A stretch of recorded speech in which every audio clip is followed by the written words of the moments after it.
As Brandon Chavenis picks up the steal and it goes to the rack hard for two. Two teams met in the championship of this tournament, top 5 ranked team in the country, both of them. So it's definitely got bragging rights. It's a lot of intensity. It's going to be a great game. And here you go. Eastern comes right back at it. That's number 23, Trayvon Ross, gets it done inside. Now we talked about Eastern Commerce not having that go-to guy yet.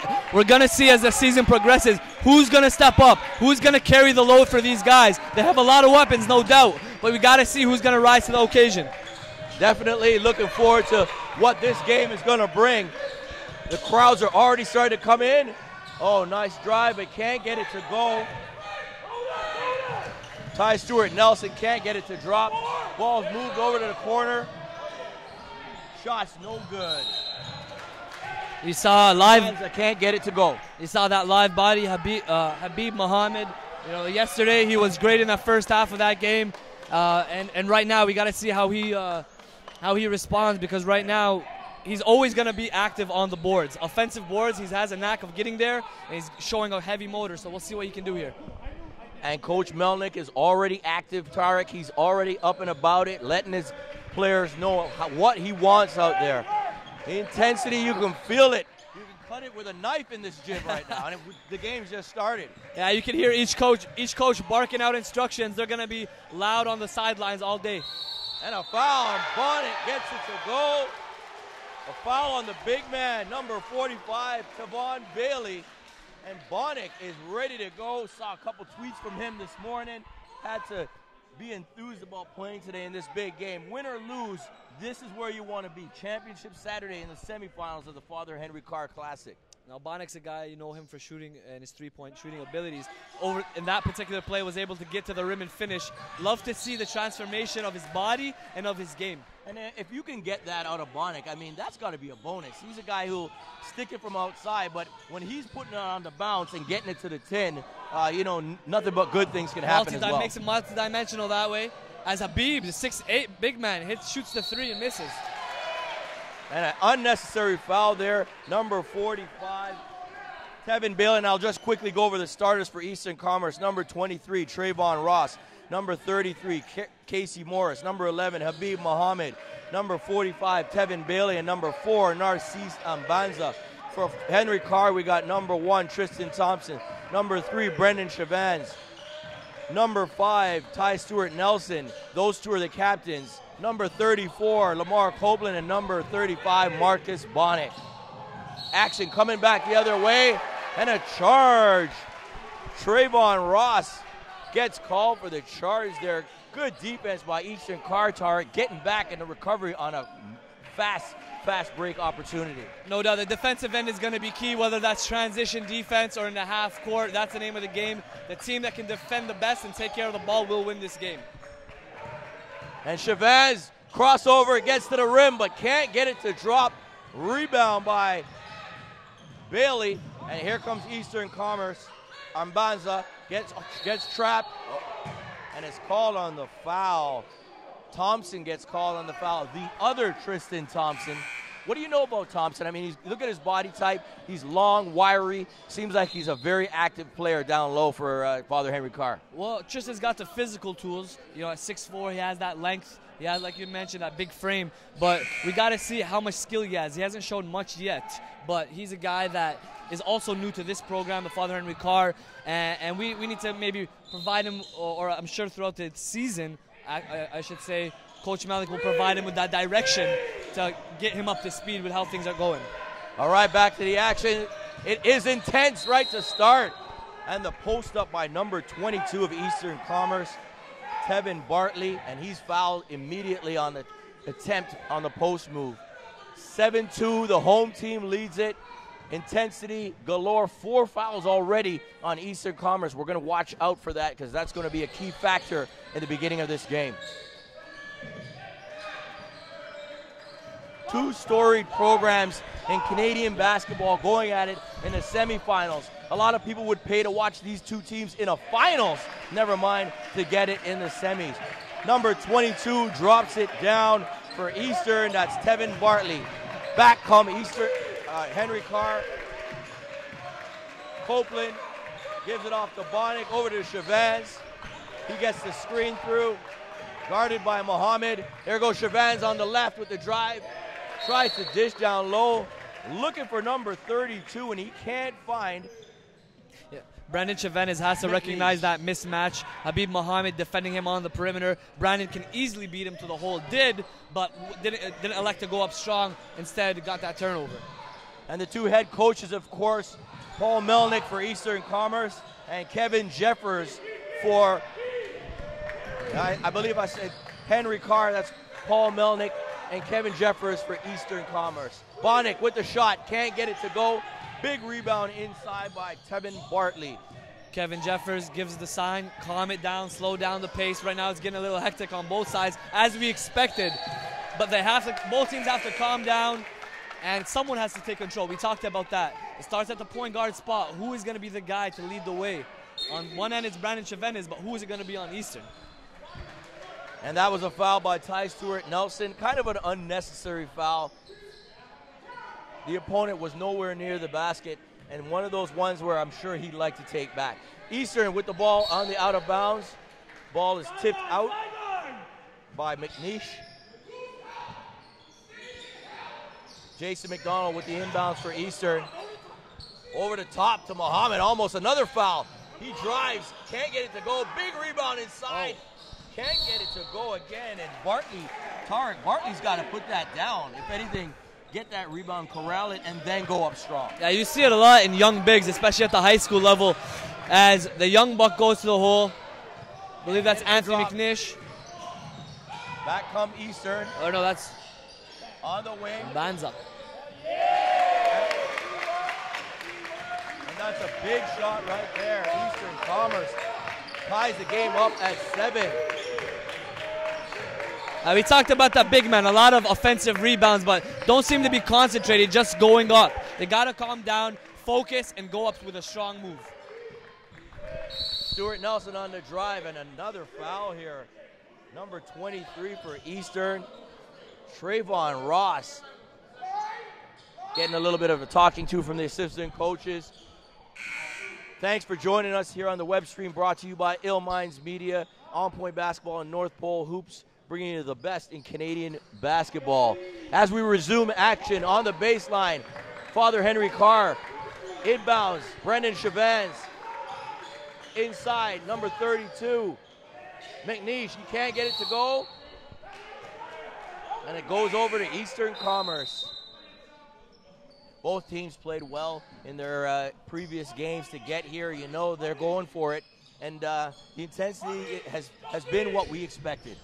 Yeah, most of the time, both of these teams outmatch opponents with their depth. And they did that earlier in this tournament, but now they face each other. And both of them definitely have that depth and the athleticism, so they are able to outmatch each other. But we'll see. Now it's all about execution. It's about calming down and playing some good basketball. And there you have it, a foul called on Kazumba of Henry Carr. One of those plays where you want to pressure, but you want to watch how close you play on defense. But you know, Henry Carr's a team. They a lot of their principles are based on high intensity on the defensive end. And they'll continue doing that all game. Both teams will. They will calm down at some point and then try to surprise the other team with a full court or half court press. And here's some little pressure. Eastern trying to stay in bounds with that. Casey Morris, a good grab to keep that in bounds. The screen on the reverse side, back to the near side. Bartley there. Shot goes up, not good. It's tipped out. It looks like it's going to Henry Carr.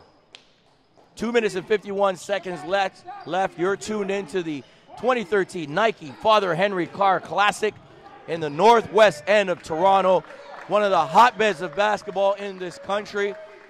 Scouts, if you're out there, you better tune in. You can hit up onpointbasketball.tv, and you can also hit up northpolehoops.com to check out the action. The drive, no good by Stewart Nelson, and he tries for the rebound, but tips it out of bounds. All right, it looks like some full court press right now. Press action. Eastern Commerce under pressure. Can they get it in bounds? They do, but it's thrown out of bounds, and it's off number 13, Dwight Dixon Jr. And this is going to be key for Eastern. Are they going to be able to handle the pressure that Henry Carr is going to put on? Because if you can look at the teams right now, physically, there's an advantage out there for Henry Carr. Last year they had a guy like James Sylvester who was able to push the pace extremely quick in the open court. It will be interesting to see throughout this season who's going to step up and replace that void. And then obviously on the inside you had a confident shot blocker in Tyler Stone. You have several guys that kind of look the part with their length and the size, but the timing with Tyler Stone was unbelievable for Eastern as far as shot blocking goes. And there it goes. Dixon Jr. up ahead, and the put in the basket by Bartley. And Eastern has taken their first lead, 9-7, 2 minutes and 8 seconds left in the first quarter. Chavans with the left-hand dribble.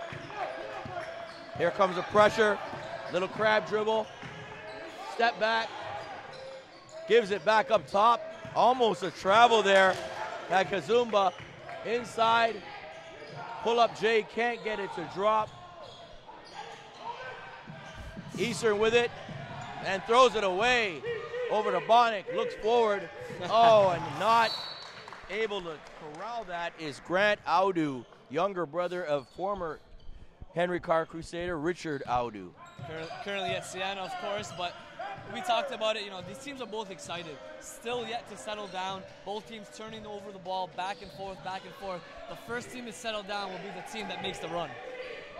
This reminds me of my old days, Tarek, playing in these big games, and the crowd is here, and you're hyped, and yeah, you do need to settle down. If the coach isn't settling you down, then the leaders on the floor have got to say, hey guys, it's just a game. I know you're hyped up, but take it easy. Let's run our sets and play the way we want to play. And we talked about, you know, you just mentioned it actually, having somewhat of a coach on the floor to be able to calm things down. Who is that right now?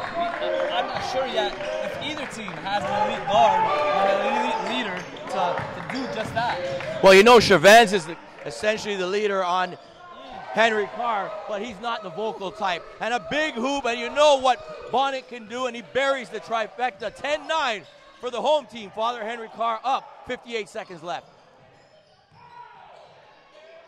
Dixon Jr. gets it to go, and he's showing some fearless attitude. Dwight Dixon Jr., I mean, very small in stature, but big in heart, Tarek. Very crafty. Got to the lane, finished with his left there.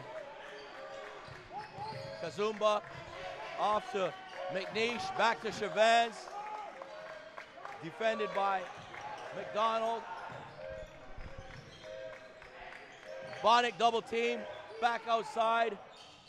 Kazumba can't get it to drop. Oh, the ball stolen. Bonnick once again. Bonnick playing some great hustle defense after the miss. Gets it back, points to the clock. One shot. That's a leader right there. Pointing to the clock, letting his point guard know we're going for one.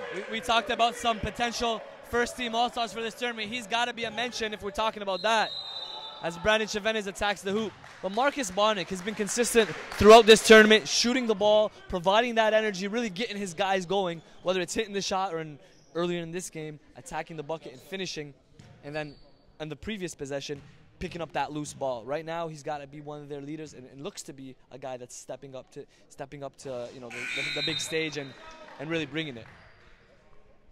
All right, Brandon Chavez at the line. 2.9 seconds left in the first quarter. You're tuned into the web stream of the 2013 Nike Father Henry Carr Early Bird Classic, and doesn't get that one to go either. 11-10. Ooh! And almost good. Close Number one. 33 Close. fires it down. Casey Morris. So after 1 quarter of action, Father Henry Carr, the host, trail Eastern Commerce 11-10. Let's discuss the first quarter and what you saw out there, Tarek. Well, the guys are having fun right now. You can tell guys are excited, and we said it earlier, and we'll say it again. It's about who kind of calms down. Yep. Jesse. It's about who calms down and is able to take leadership now. Right now, it's an 11-10 game. It's still a wide open game for anyone to take. How are they going to come out in the second quarter? You know, part of it's on the coaching staff to calm them down, but then the other part is it's these players growing. We've watched them grow. We're watching Marcus Bonnick grow into a new role. Last year, it was strictly him as a sniper, three-point shooter. Now, he's picking it up, being able to attack the rim, being able to do a lot more things on the floor. So look for a guy like that. I think he's going to be able to step up in the second half, in the second quarter, and really take things into motion. All right, well, let's see what happens. Great analysis there. Tarek Spiet, NorthPoleHoops.com, getting it done. We're about to start the second quarter, and people are starting to file into the gym. A little bit of an early start for the championship rounds. Love it. But, you know, the parking lot wasn't as full as I thought it would be, but I'm sure there are people right now on their way. As we know, the traffic in Toronto is horrendous. I had a little bit of issues coming up here myself. It's about 80 to 90% full, and that's not very usual for the early game. Usually it packs up towards later in the day, but it's good to see a full gym, not 100% packed, but about at 80% right now. All right, here we go, back to the action. Eastern pushing the tempo, can't get it to go. Morris misses, and a big bucket by number 22, Tevin Bartley. And Kevin Jeffers is really hyped up for his team. And he knows it's time to get the advantage from early, because you don't want to leave anything to chance against the home team, especially with their fans right here at Father Henry Carr. Tevin Bartley's about 6'6". He has athleticism, he has length, and he's been using that. He's got to use that to his advantage right now. They got to punish Eastern, has got to punish Father Henry Carr that has a small lineup out there. You got guys that are around that 6'4", 6'5" max. But over there on the flip side, Tevin Bartley, as he just did, needs to continue to take advantage of that size. All right, and he makes the free throw. 14-10. Eastern leads it. Intense action. Senior boys basketball. Bonnick, a deep three. And I'm telling you, it's coming to play right now. The range he's got on in his arsenal, incredible. Look at the energy he's playing with. He's trying to ignite his team to play defense and step up. That is an intangible that we look for on a consistent game-to-game basis. And he comes up with this steal. The intensity is there on both sides, and you got to love it. He's a sharpshooter on offense, but also getting it done defensively. He's definitely been a standout early in this game. Marcus Bonnick coming to play on Championship Saturday, no doubt about it. Stuart Nelson gets it to go. Yep. Over to Chavez. He picks up where Bonnick left off with the jumper. 15-14. Father Henry Carr with the lead. Guess who? Marcus Bonnick draws the charge. He is living right now. He is bringing it, and I'm loving it. We talked about it right at the end of the first quarter. We said Marcus Bonnick, look out for him to step up, and he has done so. He's the MVP earlier on in this game. Let's see if he can continue that throughout the next 3 quarters. And he has really done it for his team, forcing Eastern Commerce with the timeout, and that's what they want to do. They need to regroup right now. They just gave up a 4-point lead, a 5-0 run for Father Henry Carr, and led by none other than Bonnick. Yep. Let's see what Eastern Commerce can come back with. I'm sure they're going to look to probably go inside. And Coach Jeffers is going to let him know, be aware of the charges. Be aware when you turn that corner and go baseline, there's a defender for Eastern Commerce waiting for you. And I just want to, once again, really highlight the fact that Marcus Bonnick hasn't just done it on the offensive end, hitting that deep three, but on defense, he's come and he's stepping up, drawing the charges, and bringing those intangibles we talk about. It's not only about scoring the bucket, but it's about providing that energy, communicating with your teammates. See, that's what he's doing right now. Loving it. Most definitely. Brandon Chavez is at the point, running the show for Henry Carr in a tight 15-14 game. Ty Stuart Nelson on the wing. Gives it in low. No good. Bartley comes up with the rebound. Looking for a guard and finds him. Finds Ambanza, number 4 on Eastern. McDonald match up with Chavez at the top. Ty Stewart nearly gets a steal, but deflects it. Still Eastern Commerce ball. Thanks, Tarek. Appreciate your fine work there on the play-by-play. And again, we're looking forward to seeing your colleague and my good friend as well, Carlin Gay, one of the top broadcasters in Canada. Talented like these guys on the court are talented as well. McDonald behind the back, pull up mid-range. Beautiful. If he makes that, that's a highlight. Right idea. McDonald can't get it to drop. Rebound. Stuart Nelson gets it. Good pass. Great feed. Good pass, Ty Stuart Nelson. Tristan Thompson, the other Tristan Thompson, gets it to go. And Father Henry Carr, 17-14, they lead. Nice fake. In the corner, Muhammad. Bartley down low. Oh, boy. And that's an offensive foul on Bartley. Great take on the charge by number 34, Lamar Copeland, for Father Henry Carr. And right now, as much as we said, the size inside for Eastern Commerce would be a factor. The brain, the smarts by Henry Carr is paying dividends for their team, and they have a 17-14 lead. And you hit it right on the head. I was just about to mention Henry Carr playing defensively, but playing with intelligence, understanding and anticipating the offensive man coming and setting up nicely. Bonick once again goes hard, gets fouled. You're seeing his athletic. Oh, they called a charge. That one was close. They called a charge. That looked like a blocking. And they call it on Bonick. And Coach Melnick is wondering where that coach's box is as the referee tells him to stand back. I've never seen that. We're not in the NBA right now. We're not in college. They're going to have to start making coaches' boxes now in high school. A referee tells Coach Melnick, for those watching, tells Coach Melnick to get in the coach's box. Coach Melnick says, where is it? And the ball goes outside. The three is good by Ambanza. And he ties it up, 17-17.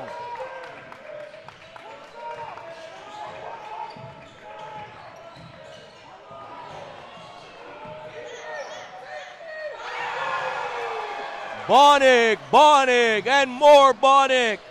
20-17. Putting on his show right now. Putting on his show right now on both ends of the floor. I'm loving it right now. He is making a name for himself. You don't think he knows that this is broadcast worldwide, Tarek? He knows the people across the world. We heard people watching the stream from as far as away as Jamaica and in the States, of course. Montreal and Ottawa, all over Canada as well as the States. We're bringing this web stream to you. Ill Minds Media on the productions. On Point Basketball, North Pole Hoops. We're delivering top quality high school Canadian basketball for you today. And I hope you're enjoying it so far. We're at the 2013 Nike Father Henry Carr Early Bird Classic in the northwest end of Toronto. Two of Canada's best teams for many, many years going at it in this first championship semifinal. Marcus Bonick, the energy is amazing. He had it last year too. It's not like he didn't have it. When he makes a three, he is not hesitant to show that he is excited about that. And he's been doing it a lot at this game. Ooh. Wow, that's a dangerous play there. You never want to challenge a three-point shooter like that. And Abanza fouls Brendan Chavez. He's going to give him 3 trips to the line. It's a 20-19 game. Father Henry Carr has the lead.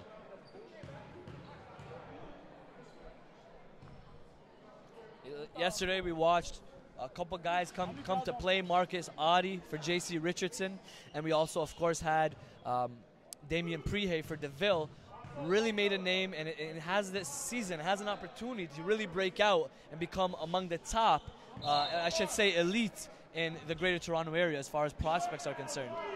Exactly. Now, when you look at this floor and you look on the floor, who are a couple guys from each team that you look to maybe be possible all-tournament team members by the end of this?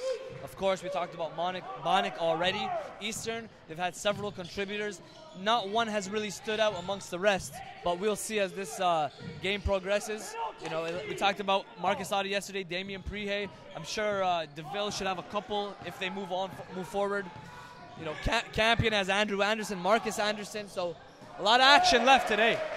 That's a great play there by number 31, Tim Simon. And it's a one-point game again, 22-21, Father Henry Carr. Enjoy some of this game action, folks.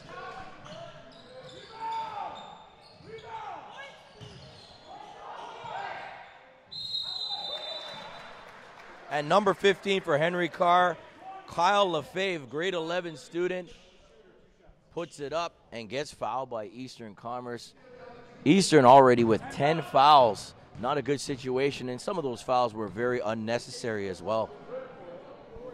Kyle Lefebvre has shown some things as far as, you know, being a solid guard that can pass. He can really attack. He was part of the Father Henry Carr junior team last year. It was usually dominant on the scene every year, and we're going to look to see how he can grow as a player throughout this year. And there you have it. The foul fest continues for Eastern Commerce, number 3. Jason McDonald, and the look on his face tells it all. Like, come on, referees. I can't believe you're calling that.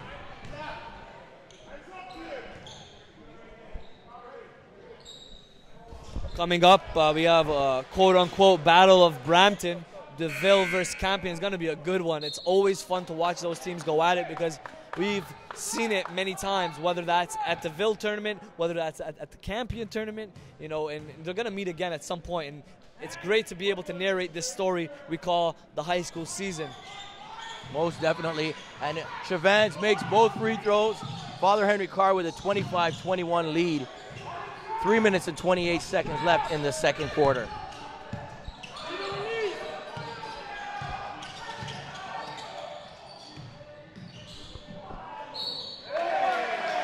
Good pass, good cut. I'm seeing from Eastern Commerce a lot of movement off the ball, something you like to see, but the recognition also on the bounce pass. That's the second or maybe third time in this game they've been able to get an easy bucket in the half court. And that's Trayvon Ross with a chance for the three-point play. His team trails it 25-23. 3 minutes and 17 seconds left in the first half. Let's see if he gets it, and he does. 1 point ball game, 25-24. Father Henry Carr with the lead. You're watching the web stream of the 2013 Father Henry Carr Early Bird Classic.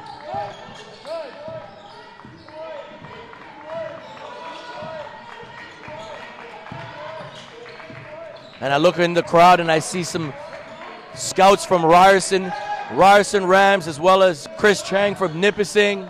I'm looking at him, seeing Master T in the building. A lot of other people in the basketball community here as well.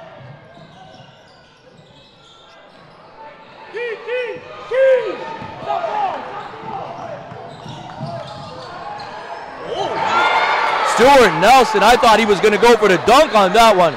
27-24. That's some exciting basketball in the transition, sharing the basketball. It's beautiful to watch. And now Henry Carr's trying to get out and run, but Ty Stuart Nelson looks like he wanted to explode for the dunk, but nice body control and finesse to be able to finish that bucket. And it's getting loud in here, folks. Kevin Jeffers loving what he's seeing on the crossover. I love it. It's intense in here. This is what Canadian basketball can be. Both teams fully charged up in this stadium or high school gym, whatever you want to call it. It's hyped. And we're glad you can join us on the web stream. Go to www.onpointbasketball.com, hit the live TV link, and there you have it. As well as NorthPoleHoops.com, you'll see it there as well.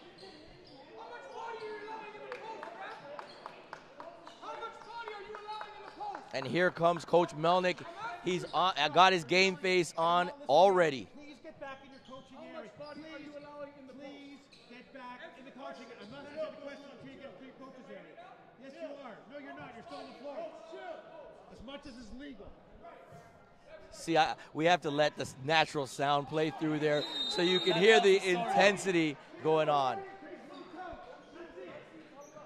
Referee gives Coach Melnick a warning, and if you know Coach Melnick, he's going to push it right to the boundary, right to where he knows, and then because he's not going to be thrown out of this game. He's going to do it enough, just sending a message to the referees. The atmosphere is intense. Things are getting heated with the play of the fast-paced pace going on in this game, but also the coaching staff. They are excited. They're amped right now, and they want to get this W. A minute and 40 left. Second quarter, 27-24. Father Henry Carr with the lead. Stuart Nelson, little crab dribble, reverse spin, and the referee calls double dribble. It's going to be important for Eastern Commerce to get something here on this possession. The last few times down the court, they haven't executed like they've wanted to, and it's going to be important for them to try to cut it to 1 or maybe even tie the game with a 3. It's been close game, back and forth all game. We expect that from these two teams. They do have a rivalry. They are playing for bragging rights in Toronto. Two top teams in the Toronto area who've been that for years and years, as long as I can remember. Back to the game action, 1 minute and 17 seconds left, and a giveaway by Eastern. And right back down, number 12, Kazumba. Now, we've watched Kazumba struggle earlier in this tournament and a little bit in this game, but I think with that take, he's looking a lot more confident in what he's doing. He's not hesitant. Attacking, seeing that gap and attacking it head on, and he did that right there for not the easy bucket, but the tough bucket. On the other end, we have a foul there. Number 15, the younger player for Father Henry Carr, Kyle Lefebvre. He's a grade 11 student. And he puts number 23, Trayvon Ross, at the charity stripe. Down 5 points, 29-24, Father Henry Carr. Make that a 4-point lead as he buries the first free throw.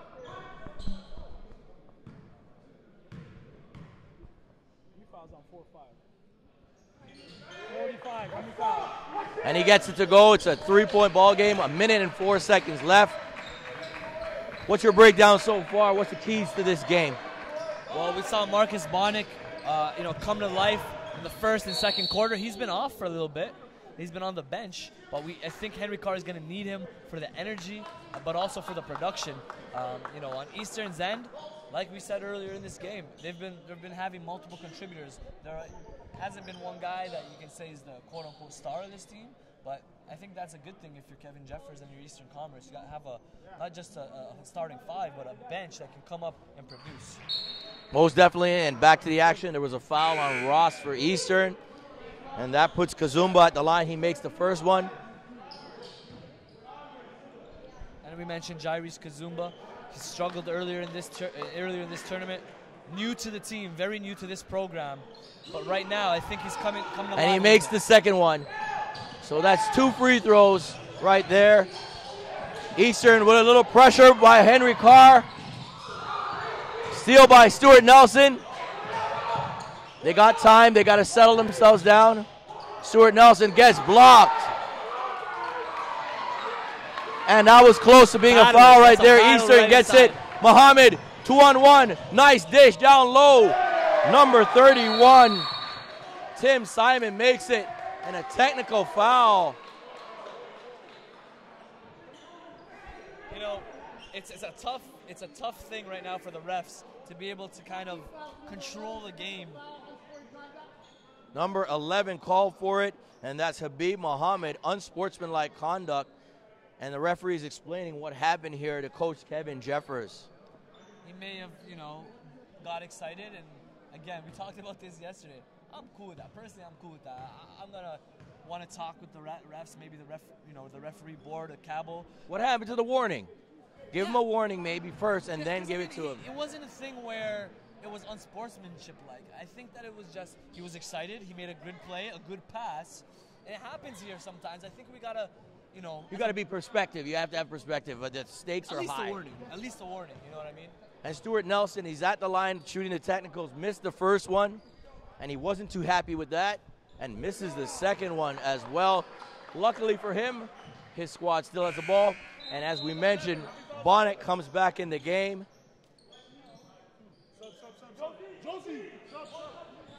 Game action is intense here. We're going to have sideline out of bounds at the far end to where the stands are. Kazumba will throw it in. Back to Chavans, 26.5 seconds left. 31-28, Father Henry Carr.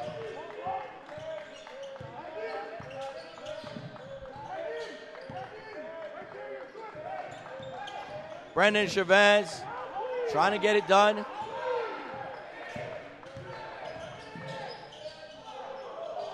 That's a big shot. That's a big shot. Marcus Bonnick. Wow, that's a tough shot right now. Marcus Bonnick is amped.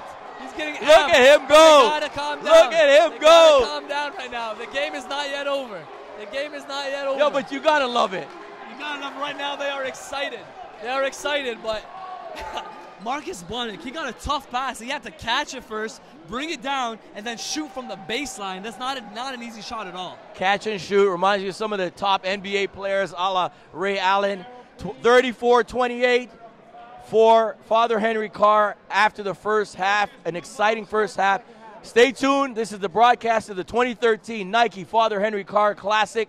We'll be back in a few moments with the halftime interview. We hope to pull in some people from the stands. I'm looking at maybe, if I can get maybe Patrick Tatham, assistant coach for the Ryerson Rams. We'll see if we can get him on the broadcast. Stay tuned.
Hi, my name is Drew Banks, and you're watching On Point. Today we have on tap none other than Canadian point guard Corey Joseph of the San Antonio Spurs. Let's go get the goods on Corey.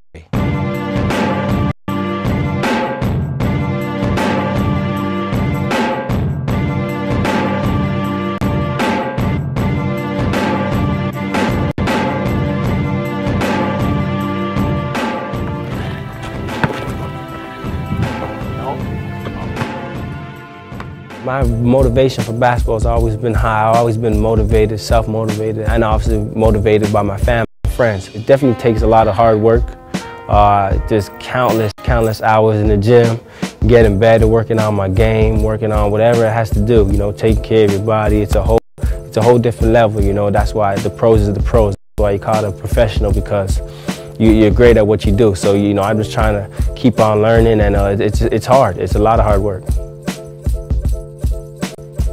Definitely a great turnout, just to see all the young talent from Canada that we have. It was competitive. I think we all went at it, and we took a step in the right direction. Having Steve Nash there, it's great. It definitely gives us a head start, because I feel like, you know, he's played at where everybody wants to play. He's been played in the best league for how much years now, a long time. The next 4 years, we're gonna have to, you know, just embrace it and listen to him and learn from him and Jay, because they've been where we're trying to get. I told Jay already, you know, one of these games, he has to start, well, all three Josephs.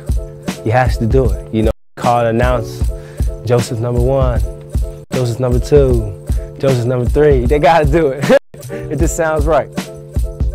My strengths as I think defensively, I take pride in my defense. I could come off the pick and roll pretty good. Still learning for sure, but I feel like I had a pretty good grasp of that. And also my shooting ability. I feel like my shots got a lot better since last year to this year. I'm much more confident in my shot, and it's just being unselfish. You know, always having fun, always, you know, bringing energy to the team, and being a likable guy. I didn't realize I was actually in the NBA until about the first game I played in the NBA. So, you know, it's surreal when you get there, but you just gotta stay focused and try to, you know, keep humble and try to keep on working.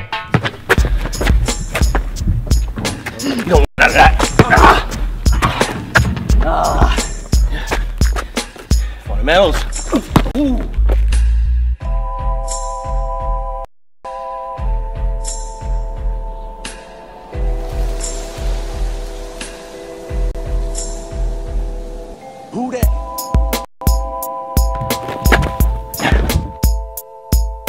Oh, you don't want none of this? Oh! You don't want none of that!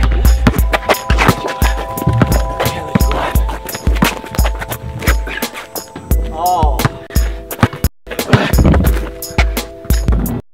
This is the beginning for me. I still got a long road to go, still got a lot to learn, and I'm just gonna keep on working every day. Big man, Corey Jones, enough respect. You know what I mean? He's doing his thing. It inspires me to do my thing, so we're just trying to get it. Getting to see Corey. My young boys. Yeah, man. You know what I'm saying? When they were like toddlers. Yeah, when I was little. We used to beat up on my young boys right there. But you see that though, look at that. I mean, they come out, they hear you're here, and they come out to show love, you know what I mean? It's all about love, isn't it? In this, especially in this area.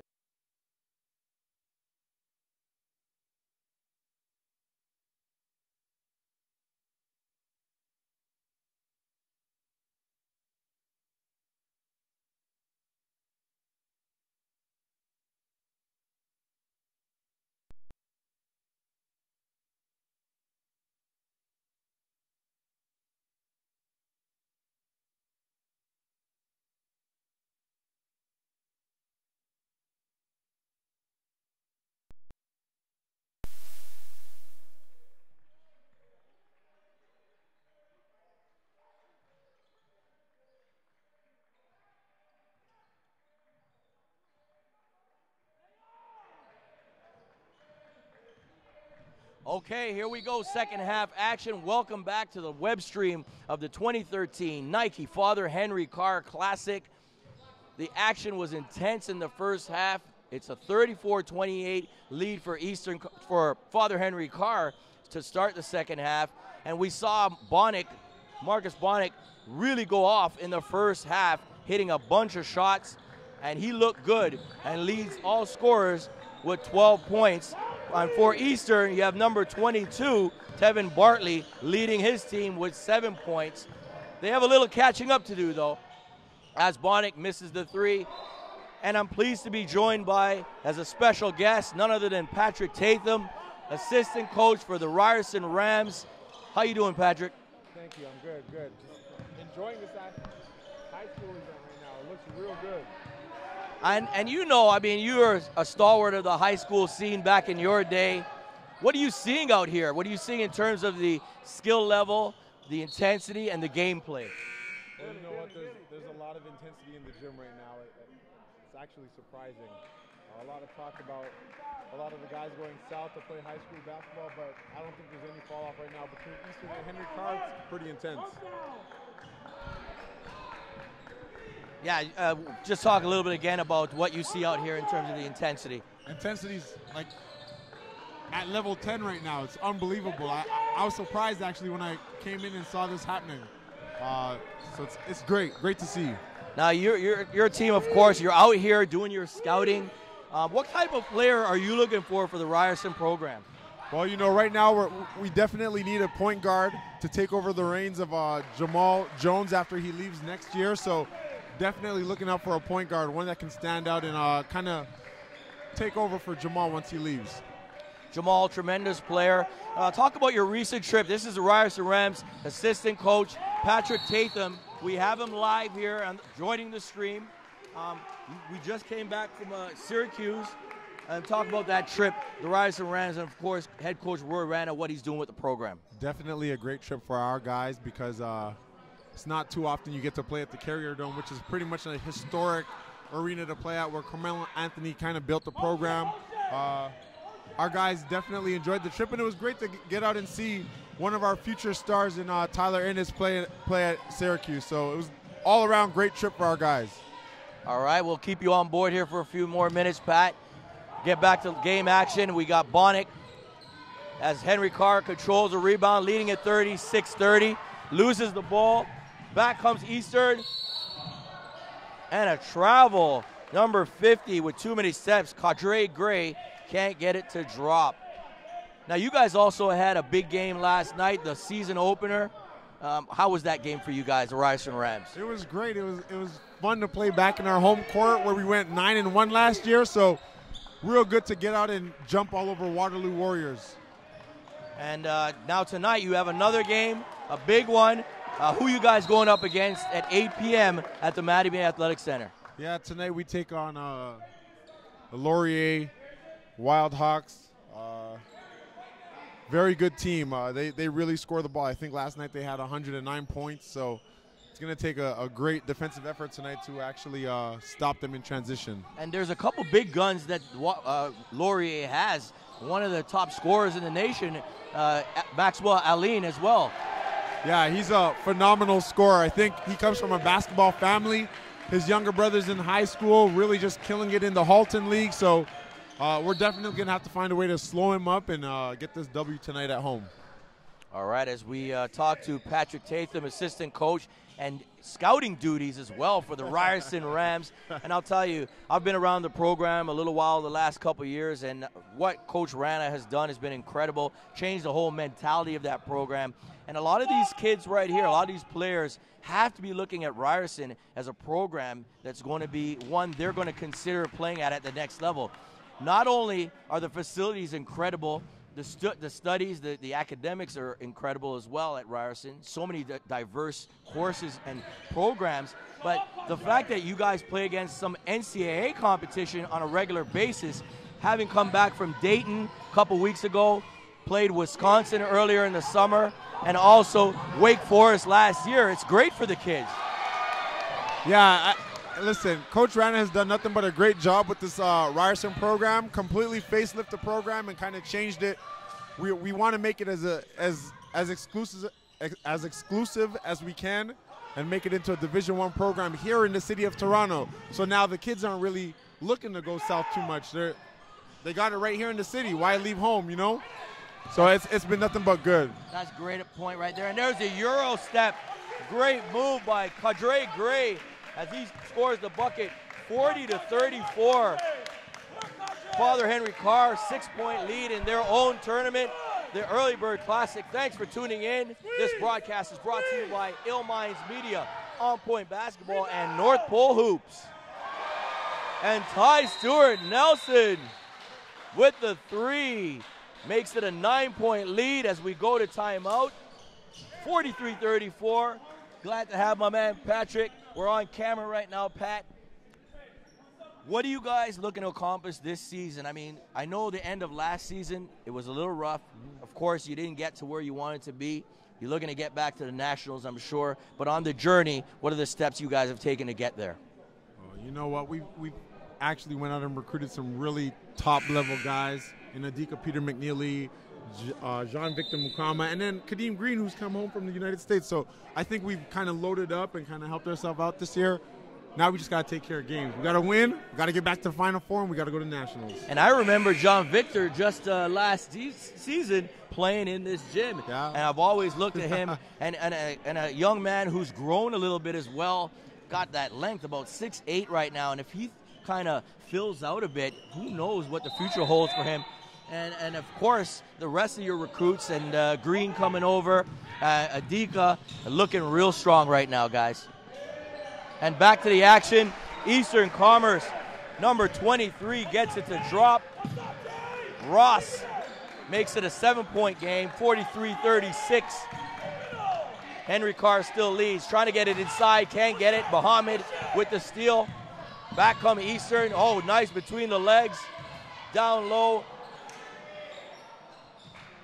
That was Ambanza with a great feed, but his teammate could not finish inside.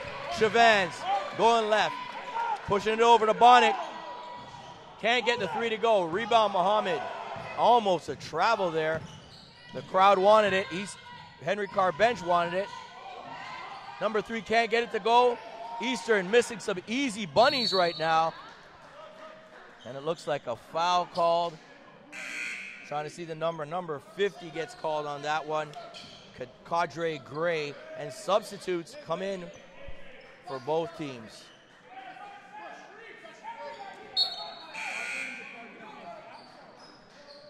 So, Pat, how's the enthusiasm been for sports and the athletic system at Ryerson from, say, the students and the rest of the school population? Well, you know what? I got to give a huge shout out to our athletic director, Dr. Joseph. He's really come in from the States and really helped put this entire athletic program on his back and try to just uplift the program and make everybody enthused about winning games at Ryerson and turning the entire face of Ryerson around. So definitely shout-outs go to him and kudos to him. And I think, you know, when you talk about that, a guy coming from the States, I mean, they do sports like no other down there, and I think it's going to rub off in a positive manner as we see a foul right there by Tevin Bartley. Henry Carr's Ambanza will go to the free throw line. Oh, sorry, my bad on that one. It'll be number 32 going, Anthony McNeish going to the line. As we reiterate what we said, the American influence in terms of the way sports are delivered here in this country, I think things are starting to change for the better. As McNeish makes that first free throw, 44-36. Speak a little bit about the enthusiasm again that's happening at your school. It's great, and you know what? Our junior national kids and the guys that are going to the NBA now have a great deal to do with that as well, because now they're broadcasting Syracuse games at home. They're broadcasting all of Andrew's games at home. So it's just a great time for just basketball in general in Canada. You can't complain. All right, back to the action. We're going to keep Patrick here for the rest of the quarter. 44-38. Father Henry Carr leads it in an intense semifinal. Nice drive inside, but gets blocked. That was Kazumba. Eastern back down the floor, and number 3 is knocked down. McDonald will go to the line on a foul by McNeish.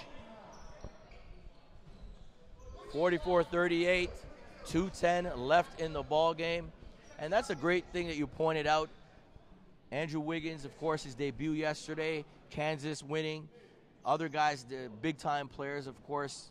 Jabari Parker in action for Duke, winning his game, as well as the Kentucky guys winning their games. And there's a debate about who's going to be number 1, whether it's Andrew Wiggins, Julius Randle, Jabari Parker, Marcus Smart. And, you know, just to have the Canadians in that fold. And you look at Tyler Ennis, like you pointed out, came through this program for Henry Carr, went down, played at St. Benedict's in New Jersey, and on to Syracuse, the starting point guard.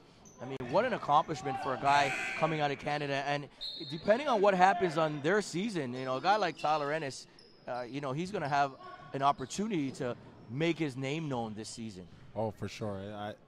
Tyler's just a great kid, and he definitely has all the right tools to get to the next level. What more can you say, right? Exactly. All right, back to game action. We're pleased to be joined with Patrick Tatham, assistant coach for the Ryerson Rams. And young players, if you want a program to go to in Canada, it's definitely one to take a look at, because they're doing everything right over at Ryerson. 44-39, Eastern trying to come back. And number 23, Trayvon Ross buries the 3. 44-42. Eastern Commerce brings it back to within 2. And then a steal from McDonald. And he misses the layup. Ross misses that layup off of the steal by McDonald. Here comes Bonnick. And Bonnick has done it time and time again. Bonnick makes it a 5-point lead. 1:10 left in the third. Eastern Commerce trails it. Oh, nice pass. Number 22 buries that for Eastern. Tevin Bartley with the layup. 47-44. We've got under a minute left. Brendan Chavans, left-hand dribble. And it looks like an injury right now. Got to get him out. Jason McDonald is injured, and the referee's giving a sub. Number 13 comes in, Dwight Dixon Jr., and the referee says, let's go, no time to waste, 49 seconds left, 47-44. Now, in terms of the Ryerson Rams, who are your starting 5 right now? Right now, we're depending on Kadeem Green, our third-year transfer from Ohio University, Bjorn Michelson from Quebec, Jamal Jones from Mississauga, Ontario, Aaron Best from Scarborough, Ontario, and then as of right now, we got Jean Victor, a freshman kid out of Hamilton, Ontario. That could go with him, or we can take Jordan Gauthier from Windsor, Ontario. So it goes up and down, but for the most part, that's our core 6 right now. Excellent. Back to game action. We got 24 seconds left. 49-44. Father Henry Carr just scored. Outside, the 3. No good. By Dixon. Stuart Nelson with the rebound as Dixon Jr. could not make the 3. Under 10 seconds left in the third quarter. Brendan Chavez holds it for 1. Swings it outside, no good. As number 25, Grant Audu, can't make it. 49-44 after 3 quarters. And I'd love to thank my man Patrick Tatham, Big PT. Thanks a lot for coming out, man. And we wish the Ryerson Rams a successful season in the OUA this season. Thanks for having me, man. All the best, man. Thanks Say hi to Coach Rana. Absolutely. And good luck tonight. Absolutely. Thanks, buddy. And there you have it. After 3 quarters, it's 49-44 at the Father Henry Carr Early Bird Classic. Stay tuned. You're watching the web stream brought on by Ill Minds Media, On Point Basketball, and North Pole Hoops. We'll be back in a few moments. Stay tuned.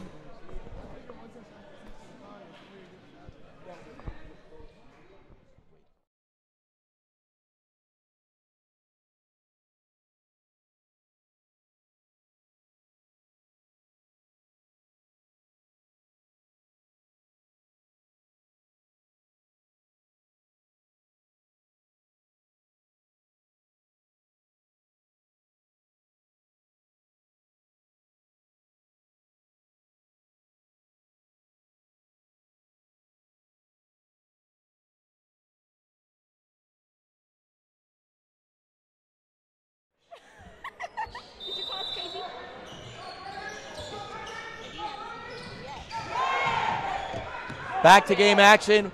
Welcome back. This is the web stream of the 2013 Nike Father Henry Carr Classic. My name is Drew Ebanks. Fourth quarter action. It's 49-44 for Father Henry Carr. They can't get that shot to go. And Banza can't get the 3. Here comes Father Henry Carr looking to build on this 5-point lead. By Stuart Nelson with it. Brendan Chavez on the wing. Screen by Audu. We've got Bonnick trying to get called for it in the post. He's got Dixon Jr. on him and looking for it inside. Stuart Nelson kicks it outside. Bonnick considers the drive but takes the pull-up. Here comes Ambanza all the way. Gets blocked by Chavez. Incredible block by Brendan Chavez.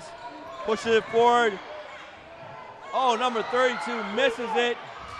McNeish misses the wide open layup. Here's Dixon Jr. going at Chavez. Can't get it to go. And it's Henry Carr basketball as Bonnick subs out. Both teams a little bit winded right now, Tarek. And we welcome back my man Tarek Spiet from NorthPoleHoops.com. Again, we wanted to thank Patrick Tatham of the Ryerson Rams for coming on the broadcast and showing us what's happening with the Ryerson Rams program. Marcus Bonnick, just talking to a few coaches there on the side, and they asked me where do we have Marcus Bonnick ranked. I believe we have him in the top 100 right now, but he's climbing very quickly. And because of the transformation of his body, because of his ability to hit the 3 ball, he's shown a lot of things today. Oh, he's showing tremendous things today. And a big block inside by Tevin Bartley. And Bartley is really keeping his team in this. It's 49-45, 6 minutes and 16 seconds left in the game. The winner of this game goes on to the championship final of the 2013 Early Bird Classic. You know, we talked about who's going to fill that void for Tyler Stone, who's currently at Howard Division I basketball. It looks like Bartley has got all the... Oh, wow, as Brendan Chavez is close there on the floater.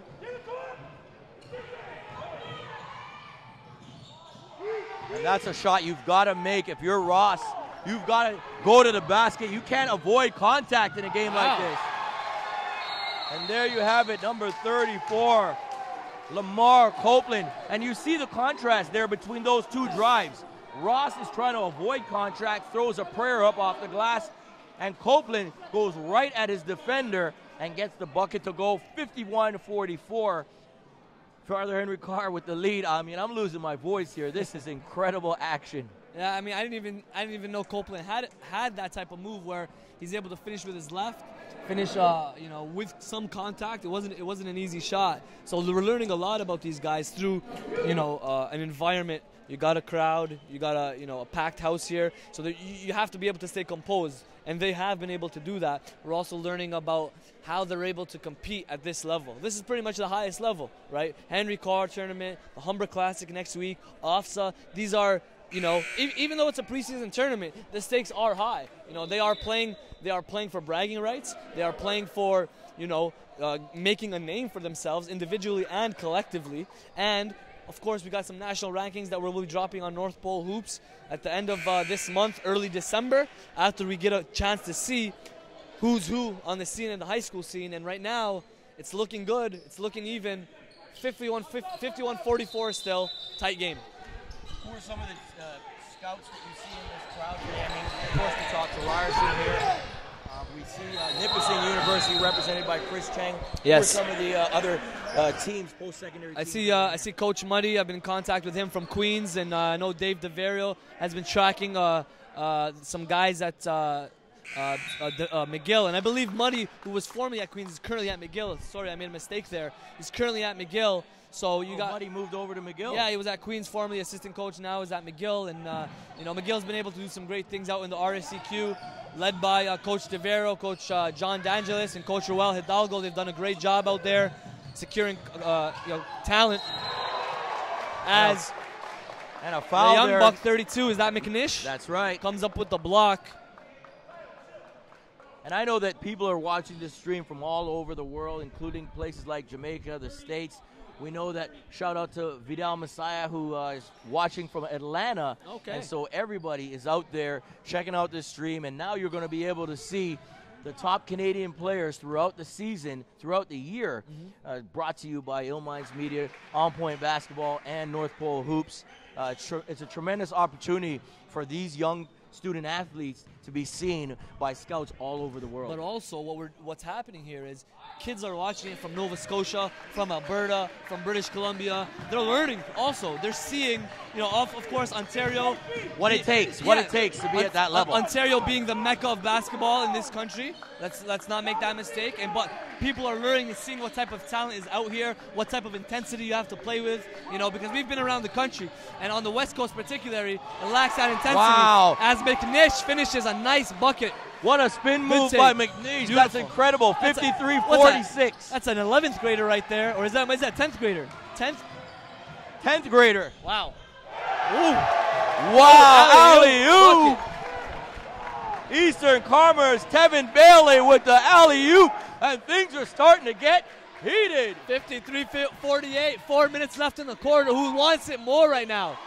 McNish. Audu. Sorry, the Young Bucks. I'm getting them confused. McNish and Audu going to work right now. And here comes Dixon Jr. bringing it up. Pressure by Chavez. Who says all the top Canadian high school players are gone?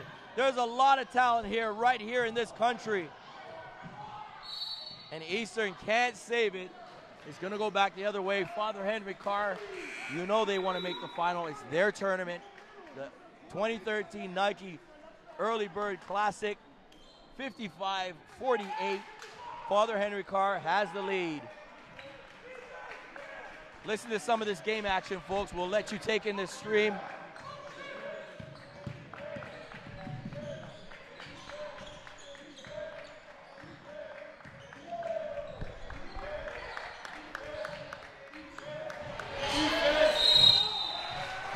And there you go, the exact same play. McNish turns the corner on the baseline. And you know, the key there, young players to watch, he didn't shy away from the contact. He didn't try to go up and under. He went right at the front of the rim. And when you do that with strength and elevation, there's nothing left for the referees to call but a foul. And he's at the line trying to extend the 7-point lead. Misses the first one. 4 minutes and 1 second left. I hope you're enjoying the live stream. My name is Drew Ebanks from OnPointBasketball.com, alongside Tarek Spiet of NorthPoleHoops.com. Substitutes coming in, number 50 for Eastern Commerce, number 23, Trayvon Ross steps out. And Kadroy Gray comes in. And pressure by Henry Carr on Eastern. Casey Morris brings it up. Ball's tipped out of bounds by Brendan Chavez. Coach Jeffers says reach. Brendan Chavez says no reach. I love it. Paul Mennett. The interaction is incredible here. Eastern throwing it in.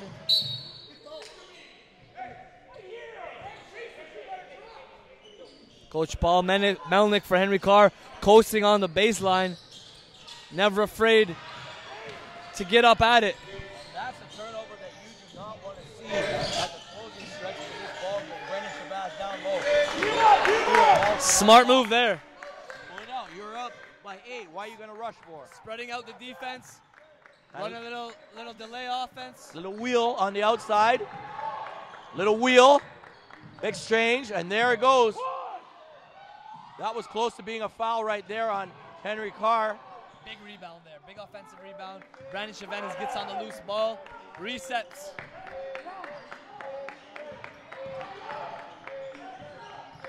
Henry Carr working the clock right now. They don't have a rush. They don't need to rush at all. 3 minutes Take left. their time. An incredible drive. Brendan Chavez makes it a 10-point lead with a left hand. Tarek, talk about the skills of a Brendan Chavez. Brandon Chavez got a great first step and is able to get into the cracks. That's what he does on penetration. Was able to finish it with a nice left there on the inside hand. And another steal by Brandon Chavez. Oh, Look and he at goes that. left. Picks his spots. Oh, wasn't able to finish though.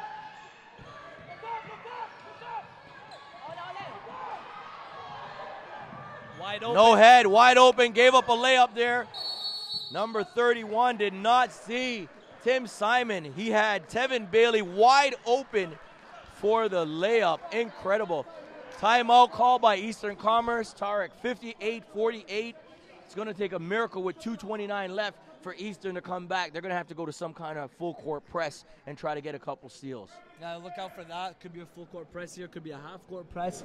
Now Kevin Jeffers called a good timeout. Guys are not engaged right now. You saw number 22 give up an easy layup. He could have gave it up, and it could have been an easy one for Henry Carr to cut it to 8. But right now it's 58-48 in favor of Henry Carr, the home team. Winner plays the winner of DeVille and Campion, that battle for Branson. Yeah, it's going to be interesting to see what happens in that second semifinal. Two great teams out of the Peel region going at each other. And this game right here has not been a letdown at all. You know, sometimes the semifinal games can be a little bit of a dud. You might have one team blowing out the other. You're never going to get that when you have Eastern Commerce battling Father Henry Carr. 58-48. It's time for the action. 2:29 left. We're going to take it down to the stretch. Now we want to add another little, a little addition, a new element to the game. You also have a Nike team in Henry Carr against an Under Armour team in Eastern. We're going corporate here. It's good to see that the sponsorship is out. Definitely, as the game continues to grow, sponsorship will be added. You're going to see a lot more support there from corporate Canada. That's incredible right there. Two teams definitely playing hard. Eastern's got to get something on this possession. Pull-up J is good on Right on Banza. time. And a full court press is coming on for Eastern. Double team coming in the corner. Here. Oh, nice feed. Audu and a big jump shot. And you don't see many young players able to hit that jump shot. A grade 10 player, Grant Audu, with the J. Nice Mid-range. Oh, Bonnick with the steal. Bonnick's got it all day, and he's going to score on the layup. And that might be the icing on the cake, folks. 62-50. Eastern Commerce trails it. And another steal. Wow. Bonnick throws it away. And that's the case when Bonnick might be better served to just pull that up and take his time. Tie ball on the floor, 62-50, 1:27 left. This game has been all it has been cracked up to be, Tarek, so far. Right now, you want if you're Henry Carr, you want to be patient. You want to spread out the offense. You can't give up turnovers. We've seen it happen before. Right now is a minute and a half left. Plenty of time. If you get a couple turnovers, a couple 3 points, and all of a sudden it could get it to 6-4. And I mean, again, we've seen it happen before. It's a game of basketball. This isn't soccer. This isn't hockey. You know, anything can happen. So if you're if you're Henry Carr, you want to play hard-nosed defense. Get possession of that ball and then calm down. And then on the other end, Eastern Commerce, they got to be able to execute very, very little room for error. Most definitely. It's going down to the wire, 62-50. Both teams, 5 fouls, 5 team fouls for Eastern Commerce, 4 team fouls for Father Henry Carr. You're listening to and watching the web stream brought to you by Ill Minds Media, North Pole Hoops, and On Point Basketball, bringing you the best in Canadian basketball. Stay tuned all season long. We're going to be bringing you lots of coverage of the top Canadian players, as well as visiting American teams when they come up here to play against some of Canada's finest. Eastern Commerce, a little press here by Father Henry Carr. On the wing to Muhammad, inside for Bartley. Goes up, no foul called there. Coach Kevin Jeffers looking for the foul. A minute and 16 left in this game. Jason McDonald with the inbounds. Almost an impossible pass. And I must point out the special teams, as we like to call it, the inbounds plays have been pretty disastrous for Eastern Commerce, especially in the second half of the ball game. You just can't throw away the ball on inbounds plays. You got to run your sets. But again, it is early in the season, so sure, Kevin Jeffers will work on the kinks. Eastern picks up a turnover there.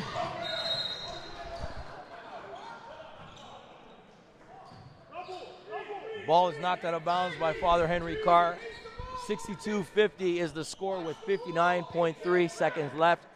McDonald's with the inbounds. Over to Bartley. Up top to Ross. Over to Muhammad looking for the three. No good. Rebound by Bartley, and it's out of bounds off of Eastern. 50 seconds left in this one. Again, patience is key right now for Henry Carr. They don't need to force anything. They want to keep control of the ball and make Eastern Commerce foul. Go to the free throw line and end this game.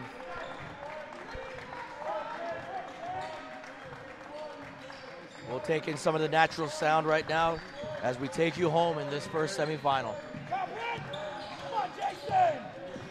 See, right now, time is ticking.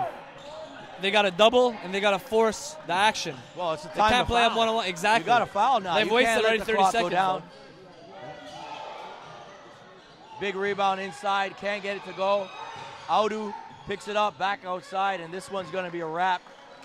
Probably no need to foul right now. Father Henry Carr Crusaders are going to be in the championship final. Who they will face will be the next puzzle to go, and that'll be in the second semifinal between Campion and Dieuville. It's going to be a good one. 7.2 seconds left. It's 62-50. Father Henry Carr with the lead. And my MVP for this game has got to be Mr. Bonnick. No question. He has just come to play, Marcus Bonnick. Getting it done inside, getting it done outside, getting it done on the defensive end. Your final, 62-50 in the first semifinal. Father Henry Carr defeats the Eastern Commerce Saints, 62-50. A quick recap of the game. Tarek, appreciate it. So pretty much the best way to put it is Henry Carr, multiple guys stepped up for them. We talked, of course, about Bonnick. He was the primary producer there.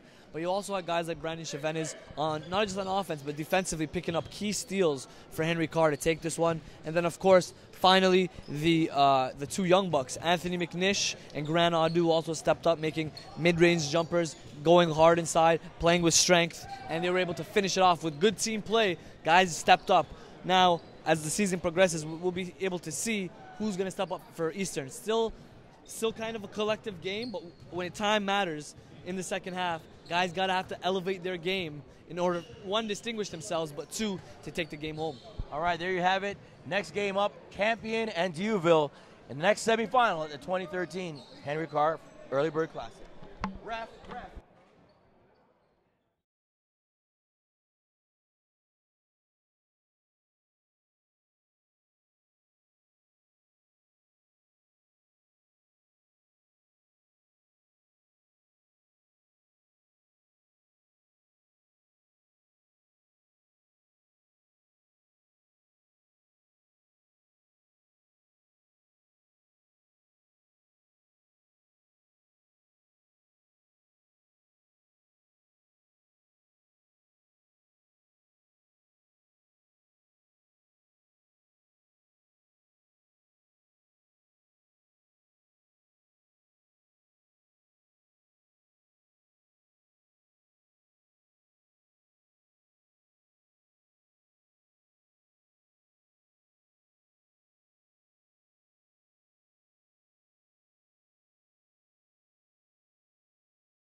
2013 Nike Father Henry Carr Classic. Carlin Gay, Drew Ebanks, and Tarek Spiat. These gentlemen have been here for the last 2 days, taking in basketball galore, and just saw a fantastic semifinal. So before we get to our semifinal coming up next, let's talk about the one you guys just saw.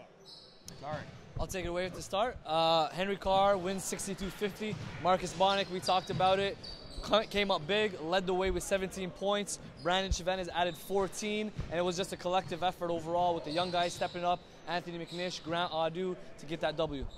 Tremendous game. I mean, you saw it right from the get-go. Both teams very enthused. The defensive end, they came to play. But I think Father Henry Carr is further along so far as we can see from the result. And they're going to be in the final of their own tournament. And that's always a sweet thing when you make it to the championship of your own tournament. Guys, we were talking about a little bit about before coming on air that the gym was kind of filling up. It's definitely going to be packed by the time 6 o'clock rolls around for the championship final. Let's get to this one right now. The Battle of Brampton, DeVille against Campion. Who you got? Projections. You always put me on the spot, Carden. The new guys put me on the spot. So we'll go with DeVille. We talked about it earlier in the tournament. I had DeVille coming in. I think they got the coaching staff on point. I think one of the things with this that makes this tournament so great is that all the coaches know the game. They understand they have a great program year in, year out. But DeVille has all the pieces. At the point, they got Keyshawn Montague. You got your big guys, Adi Agunye. You got several 6'4", 6'5" athletes that can run up the wing and finish. Damian Prehe, my early MVP. As you know him, Carlin, he's been to 3 Ontario Showcase events. He was in Orangeville. He was in Windsor. This guy just wants it. He will do anything to get it. So Damian Prehe, MVP, early MVP call. DeVille's my take. Campion won't go down easy, though. I'm looking forward to it. I mean, both squads, as you mentioned, the players got a lot of length, got a lot of athleticism. This one's going to go back and forth and look for some tremendous highlight reel plays in the second semifinal. It's going to be a barn burner. One thing we know about Brampton School guys, they always play defense. So that's going to be something to keep an eye on. Who plays on the better side, defensive end. So we'll keep an eye on that. The game is coming up in about 30 seconds time. We'll be back with the call right after this.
For the start of the second semifinal, the Father Henry Carr Classic, Nike Father Henry Carr Classic, Father Henry Carr already in the finals. The Battle of Brampton just getting set to tip. And we got Campion in the goal that will be going from right to left on your screen. DeVille in the all black going from left to right. And DeVille comes out with the man-to-man defense, an early 3. Launch, ball batted around, men on the floor, and you can see already, guys, the intensity is there. Right off the bat, they're getting at it. They don't want to give any advantage to their team, Tark. Scrappy, you know, I put out a tweet probably a year ago about Brampton having the best talent in the country. Brampton, Ontario, Tristan Thompson, you go to Anthony Bennett, you go to Tyler Ennis, all Brampton products. And right here, we're trying to find who's got next, whether that's at the NCAA level or NBA level. A little pressure shown earlier on by the Campion Bears and forced the first turnover of the game. We said defense will be a key in the matchup, and we see right there why.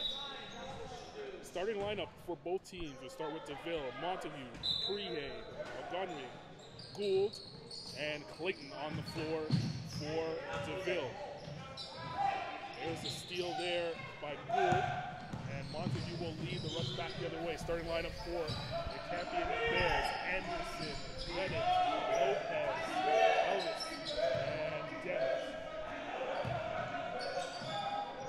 Campion looks to be going in a zone here, 2-3.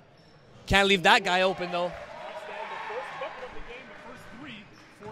And we saw that all last night. Gould left wide open. You cannot do that, and he buries the bucket. He's a guy last year who was a sniper, shoots the three, and it was a specialist, but we've seen him grow a little bit in this tournament, being able to put the ball down on the floor and make plays.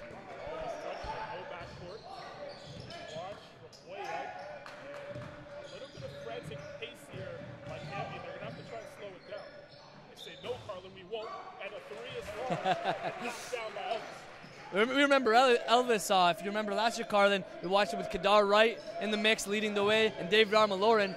It was Kerwin Elliott that was the third wheel. Looks to have a larger role in this year's team.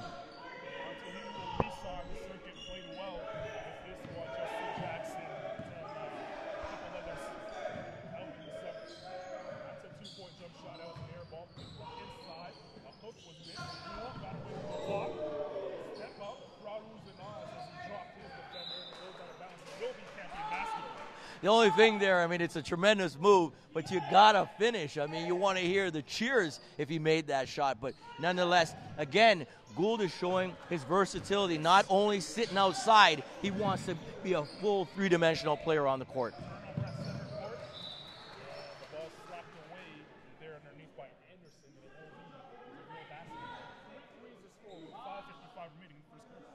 We talked about Gould, right? He's not only able to just shoot the three on the spot up, but you're seeing him able to put the ball on the floor, get a little creative, and create some space to get off the shot off the bounce.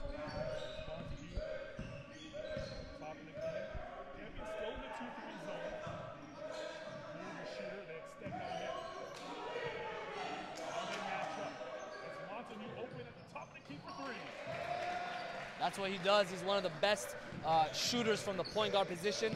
Top 10, top 15, MPH national rankings. He's one of the best guys in the country for the class of 2016. And there we see the defense shootout we were talking about in the opening, forcing a turnover by DeVille. Oh, most definitely. And Campion's got to be stronger there. I mean, you can't turn to try to beat the press and then be knocked off the ball just by somebody reaching in. You have to be strong. And number 30 for Campion, Devontae Daniels, got to be tougher.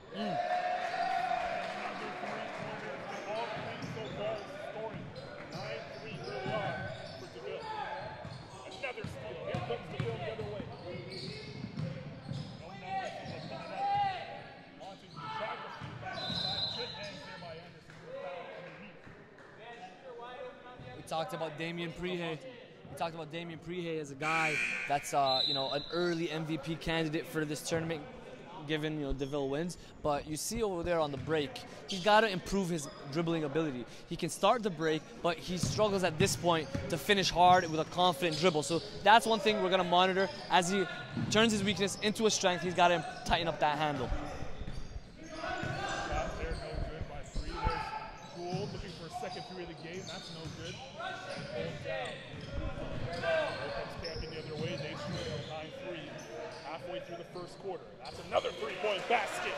All three so far, scoring now 9-6. CJ Bennett's been playing well the whole tournament, and he drops that three for Campion.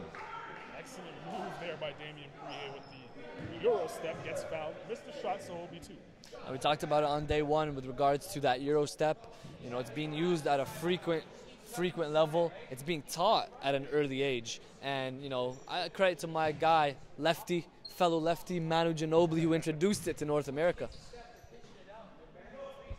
Prehay's first free throw. Rims out. Subs in for Campion. The first time we see now Dylan Gregory on the floor. So more size. John Christian checked in on the last whistle. 6'4" and 6'5". More length and more size now. Let's see how it affects the zone. Yeah, they reload. They got a never-ending bench, it seems, where they take one 6'4", 6'5" player out and they replace it with another. Montague with the sticky fingers in and step on the baseline out of bounds. All showing some pressure. Let's see how Campion breaks it. Trap on the baseline and the walk. Oh, no, they call the foul. That's going to be Montague. That's his second foul early on. To see what he does here.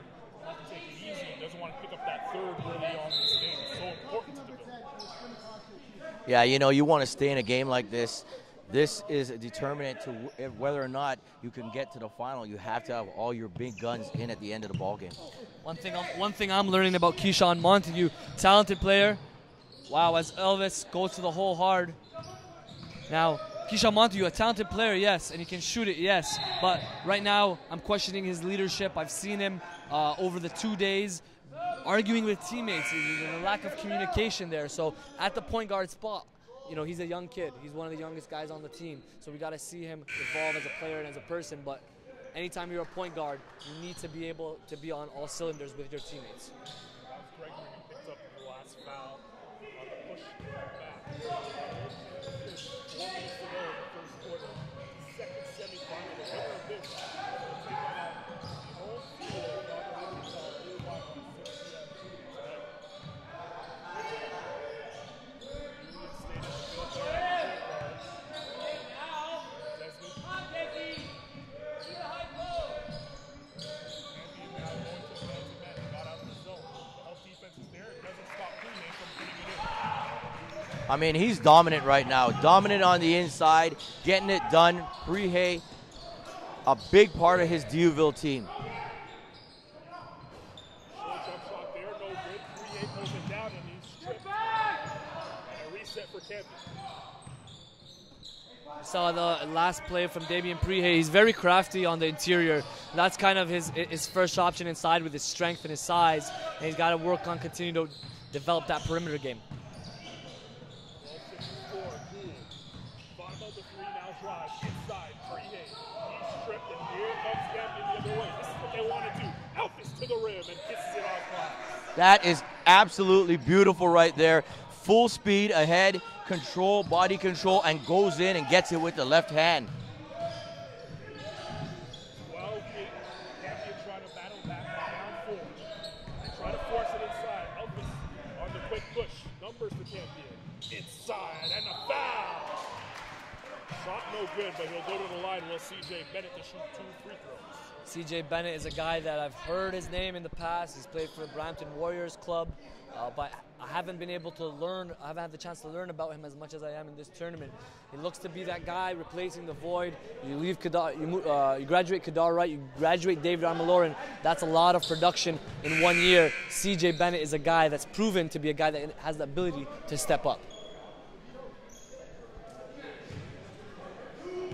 Bennett misses the first free throw. Score still 12-8. Second one is way off. It's an air ball. An air ball indeed, and it will be DeVille basketball in the inbound. Right now, Campion has no answer for Prihey inside. He's been able to get position. He's been able to get the ball in the basket. There he is, Prihey. The first 3 Campion jerseys around him. Move on the outside. They realize him as a shooter now, and he turns the ball over. Campion doing a great job of taking up a lot of space defensively, and they got DeVille rattled a little bit. You know, Keyshawn Montague out of the game. They have number 23 on DeVille. Desmond Kwabia. That's a tough one to pronounce there. I had me stuttering, but he's a guy that's gonna have to step up, and Keyshawn on the bench. Drive inside there. And there he is. Stolen away. Gould sets the puppies, lets it fire. You know, when you have the ability to shoot the ball at such efficiency, as soon as you flinch or make a pump fake, you got guys off the floor. Was able to get his defender off the floor. One step back, money. Big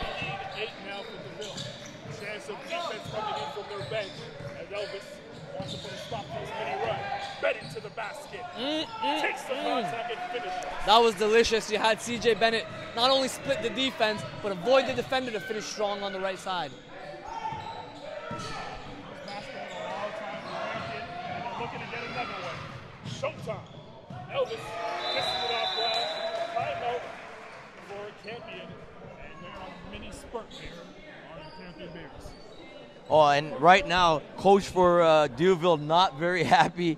He's going to regroup right now because they had a lead, and now it's cut to 3 points. I like the way Campion's playing. I mean, I thought they could have played a bit better yesterday in the games that we saw, Tarek. And I wish, I think that right now they've come to play and are stepping it up against the competition they know is top notch. We talked about it top of the hour.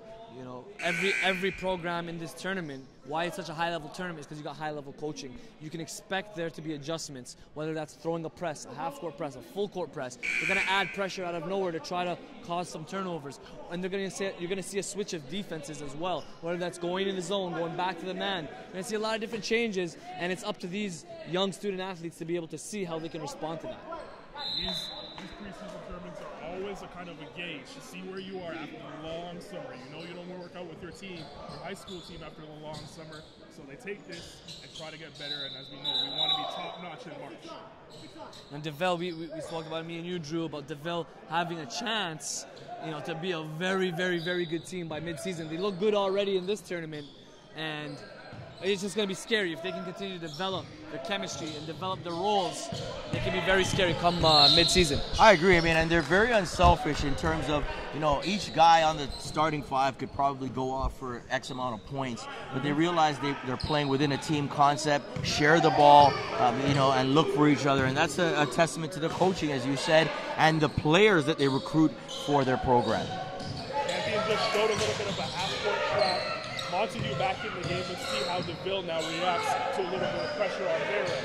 Under a minute to go here in the first quarter. Inside, the pass, 3 Campion jerseys around, and the ball tough shot. Finds a way to Tough shot.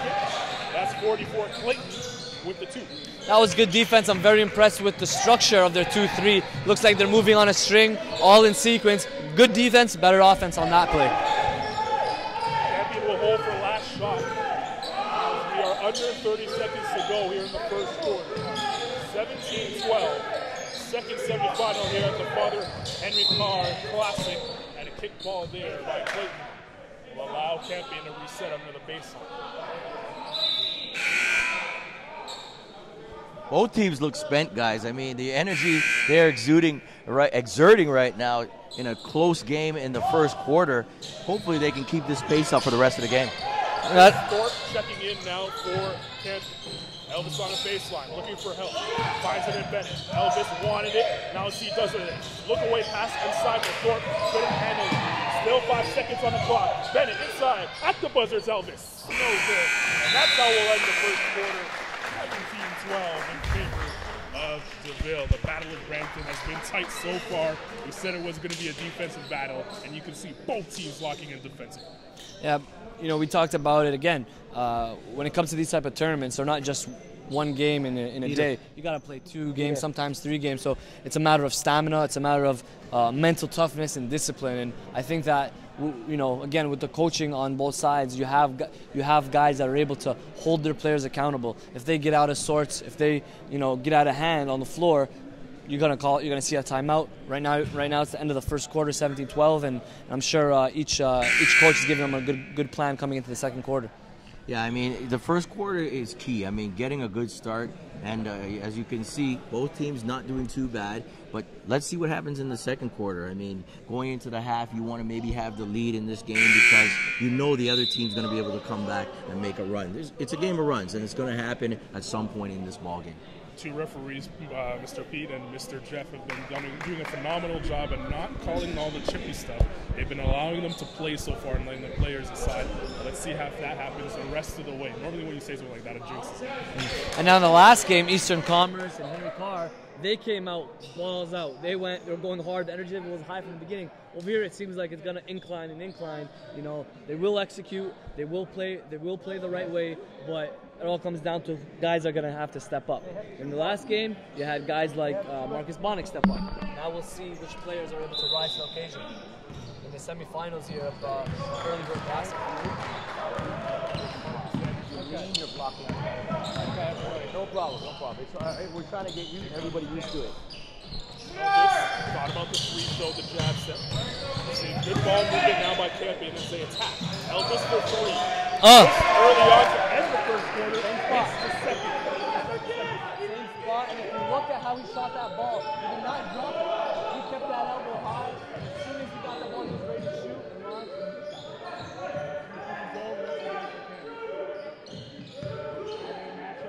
He's got me making hand motion here on the broadcast. Elvis ahead of the pack to the rim. Very nice, very nice. Elvis is turning out to be one of the X factors here. Who knows what he's going to do, but he's in sync with his Campion squad. Fourth inside, he gets fouled. Campion's confidence starting to swell.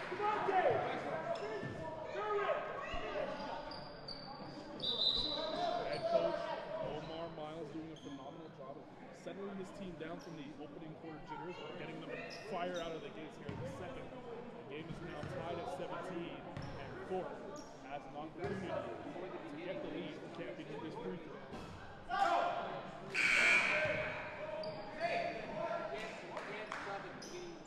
Only 3 fouls apiece, well away from the bonus here in the second quarter. It's always interesting to see year in and year out as guys graduate, guys go through the system and the program, how other guys are able to step up and grow into different areas. It has stepped up and has been a main producer early on.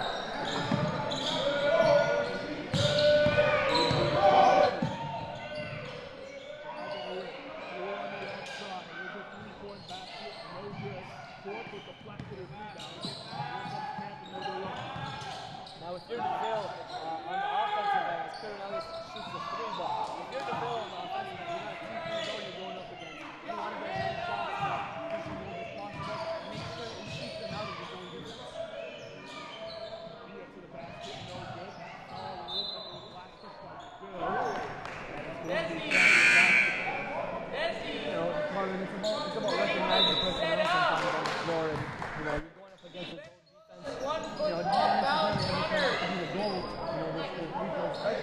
But you have to always recognize and understand where he is on the floor. If you want to drive and penetrate, you got to have the presence in mind to see. He's in my left corner. He's in my right corner. Where is he at? If the defense collapses, we're pushing it out to him to the free.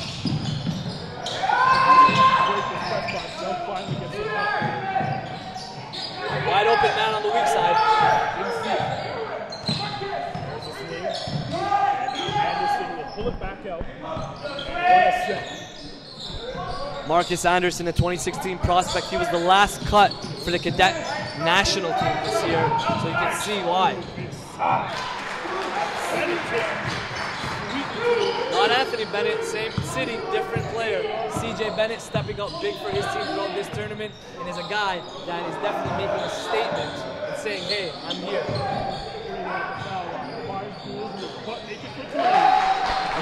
And this is like a broken record, but if you leave Gould open, it's nothing but the bottom of the mesh for him. And he's got to be loving it. No one's really respecting him, but I'm sure as the season progresses, teams are going to have to key off of him and not leave him wide open.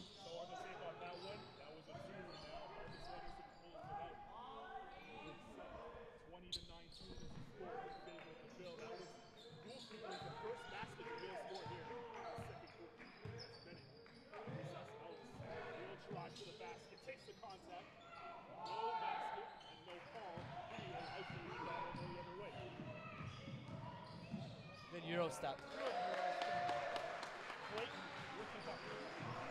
A lot more guys, as we pointed out during the other broadcasts, are using that Euro step. When you have length and athleticism like that, it definitely helps and makes it easier for you to score that layup. And off the broadcast, off record, we spoke about the strides. The strides are extremely important. Over there, he showed a long stride to be able to avoid the defense and get into right scoring position.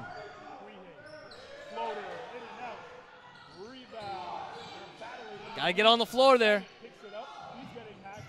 Left and letting them play. Here comes Campion the other way. Up on top, good block, but Lopez on the follow. You don't give up. Good hustle there. Cleaned up the garbage there and He could have easily took that play off, but he stayed with it, ended up with 2 points. Yeah, tremendous effort there. You know, you never give up, as you pointed out, Carlin. Always got to step up for your team, no matter what. Pay attention to what's going on. You never know when the ball's going to pop up, and you're right there for it.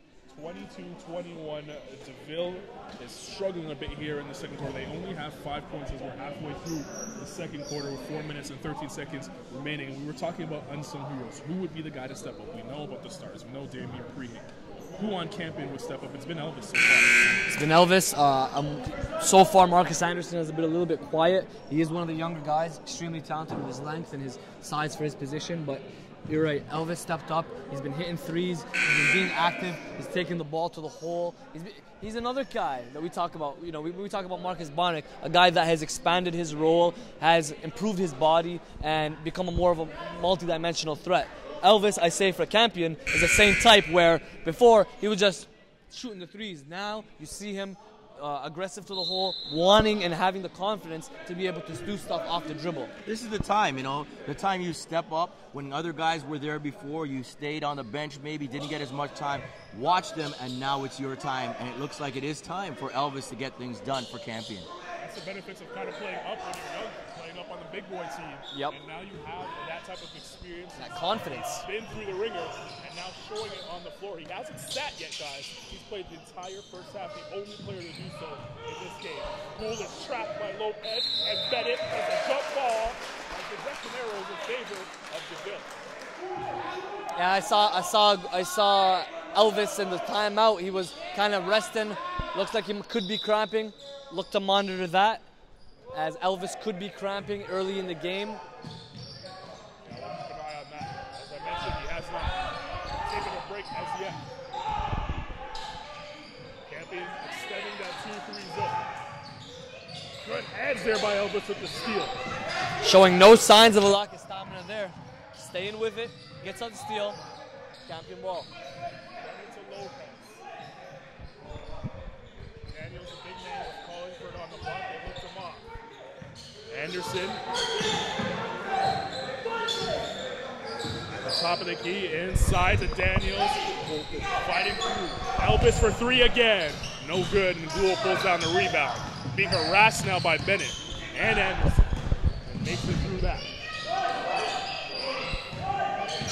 Campion has done a good job defensively here in the second quarter. Only allowing DeVille to score 5 points thus far. Gould has 3 of them as he knocked down a 3 on the last Boston Campion score over 2 minutes ago. Look to be. Prehe blocked up top by Bennett. And he came down with the basketball, and they call a travel. Damien Prehe had his way in the earlier games inside with his strength, his athleticism. In this game, he's being matched, and you can see getting a little bit frustrated, going hard, but just better defense there. He's got to get creative there. If it's not open, got to look to the outside to dish it out. Yeah. Frazier now checks into the game. The first time we see him. I would agree. I would agree there. I would agree, just to point out and reiterate what you said, Tarek. Prehe had his way in the games we saw before, and now he's matched. What is he going to do? Is he going to, cower down, or is he going to step up and really take his game to the next level? And he's new to the program, Damien Prehe is, but what I've been seeing is a lot of teaching on Coach Zoff's end from DeVille. He's been able to tell him things like, calm down, don't be so antsy on the floor. He comes from an area, a region in Brampton. He went to Bramley, not necessarily known for their basketball program. So this is maybe one of the first times he's being, coached up. He's being pointed out things with attention to detail. And you're going to see Damien, and mark my words, I've been able to watch him over the last 2 years, but mark my words, by midseason and then by March, you're going to see a completely different player. Elvis literally sat, guys, for 30 seconds. He's back into the game. Here's Anderson at the top of the key. Man-to-man defense for DeVille. Daniels, Lopez, Bennett. Elvis on the curl. Attacks, trying to find Lopez. They battle for it. Look at Elvis hit the deck. Finds Lopez now. Gould, nice job of moving his feet. Good defense on both sides. Daniels' shot is short, and rebound DeVille.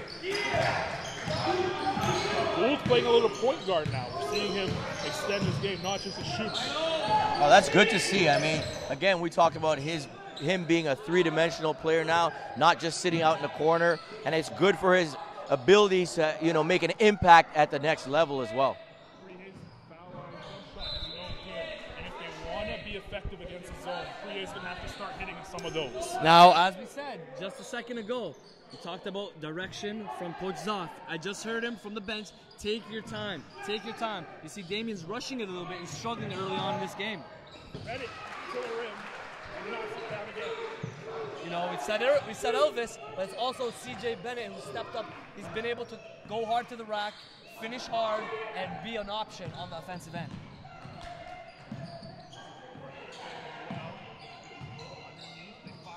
That's poked away.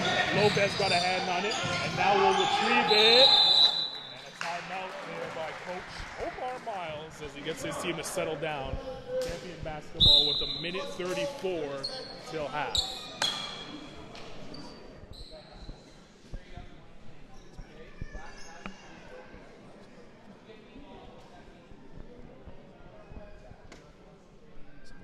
(23-22) is the score here in the second quarter.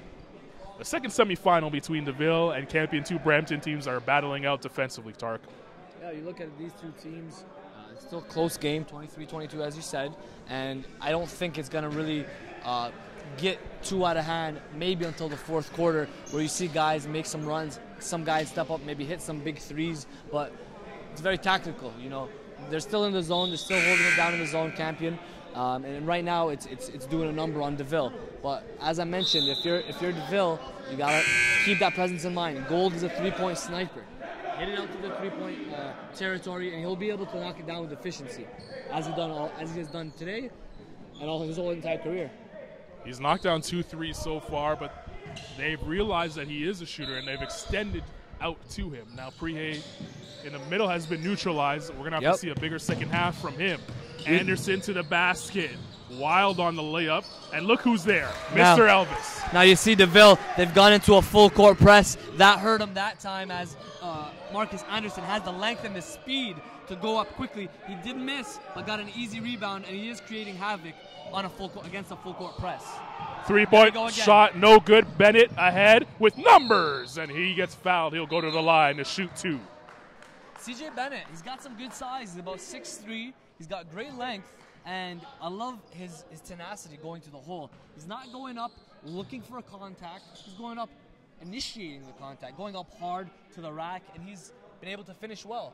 Haven't really seen much of his perimeter game at all, but right now, if he's continuing to penetrate, good things are happening, right? They say if it's not broken, don't fix it, and right now, he's been successful. Missed the free throw there, though. This is his 3rd and 4th appearance at the line for Mr. CJ Bennett. Second shot is off as well, tapped up. The foul by Elvis, I believe. It is on Elvis with the push in the back.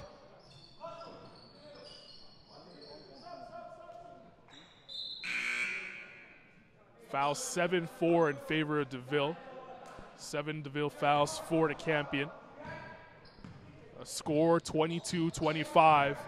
Campion in front by 3. DeVille has only scored 5 points here in the second quarter. The zone has neutralized them. Can this help? It's a Gould 3. That's too strong. Underneath, Prihe touches it and pulled down by Bennett eventually. Anderson thought about leaving, didn't retrieve the basketball, and it ends up out of bounds. Look around, you see a pretty good crowd here. It hasn't been empty all tournament long, whether it's 12 o'clock at noon or it's 5 o'clock. It's been a good crowd in the house at the early bird. And right now we have a tight game in the first half. Both teams from Brampton, Ontario, the Battle of Brampton, home of our #1 overall pick in the NBA, Anthony Bennett. Campion could hold for the last shot here as there's 20 seconds on the clock. And CJ Bennett passes over to Daniels, who shoots the 3. That won't make Omar Miles happy, as they could have held for the last shot. Gould says slow it down. 8 seconds to go. Gould penetrating. Kicks it back. Gould for 3. In and out. Pulled down, and that will do it to end the first half. In the second semifinal, the winner of this will play Father Henry Carr It is 25-22 in favor of Campion. So far, you have guys like Elvis as well as CJ Bennett leading the way for Campion. Haven't seen much of Andrew Anderson, if any at all. He could be injured, if I'm not mistaken. I haven't seen him, or if he is playing, he's been invisible. But I'm gonna look into that again, because Andrew Anderson is a guy who I saw in the summer, at Peach Jam, a high level environment, high level atmosphere. He's 6'5". He's got, I call him, the best motor outside of Chris Eggy, and that's saying a lot. He can guard 4 positions. He's laterally quick. He's got length, and he really gives it to you energy-wise. So, if indeed he is not playing, then that's a big loss. I'm not sure. I don't see him, so that would be a big loss for Campion. Well, indeed, but right now it doesn't look like it's affecting them too much, as that second quarter they really took it to DeVille, only allowing 5 points in that second quarter. Yeah, I think that DeVille struggled a little bit against the zone defense, because you look at it, DeVille is a high-powered offense. They have a lot of scoring options, and I would expect coming into the second half, you're going to see a lot of different looks. You're going to see more ball movement. I can almost guarantee you that Coach Zafranieri is in the locker room right now, giving it to his guys, letting them know that they've not done a great job moving the ball, not done a great job giving different looks at it. You got to continue to move that ball and make the defense work. Yes, you do, and I'm going to remind you, your pick before the game was DeVille, so I think I'm going to give you a chance to go into that locker room and maybe fire the boys up. We'll take the quick break. I stand by it. And be back with the second half. You are watching the semifinal numero 2 for the day, as Father Henry Carr won the first one. En français. Mine's from Montreal, Quebec. The winner of this one will play Father Henry Carr in the finals at 6 p.m.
Back we are here in the third quarter of the second semifinal here at the Nike Father Henry Carr Classic.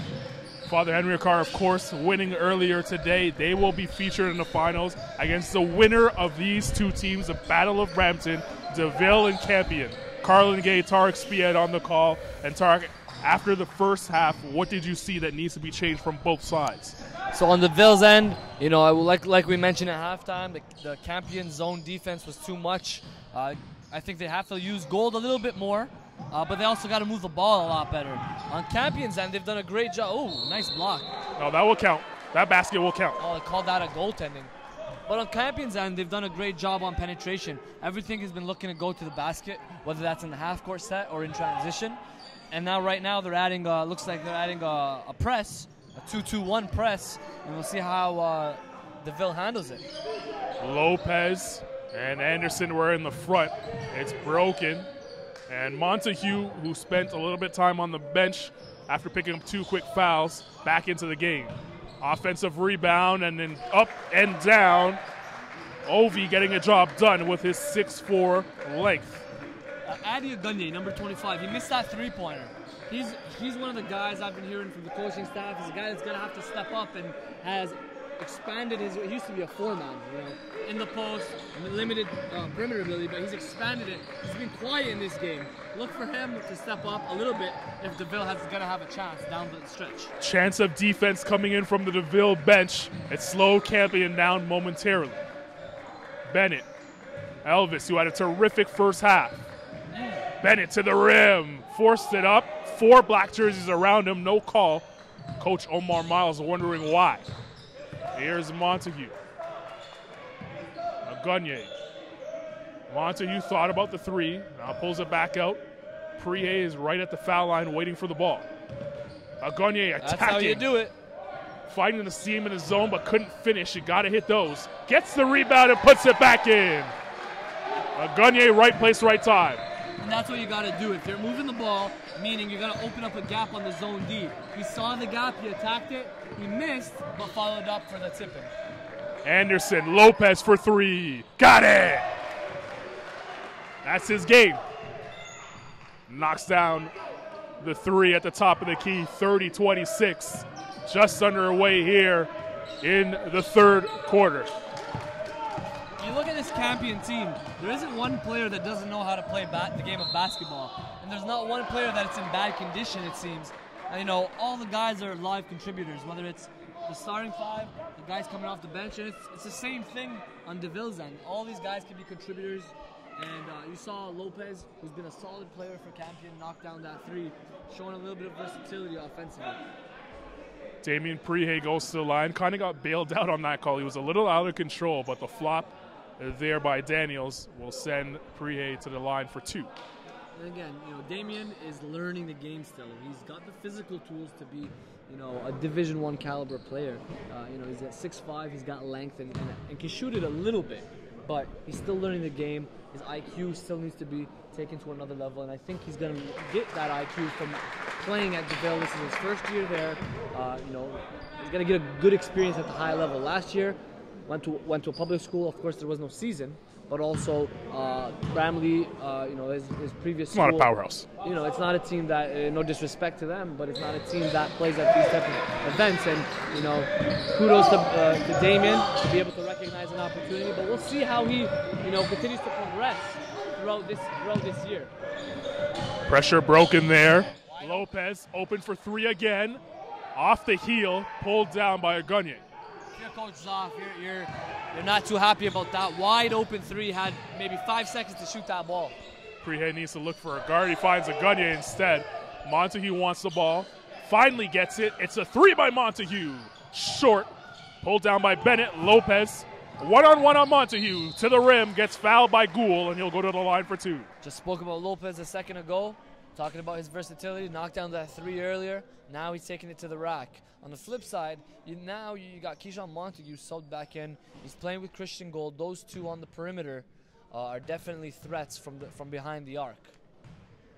And that should provide DeVille with a little bit of more substance offensively. But they got to knock it down at the end of the day. Clayton will check in for DeVille. He comes off the bench, 6'4", grade 12 kid. A lot of length to him. And he will replace Ogunye. Lopez missed the first free throw, looking to knock down the second. Missed them both. Clayton, who just stepped into the game, pulls down a flat-footed rebound, and here comes Montague the other way. DeVille still showing that 2-3 zone.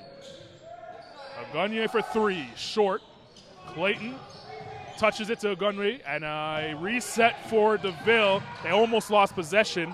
Montague will now push. Montague to the rim. Clayton underneath. No good, and Prehay gets fouled by Bennett, and Prehay will go back to the line.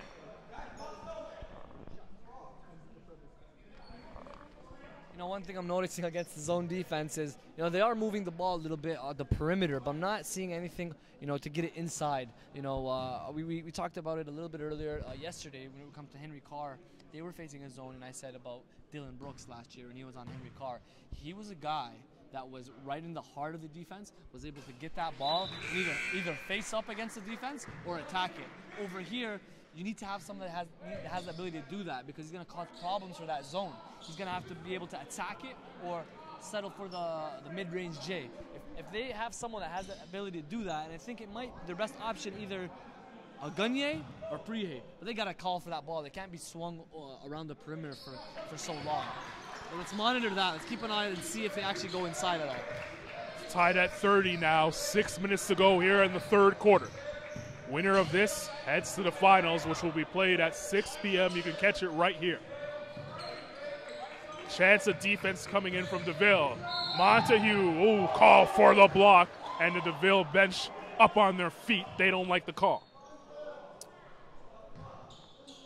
And Prehay not looking good on an ankle. He got rolled over. His left ankle, he is limping.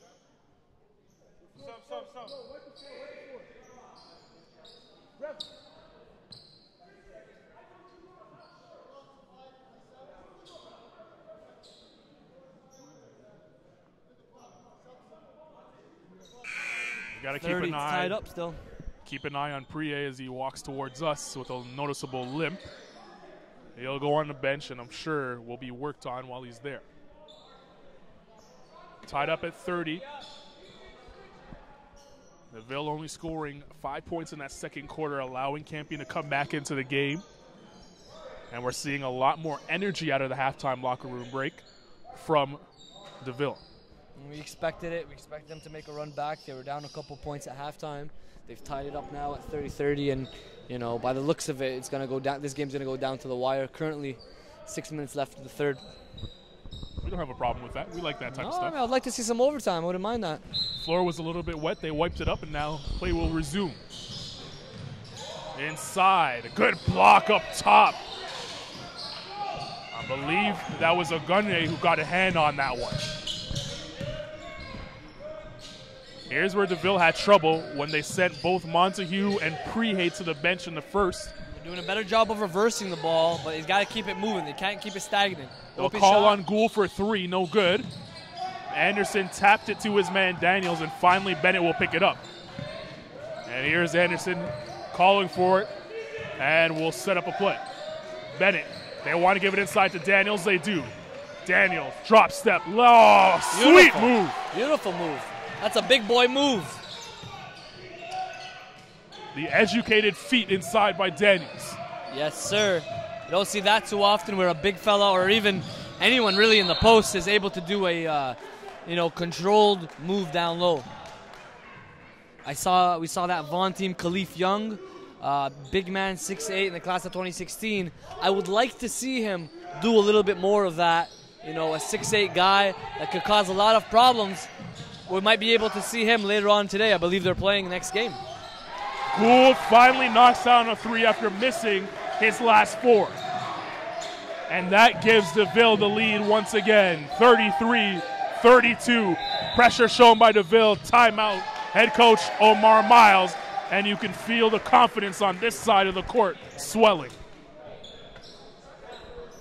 And that was with Elvis and Lopez on the bench for Campion. Two senior guys, two guys who have had a lot of experience playing with this team last year, and you see what happens when you're both more experienced guys come off the floor. Kind of gets out of hand a little bit.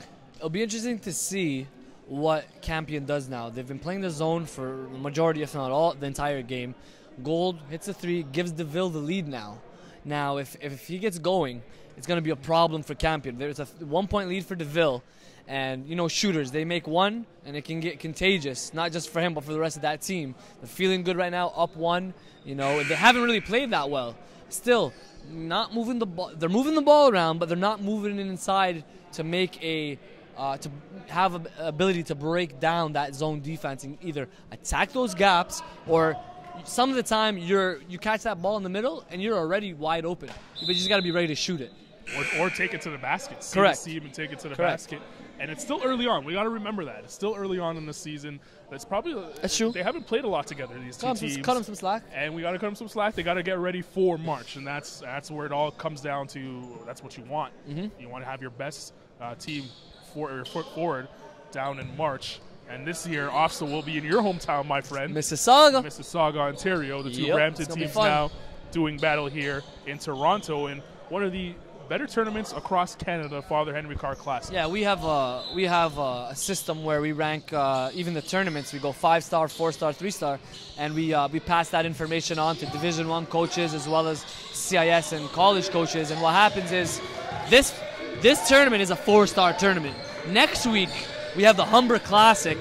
Gonna have a lot of these teams in there plus more, and we have that one as a 5-star tournament. So look out for the Humber Classic, hosted by Humber College next weekend.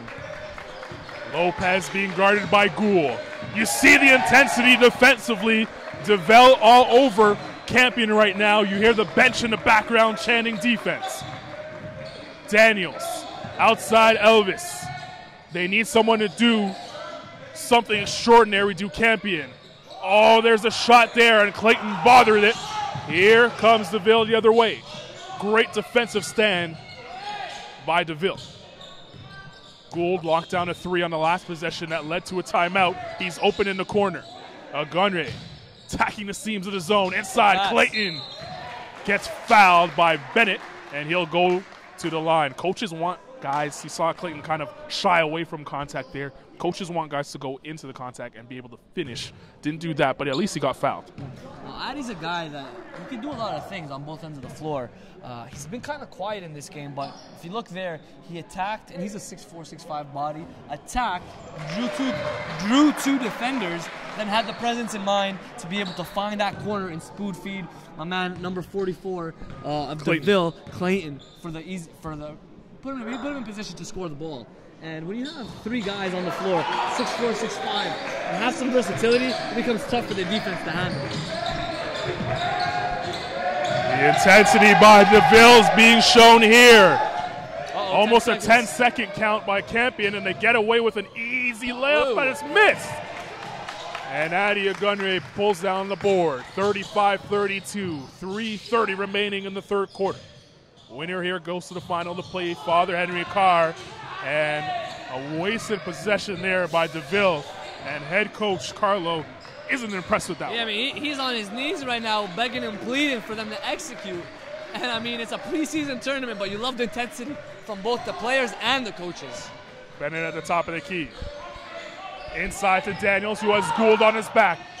Daniels stripped away.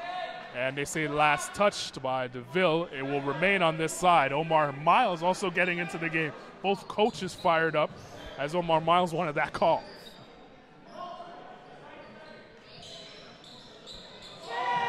Lopez shows the up fake, trying to attack Clayton, who did a good job of moving his feet. Now Daniels, a big man, tried to fire it over to Lopez. It's tipped away by Prehay. 2:52 remaining in the third. And Lopez will go to the bench. Replacing him is Dylan Gregory. Elvis had that slip right through his mitts. DeVille basketball. Momentum in favor of DeVille clearly. And you see Damian Prehay on the floor looking at his team and saying, calm down, guys, calm down. Gould Jab step, up fake. They try to attack the zone. Good job there by Anderson with the sticky fingers poking at the ball. Chance of defense now coming in from Campion's side of the bench. Prihe with the fake pass, down to the three! At the top of the key, that's a big time shot. Now, what happened there? Damian Prihe in the heart of the defense, he was able to anchor that offense right there. You know, he was in the middle, looked, was calm, found the open man for three, knocked it down. Keyshawn Montague. Adi Agunwe should have just went up with the verticality rule, but he swiped, and the foul is going to be called. Going to the line will be Dylan Gregory. And I apologize, that wasn't Keyshawn Montague on the three, that was Desmond Kwabia. But that's what DeVille wants. They want to attack the middle. Attack the middle, that's where the zone is most vulnerable, and then be able to operate from there. And Damian Prihe seems to be the guy that has taken that position in the middle. And you want to see more of that. If they do that, they can win this game. They have to force the Campion out of the zone. They've been in the zone all game, playing a little Syracuse type basketball. Gregory knocks down the first. Second free throw is pure. His family's in the crowd. You can tell when one of the kids on the floor scores, you know whose mom it is. No doubt. The screen was there. Gould trying to break the press. They come over. He got away with the walk, but he turns the ball over. You know, the NCAA season has tipped off yesterday. I mentioned Syracuse. You know, Tyler Ennis is a guy people really need to look out for. We're getting, you know, some NBA calls, you know, on Tyler Ennis, and what's happening is he's going to be leading that. Could be leading that conference in assists. Led the team yesterday with 7, and also led him with rebounds. I think he had 8. He's a total package for sure. Elvis on the pump fake. The kick, Bennett, that's a 3. They needed it. And Bennett knocks it down, 38-37. Hey, CJ Bennett is coming alive in this whole tournament. Never really knew a lot about him last year, making a name for himself here at the Early Bird. A minute 30 to go in the third quarter. It feels like the finals, but it's only the semis. Picks a pocket, Elvis up to the rim. Oh! Kisses it in and says, let's go, as he walks back on defense. And Campion has now taken back the lead. See what happens. They put on a press Elvis and another steal. Steal. Wow. Anderson, Elvis for No 3. way. No good. And Gregory chases it down. Bennett was out of bounds when he caught the ball. Garland, it's a game of runs, you know. It hasn't been more than a 5-point lead all game. You got Campion having a run. DeVille has a run. Now Campion back at it. They take back the lead, 39-38. A minute and 8 left in the third quarter. We don't get a second to catch our breath here, guys. Holy mac. This gym is packed, and the energy, you're feeling it right through your screen. 39-38, the Battle of Brampton. It's been just that, a battle. It's been a good game. Not particularly a high-scoring game, but I think by the end of this could get to 50-60. Average for a high school game. You know, it's very tactical. Like we said, you know, coach is doing a good job of throwing different things. Right now, Campion, if you notice, they threw a press on, pretty much mid-court press. They had, or you could call it a full, actually, and they kind of got DeVille rattled. Came out of nowhere with that. Forced turnovers, made a big run as a result. And they've also been active defensively. Got to credit, you know, Kerwin Elvis. He's been a guy that's been active defensively. He probably has 3 to 5 steals right now for Campion. And, you know, but right now, good timeout that was called by Coach Zoff. Minute and 8 left. You could expect a good response from DeVille in a tight game. Yes, you can. And when we talk about Campions, Elvis, who has stepped up. So far, there really hasn't been that one guy on DeVille's side of the ball who has stepped up. Who will it be? Will be a question that needs to be answered as we head down the stretch. DeVille basketball, they inbound with Adi Agunwe. This is Prihe. Needs to find a guard, and he finds a Campion guard instead. Ooh. Elvis attacking the rim, hits the ground hard.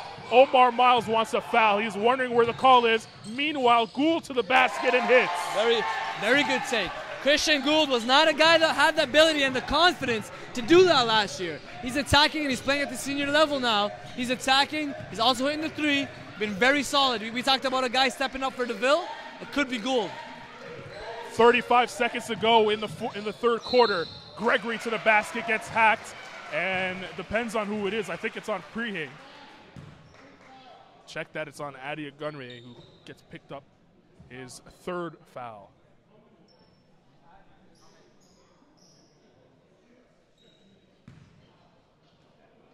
Only 2 on Addy. I said 3, but it's only 2. But that's the 6th team foul for DeVille here in the second half. Only 4 to Campion. Free throw missed there by Gregory. 34 seconds remaining in the third quarter. It's the Battle of Brampton here. You know, it's an early season tournament, but it's also bragging rights for that. Both 2 Peel region teams, you know, playing for bragging rights. The top team in the city every year, you know, that's the question. Who's the top team in the city? Sometimes it's DeVille, sometimes it's Campion. So anytime a chance they get to play against each other, it's always good. Gould finds Clayton. Clayton, nice wraparound pass inside to Prehay. You said, Tariq, he's pretty versatile at that position. He just showed a little bit of versatility there. 12 seconds to go in the third. Dribbling, Gould picks it up, gets fouled in the open floor with 6 seconds remaining in the third quarter. A good foul there by Elvis as he felt that a break was about to happen.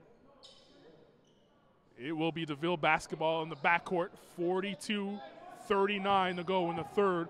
They have 6 seconds remaining here in the third quarter.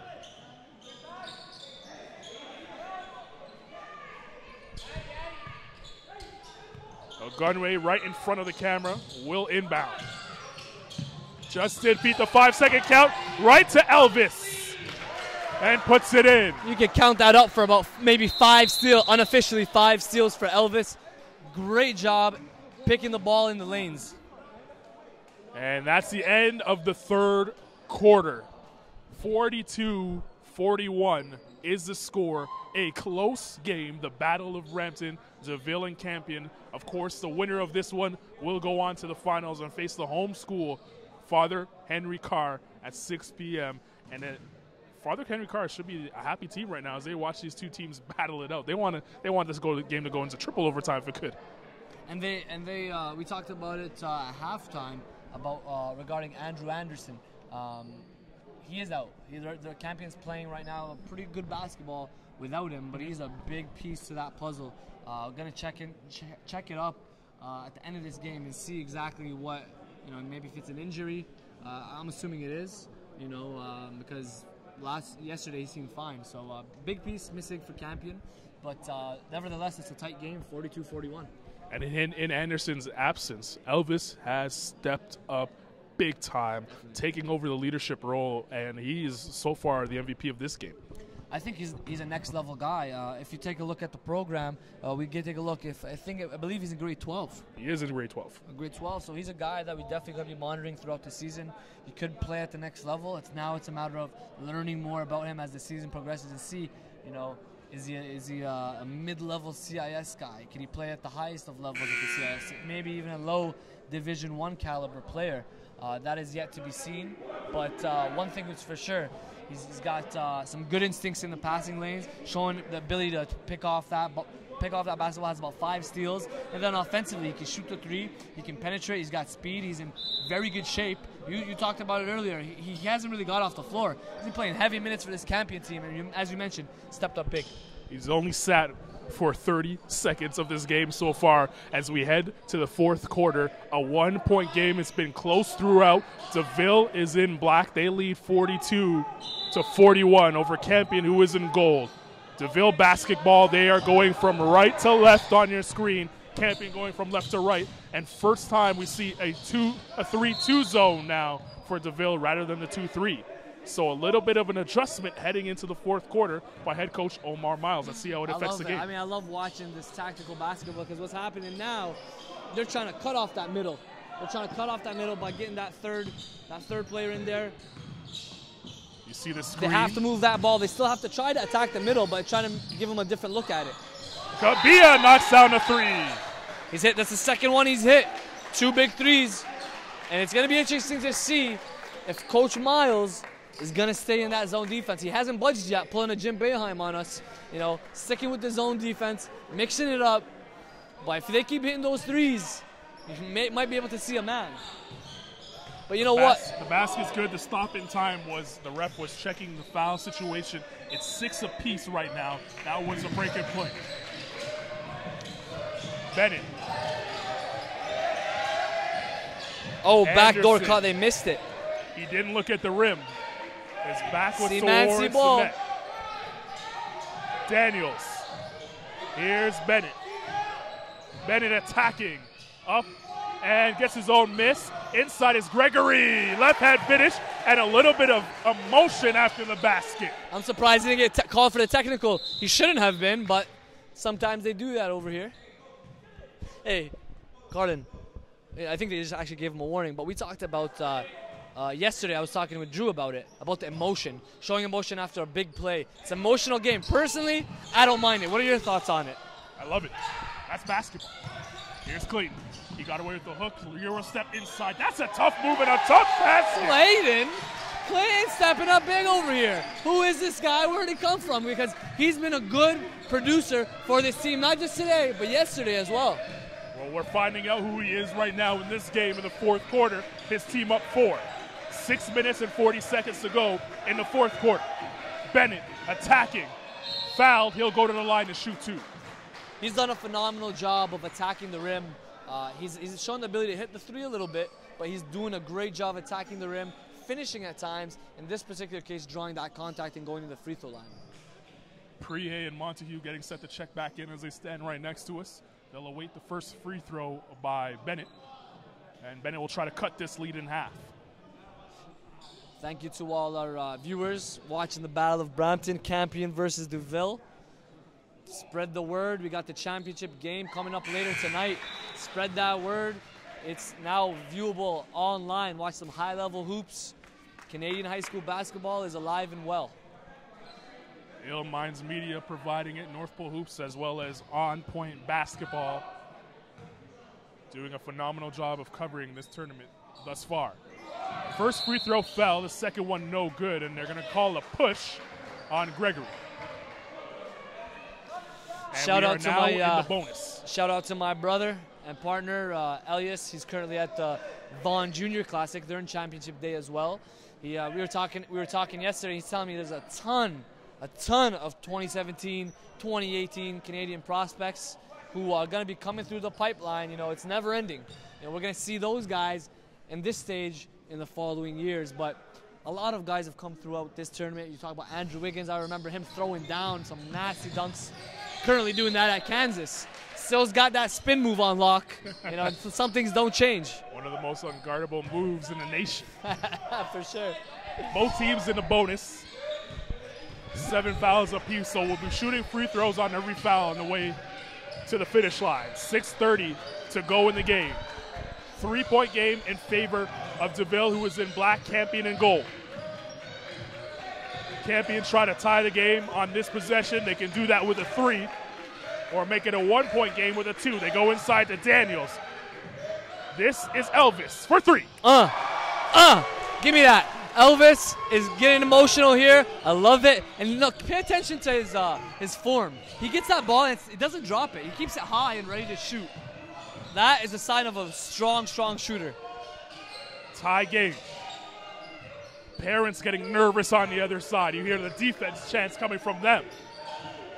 Gould in position now.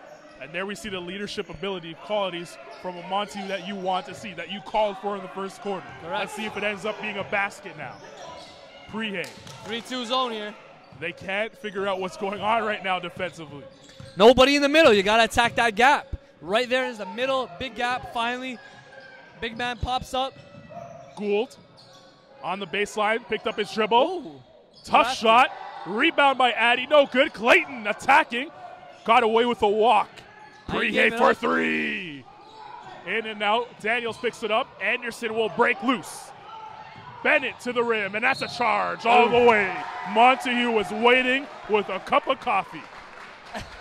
CJ Bennett, we just mentioned earlier, I talked about his ability to attack and penetrate. One thing I've noticed from Bennett is that he seems to just go in one direction. Got to improve that body control. Got to add maybe some better footwork or maybe a mid-range J.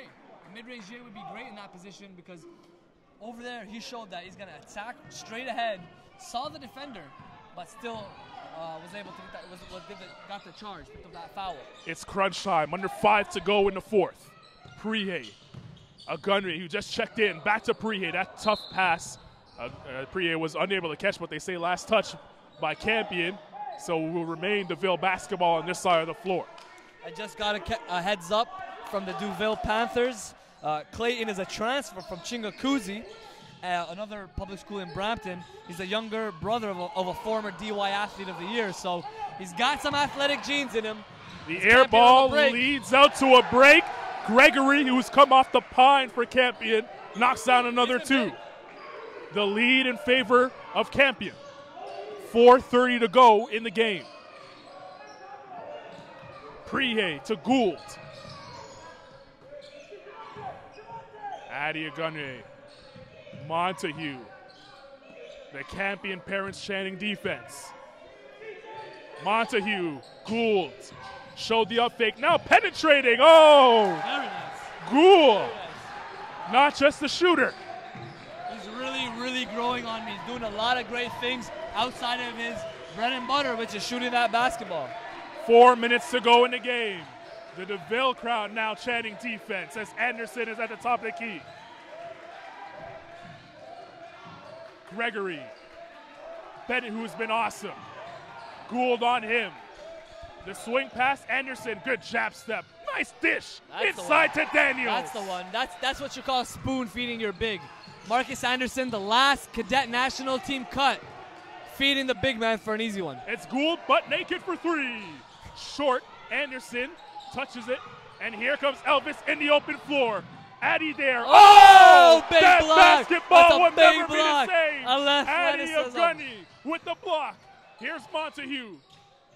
Agunyi thought about the three, now drives inside. Prihe Good spins. footwork. Good block Better up block. top by Gregory. And Daniels with the rejection.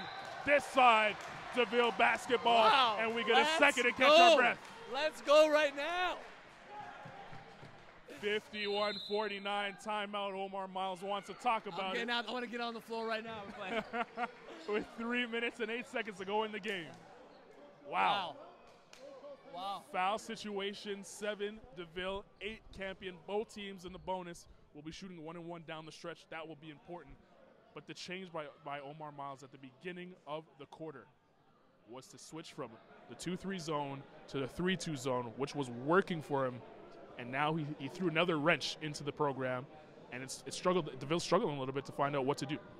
Yeah, it was interesting to see that. It seemed like maybe Coach Miles thought DeVille's figuring it out a little bit with the 2-3, came back with the 3-2. But right now, down the stretch, guys are stepping up defensively. I love to see guys just want it. You just gotta want it. And right now, you get one block on one side, on the other end. It's not easy. Nobody's getting anything easier right now. 3 minutes and 8 seconds left.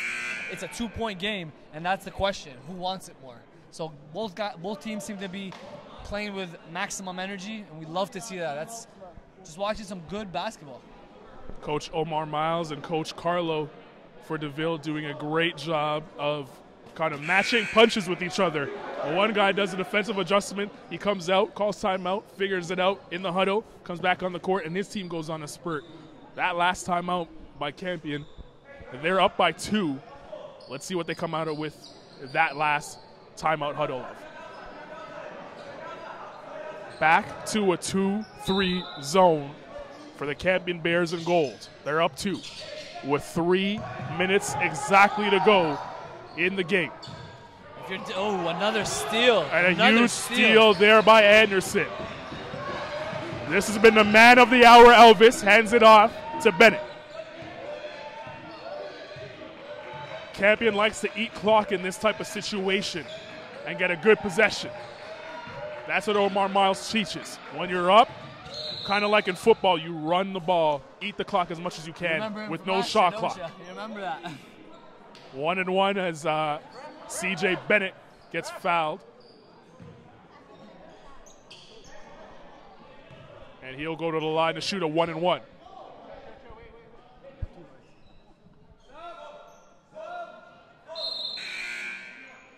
Clayton checks back in. One thing I've noticed about this game is multiple guys have been producing.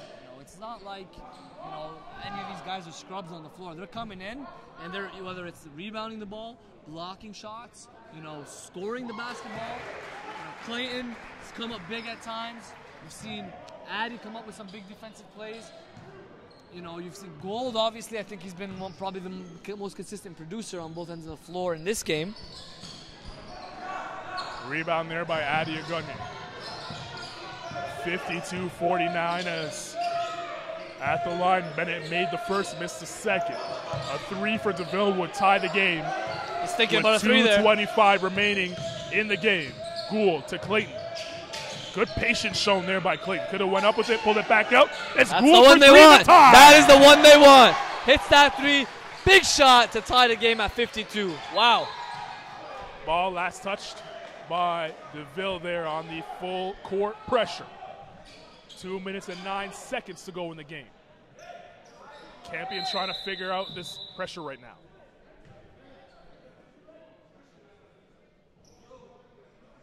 Everybody on the court is locked into the game. Refs trying to organize the table right now. There's 2:05 on the clock. They'll reset it back to 2:11. So they'll add 6 seconds back onto the clock. Campion inbound. Anderson beats the pressure by himself. Now we'll have to pull it back out. They do that. Here's Bennett. 2 minutes to go in the game. Anderson on the baseline is Bennett. Thought about a three. We'll pull it back out. Gould watching him. DeVille in a man-to-man deep.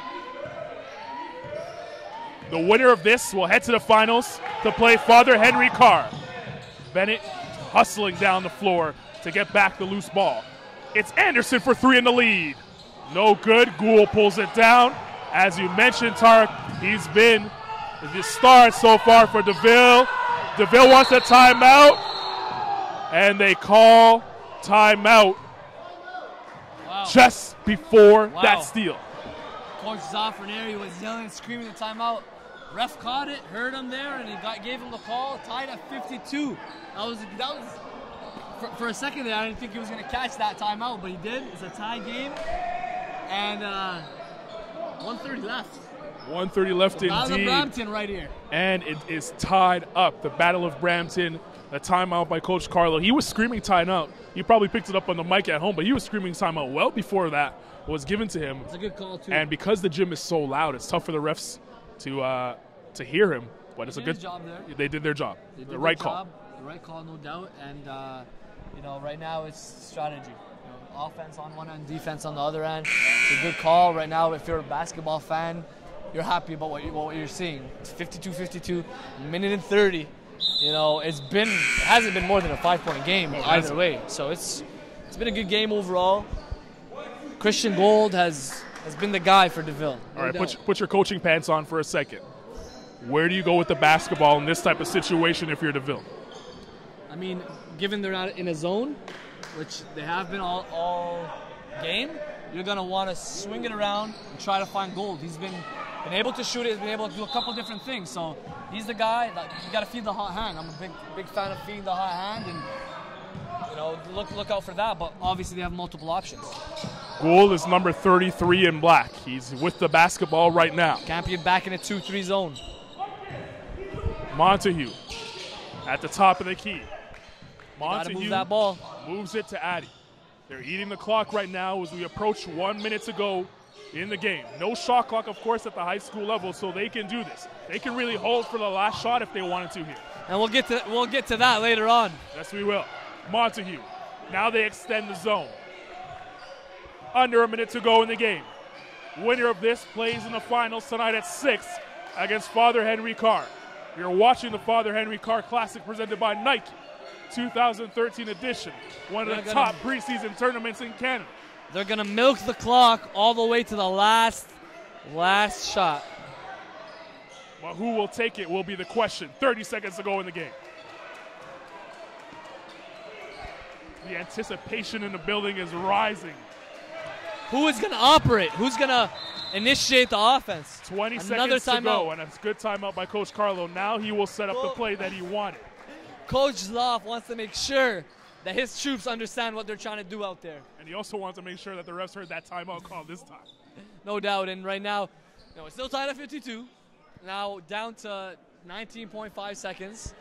I'm very interested to see how they're going to approach this. It is against the zone D, but if you're Campion, do you risk that and stay in the zone? Because I mean, you get that open shot, and that's going to have to hurt if they make it. Switch up into the man. I see why they're staying in zone. You got big bodies on the other end, multiple big bodies. So there is a mismatch there overall collectively, but it's gonna be interesting to see who they go with, and also to see the strategy here. You know, you got to know Coach Zafraneri is preparing them for two options. If they go against his zone, they have a play. If they go against a man-to-man, then they have to either a pick and roll of some sort or an isolation of some sort. So, or maybe even a screening off the ball. But I highly doubt. It'll be interesting because they've been in the zone the whole game. They have. You know, if they switch it up, it's gonna get them into a funk. It will throw I would like to see a zone here. I would. I as well. But you never know with Coach Omar Miles on the other side. Interesting to note here, 8 fouls apiece. So any foul will result in free throws. Yep. Gould on the floor with Montague, Prihe. Very interesting point, though. If they look to attack, force the issue, get to the line, that's not a bad idea either. Agunye on the floor as well, and Clayton for DeVille. DeVille in black. There you go from right to left on your screen right now. Campion in gold. The crowd now getting into it. Anderson almost stole it. And guess what, Tarek? They come out in a man-to-man. Wow.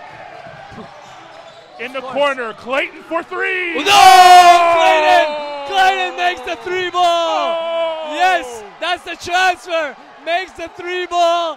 And they are going wild with 0.9 seconds left in the game. Wow. What a shot by Clayton. Wow. Right between the eyes. Hey, we need to know his first name, okay? I just know his last name right now. What's his first name? Norville Clayton. We will now remember his name. Norville Clayton came up big, did not even know he had the three-point shot. He takes the first one of the whole game, makes it, and he's been big off the bench for them, earning his stripes, earning his minutes for coach. They've put 3.3 seconds on the shot, on the clock, not shot clock, but the clock. Looks to have dropped at 2.6 right now. They're trying to figure out. It's going to be 3 seconds on the clock. We got the signal from the ref, 3 seconds on the clock. So there's still time. The game is not over right now. And is it a tie game right now? No, it's 55. It's a 3-point game right now. 55-52, a 3-point game. Ref. The big time three by Norville Clayton. We were talking about him and saying that he could do a lot. We did not know that he had the 3-point shot in his game. Wow. So 3 seconds, Tarek. You're Omar Miles. What do you do? Sorry, say that again? You're Omar Miles. What do you do? 3 seconds to go in the game. What do you do? Again, same sort of scenario they had on the flip side. They can go to a zone, they go to a man. Probably will go to a man. So they gotta have a couple options. You know, again, you did mention the foul trouble, right? If they hold with if you try to force the issue and get a foul, maybe a pump fake, guys will jump. I know Kobe would go with a pump fake right now, try to get guys off their feet if he was in this position. Norville Clayton coming up big for DeVille. Who comes up big for Campion? Chance of defense coming from DeVille's bench. Here's the play with 3 seconds left. It's Anderson for the tie. Oh! He never got a shot off. That's the game. He never got a shot off. Wow. And wow. Let's just take this in for a little bit. We're gonna get Norville Clayton for an interview at the end of this. He deserves it. Came up big, very big. You know what he just said? I saw him on the baseline. He said, he went to his man. He said, I got this. This is me. He wants to defend this guy. Wanted to make sure that he was going to lock him up and not give him an opportunity to answer. 55-52. Big game. Very entertaining game. DeVille gets the W. Battle of Brampton goes to DeVille. Round one anyway. You hear the elation out of DeVille. Wow. And DeVille that is was the one we're hearing. A huge shot. Norville is the one, says DeVille players. 55. Here's some of the reaction. Is your final. A huge shot. DY all day. That's Christian Gold there.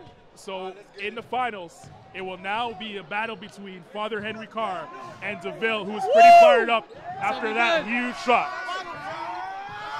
gonna be tough to hear me. Those DeVille guys, they're going crazy. All right, sorry.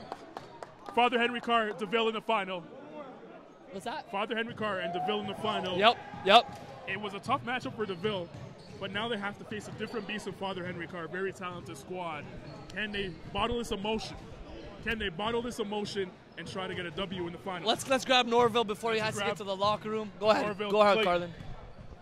There was 20 seconds in the game. The timeout was called. You went to the huddle. What did the coach say to you? He said, just make sure we get the ball and don't turn it over. And then slow it down and just do it one play. You caught the ball on the baseline on that shot. What was going through your mind? I got to knock this down. Got to take the dub.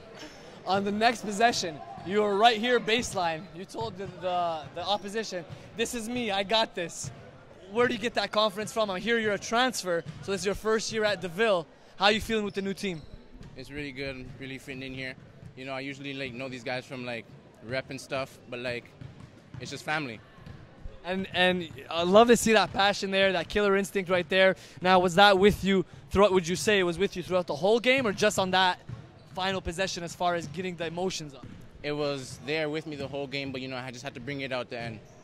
Love it. You're a guy that comes off the bench on this team. When you enter the game, what type of mentality do you have? Do you come into the game to try to just fit in or try to take over? Try to take over. And was that the first game-winning jump shot you ever hit in your career? Yes. Wow. How does it feel? Great. Short and sweet, pulling an Andrew Nicholson on us. One-word answers. Love it. Came up big, Norville, Clayton. And that's just a great overall game. We're getting set here for some consolation play. But before we get to that, let's talk about the final. Because it's going to happen at 6. We're going to be calling that game. Norville, Clayton hits the shot to send DeVille in there. DeVille and Father Henry Carr, what's your thoughts on that one? It's going to be an interesting one. Again, DeVille, that was my call from the beginning of the tournament. I actually told that to Paul Melnick, head coach of Father Henry Carr. I'm sure he didn't like that one. Did not like it at all. Did not like it at all. So, that's my call. I think DeVille, again, they have all the pieces to be a strong team, and they have the point guard spot unlocked. They have multiple bigs, but what they're going to have to go up against when they go against a home crowd, one. Yep.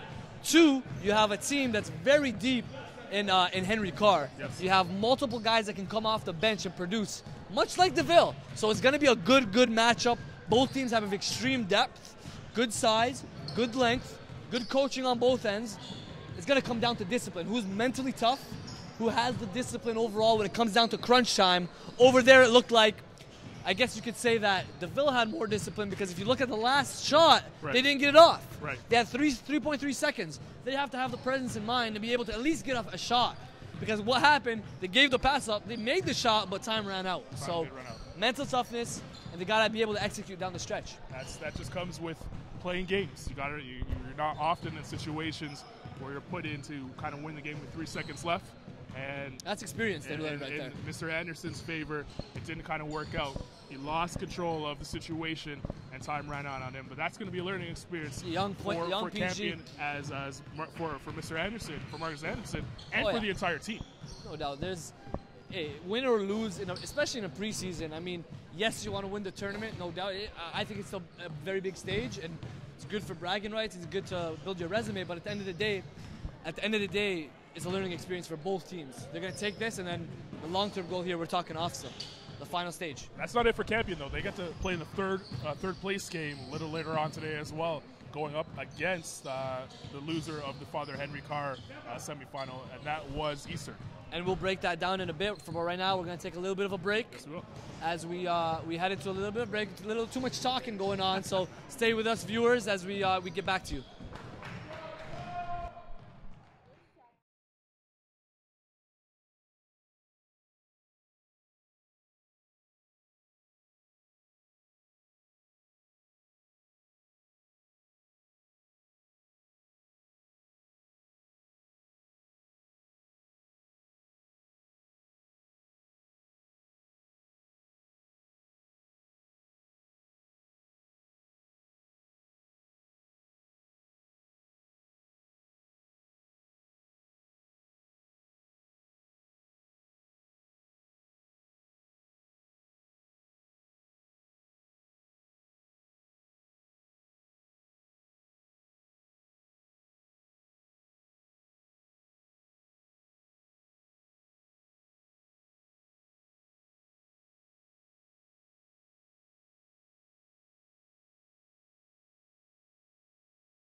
Can we not go in right off the bat? You guys just film for now and then they'll join in a second. Oh, they're on. No, it's off. This one's on. Oh, that one.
Welcome back to the 2013 Nike Father Henry Carr Early Bird Classic.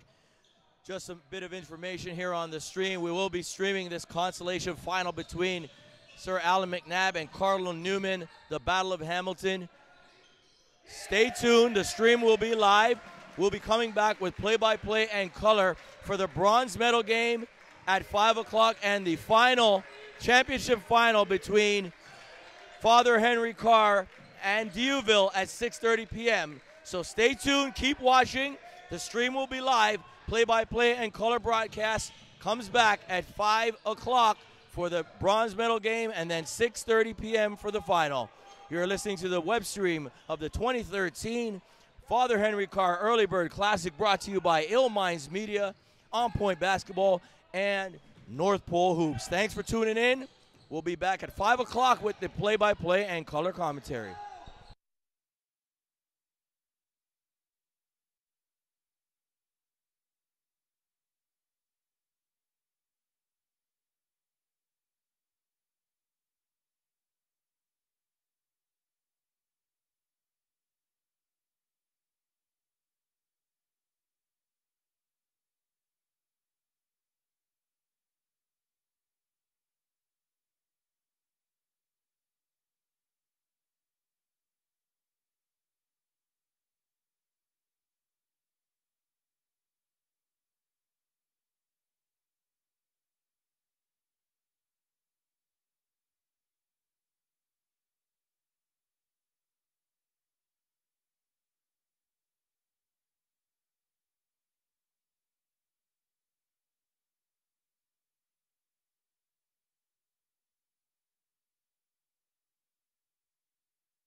Welcome back to the 2013 Nike Father Henry Carr Classic. Glad you can join us on the stream. We're back up and running. My name is Drew Ebanks, alongside Tarek Spiet, North Pole Hoops, On Point Basketball in the house.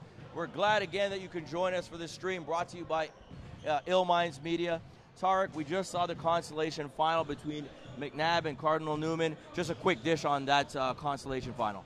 I got a chance to catch the second half. Cardinal Newman was without their star player, David McCullough, without a doubt their leader. But we got a good chance to see Tyler Brown, another, very good point guard, tough, smaller, but extremely quick, extremely swift. Cardinal Newman was able to defeat Sir Alan McNabb in that Hamilton battle, and they were able to get that W. All right, now we're on to the bronze medal game, Eastern Commerce versus Campion. This one should be pretty exciting as well. Two teams that probably wish, of course, they were in the final, but that final we're going to talk about after this. But comment on this game coming up. Yeah, this should be a pretty good game. Again, they all possess some good physical tools between the two teams.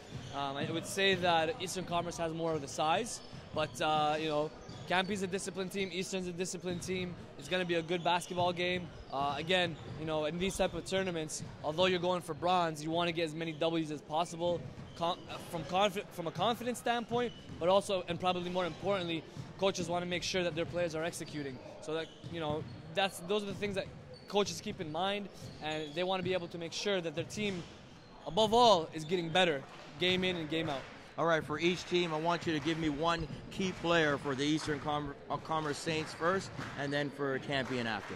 That's a good question, because again, we've watched several games, I think 3 games from Eastern Commerce so far, and one hasn't really risen to be the quote-unquote leader. I think it's still early, but at the same time, you have a lot of guys that can contribute and have contributed, which is a good problem to have. Now, when I say leadership and when I say, quote-unquote star player, a guy that's going to take it upon himself to lead the way in crunch time. A lot of these games are going to come down to a 5-point, 10-point game in the fourth quarter. Who is going to be able to step up? Marcus Bonnick has done so for Father Henry Carr. You have multiple, Damian Prehay at one point for DeVille. Multiple guys, Marcus Audie for J.C. Richardson. These are guys that have confidence in themselves and want to be able to lead a team. Now for Eastern, that's something we still have to find out. On Campion's end, you have Kerwin Elvis, who's really stepped up. Last year, you had Kedar Wright, who's a freshman at UBC, David Armaloran, who's a freshman at Laurentian. Kerwin has been able to fill that void, as well as CJ Bennett has done a really good job. Also to note, Campion is without Andrew Anderson, who had a minor knee injury. He should be back at some point within the next few weeks. But just a heads up, they will be without Andrew Anderson. Big piece. All right, there you have it, the breakdown from Tarek Spiet. We'll be back in a couple moments. Please stay tuned to the live stream of the 2013 Nike Father Henry Carr Early Bird Classic.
All right, welcome back to the bronze medal game. You're watching coverage, the web stream of the 2013 Father Henry Carr Early Bird Classic. This game features Eastern Commerce against Edmond Campion. And this is for 3rd place in the early bird tournament. All right, let's take it. Let's get the action going here. Eastern with the first possession, going from right to left, and going from left to right is St. Edmond Campion, and they come up with a big steal right off the bat. It was like taking candy from a baby there. Campion starting off once again with that zone 2-3 zone defense. It looks like they're going to be using that a lot throughout the whole season. Against Eastern Commerce right now, bronze medal game.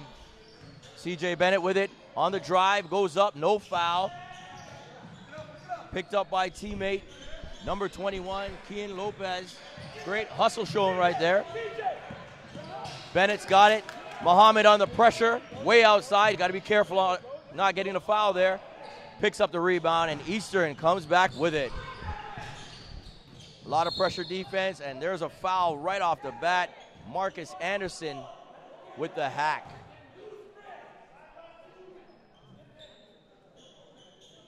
A great crowd here at East Father Henry Carr to take in the traditional tournament in North Toronto. It happens every single year, and it's one of the most talked about tournaments in all of the country. Here we go. Eastern's got it up top. Abanza. Over to Morris. Back to Abanza. Looks like a 2-3 matchup zone from Campion. 2 guys up top, 3 in the middle, 3 in the back. Abanza over top. Ross jacks it, no good. Rebound by Campion down low. Ball goes out of bounds. Unfortunate play there, trying to get it in. It'll be Eastern Commerce ball.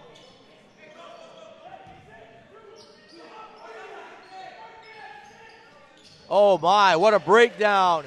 Abanza inside to number 22, Tevin Bartley, and coach for Campion is not happy. Omar Miles calls a timeout immediately. 30-second timeout. Early start so far. Can't really see much right now, Tart. Yeah, you got, again, going back to Campion in the 2-3 zone right now.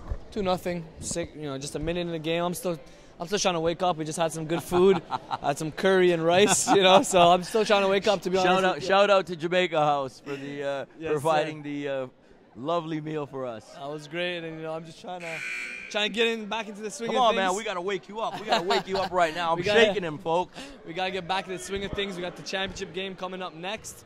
But in the meantime, they'll duel it up for the bronze medal. How important is this? I mean, we know it's the bronze medal game, but how important is this in the grand scheme of things? 4 teams, they of course wish they were in the final, but isn't it important to get here and get a W? Yeah, no doubt. I mean, one, you're building a resume throughout the whole year, whether that's making it to OFSA or being among the top-ranked teams in the country. So you're trying to build a resume. There's an incentive there, but also you want to be able to get as many games as possible. These teams have battled their way into day 3 to get the maximum amount of games. And it's good for confidence. You want to get the W to gain the confidence of the team. Most definitely. Back to game action. Eastern can't make it go. But there you have number 22, Tevin Bartley, picking up the garbage. A 4-0 lead so far early on in this bronze medal match. Big shot, but a miss by Campion's CJ Bennett. But the ball caroms, and it's going back Bennett's way. Campion still has the ball. All right, back inside, and another breakdown, this time on the other end. And 2 teams are not playing the greatest of defense as Daniels puts it in. 4-2 Eastern leads early. Adding a little pressure right now is Campion on Eastern. Seem to be able to break that fairly easy. Back in the zone we go. Here we go. It's like a matchup zone right now. 2-3. In the corner, Ambanza sets it up. No good on the trifecta. Big rebound on the other side by Casey Morris. Almost a steal by Campion, but it's out of bounds. Back to Eastern. We talked about this kid a little bit earlier, talking about Habib Muhammad, 6'8", got some great length, real thin though. Talking about what he can do potentially at the next level. He's got to add muscle mass, but you can't teach that size. He's got good length and mobility. and has had glimpses, has shown glimpses of some positive impact on both ends of the floor, but we need some consistency out of him. Sorry. Now this defense, Eastern's going to have to show they can hit the three because they're wide open for the most part. And there he is again, number 22, Bartley, picking it up and putting it in. 6-2 Eastern Commerce leads, 4:29 left in the first quarter. And a nice driving pass down low. Very nice from Lopez. Keen Lopez with the dish, and he gets it to drop. 6-4 is the score. Oh, and another steal, and there's Bennett, gets it to go. 6-6 ball game. Now we're looking at a full court 2-2-1 press from Campion. And a drive by Muhammad, and he gets it to go. Bang, bang, it's good. And he's going to go to the line for an extra at the charity stripe. I just mentioned his length. He was able to take 2 steps on the baseline and finish. I don't want to say finish strong, but he did finish with some contact. And the reason I don't want to say finish strong is because a big man like that's got to be able to dunk that. Now, if you look at his frame, you look at his physique, he's got a lot of building to do. You got to build a good foundation down low. Got to build his calf muscles, his core strength, as well as his quads, to be able to power that down on the baseline next time. Great breakdown, Tarek. Back to game action, 9-6 Eastern with the lead. Muhammad just made a great play and a foul now. Eastern Commerce, Bartley picks one up. And the ball will be out of bounds on the baseline for St. Edmund Campion. Subs coming in, number 3 and number 45 for Eastern. Number 3, Jason McDonald, and number 45, Tevin Bailey for the team in red. Going from right to left on the broadcast. Campion going from left to right. And there you have it. 3-ball. Kerwin Elvis, and we've talked a lot about Kerwin Elvis, and he's really stepping it up this weekend, Tarek. Yeah, Kerwin, you see his shot, the form, again, I'll mention it as they go out of bounds there, but I mentioned it before. If you look at his form, he's ready to catch and shoot. He's not bringing that ball down, which you don't see from a lot of players. Most have to set, the way that they set up their shot is they kind of bring it down a notch, but in this case you have Kerwin Elvis ready to shoot. Oh, unfortunate play there. Inbounds went right on the line, and they call it Edmund Campion ball. And that's little plays like that could come to haunt you towards the end of the game. The 2 points here and there, unnecessary turnover. You see in the crowd just spotted Norm and Brody Clark. Norm Clark, head coach of, assistant coach for Oakwood. Brody, of course, a forward at Oakwood in the senior year. Looks like they're doing some scouting here as they'll face up with some of these teams at the Humber Classic next week. Yeah, I'm hearing that Humber's looking pretty good right now, and there you have Campion's Marcus Anderson dropping the 3, and they take a 12-9 lead. A big steal, misses the layup. Number 23 hits it. So 13, CJ Bennett there. Elvis on the miss, and then Bennett picks up and cleans up the garbage. Eastern Commerce having an awfully lot of trouble controlling that basketball and not doing too good job of taking care of it. I mean, they got a lot of turnovers. It wasn't even the pressure. It was just bad passes, lazy-looking passes. And, you know, if you're Coach Jeffers, you're in that huddle, just livid about that because, I mean, they haven't really applied pressure yet, and already they're kind of forcing those turnovers.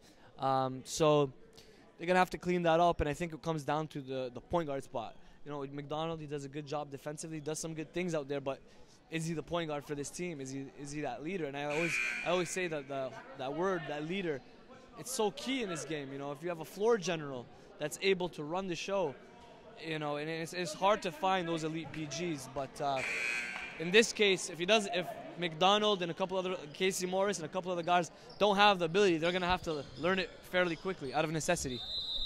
Okay, back to game action. 2:43 left in the first quarter. Edmund Campion ahead 14-9.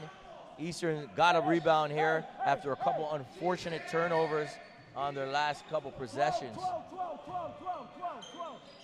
Inbounds by Casey Morris. Gets it to Dixon, Dwight Dixon Jr., who's checked in over to number 55 on Eastern. Joseph Thomas buries it, 14-12. for Campion. This is the bronze medal game at the 2013 Father Henry Carr early bird, and a great scoop layup by number 24, Dylan Gregory, who's checked in for Campion.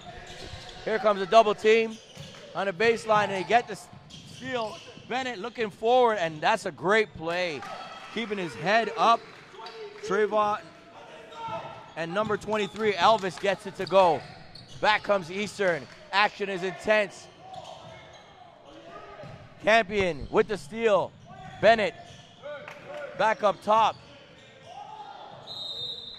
Ball is knocked out of bounds as Dylan Gregory tries to do some damage down low.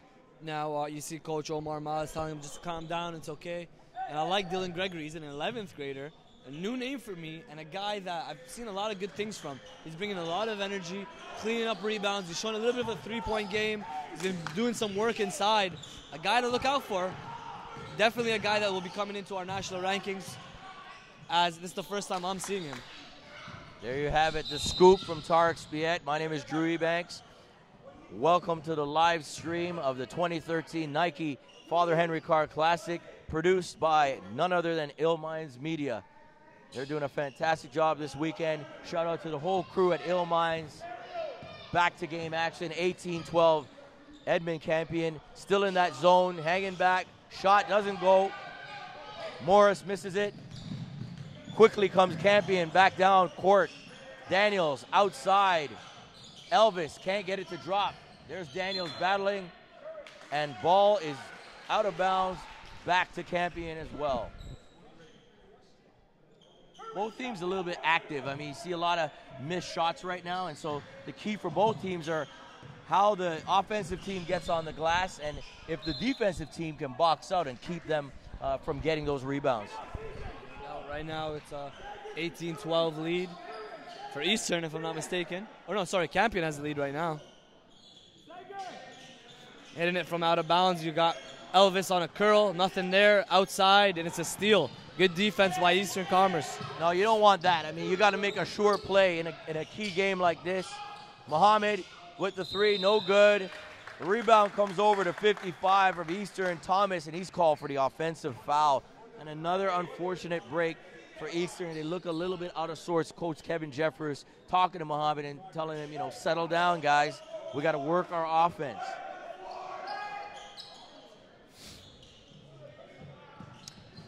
Looks like Campion getting active with their press breaker. A nice bounce pass from C.J. Bennett. And they can't finish. That's Gregory. Can't get that to go. Eastern back down. Dixon Jr. And got a young lineup on the floor right now for Eastern. There he is. Up to Muhammad. On the wing to Morris. Back to Muhammad. And there's a bucket. He's got to pound that one down. He's got the ability. We've seen him dunk the ball. Throw that down. Yeah, you got to grab that and you got to send that home. You want people to remember you, whether it's coaches, whether it's you know, other players. Make a statement. You want to make a statement that when I get the ball inside, I'm throwing it down. Yeah, we talked about his weak lower body strength. He's got to build that foundation for himself, but he was right there. He could have pounded that down, and some of that for the younger people listening as Elvis hits the three to end a quarter, but it comes down to a mentality. You got to be ready to get that ball and throw it down. That has to be the mental approach to any big man or anyone with athleticism. Most definitely. A great first quarter, 18-14 Campion leads. You're watching the live stream of the 2013 Nike Father Henry Carr Early Bird Classic. Stay tuned. We'll be right back in a moment.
Welcome back to the webcast of the 2013 Father Henry Carr Early Bird Classic. We have a tight game right now. First quarter is over. It's 20-14 for St. Edmund Campion over Eastern Commerce. And what's your breakdown of the first quarter so far, Tarek? Well, it's, I think each team is feeling each other out right now. You got Kerwin Elvis, who's he's still doing his thing. He's still shooting the ball extremely well. I believe he has 2 3-pointers there in the first quarter. Turnover. Eastern comes back. Big block down low by Douglas. By Gregory, that is. And a foul on Dixon Jr., Dwight Dixon Jr., the foul in the front court. And again, I mentioned Dylan Gregory earlier in the first quarter. I think he was part of the story in that first quarter. I think what coach is doing, Omar Maz, giving him some very valuable experience. It's a bronze medal game, but it's also a time to look at different combinations. Look to see who deserves minutes based off of the first 2 games. So Gregory has had a solid outing off the bench, and he's earned minutes right now for Campion. Back to game action. Dixon Jr.'s got it down low. Looking for 33, Morris. Oh, a drive by Dixon Jr. gets blocked. He picks it back up, moving it back outside. Up top for Mikhail Grant. Grant directing traffic, facing this 2-3 zone at Campion. 2 up top, 3 at the bottom. Oh, they missed it down low. They had an opportunity there. Thomas gets it. Back to Dixon Jr. A little pressure up top. Bennett. Anderson as well. The 3 goes up. No good by Grant. Rebound comes to 22. And then number 33, Morris, picks it up after Bartley couldn't put in the first one. And as you can see, Eastern Commerce, if you don't box them out, they're going to do some damage down low. Yeah, and the zone defense, there's some positives, but there's also some negatives to it. Obviously, if they're going to be playing a zone defense against a team like Eastern Commerce, who has multiple guys, he's got multiple guys that can really rebound the ball. So with the zone, they're not going to be able to cover and mark their man, if you will, off of the ball. So what's happening now is Eastern's getting some second, third, fourth chance opportunities because of the fact that, 1, they're active, but 2, the zone kind of favors or kind of goes against them when it comes to the rebounding department. Back to game action. Free throw is good. Morris makes it 20-15 Campion.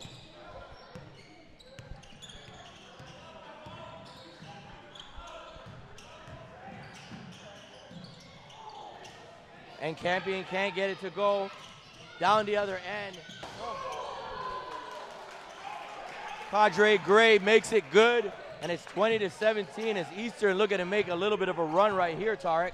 Couple new faces in for Campion. Again, I mentioned, Coach Miles wanting to add some new pieces, looking at different combinations, and giving an opportunity for some of the bench guys. And right now, you have number 22 on the floor for Campion, who. Number 22, that would be Tristan Frazier on the floor, as well as number 25 goes to the rack there. Martin Tinker. Yeah, and you got these guys who might not get minutes throughout a full game, but they can definitely play. They definitely have some tools on them, physical tools, and they know how to play the game. And you can see that right now. Outside of Marcus Anderson, everyone's coming off the bench. Well, that's the thing. I mean, it's a long tournament. Coaches want to see what their guys can do, especially the young guys in pressure situations. And that's why you see some guys we haven't seen throughout the tournament so far. But it's a great learning experience for them to get into high-level basketball games with a lot of pressure at stake as well.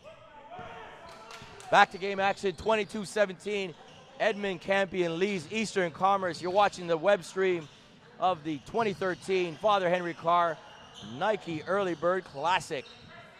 My name is Drew Ebanks, joined by Tarek Spiet, OnPointBasketball.com for all your hoops content, as well as NorthPoleHoops.com. Great content, as well as scouting reports on all the top players from Canada. And Eastern comes back with a layup. That one's put in by Gray. It's a 22-19 ball game, Tarek. Right now, Campion looks to be sleeping a little bit in transition. Eastern Commerce comes back with an easy one. And looks like, oh, that he got lucky there. Touched the backcourt line, or sorry, midcourt line.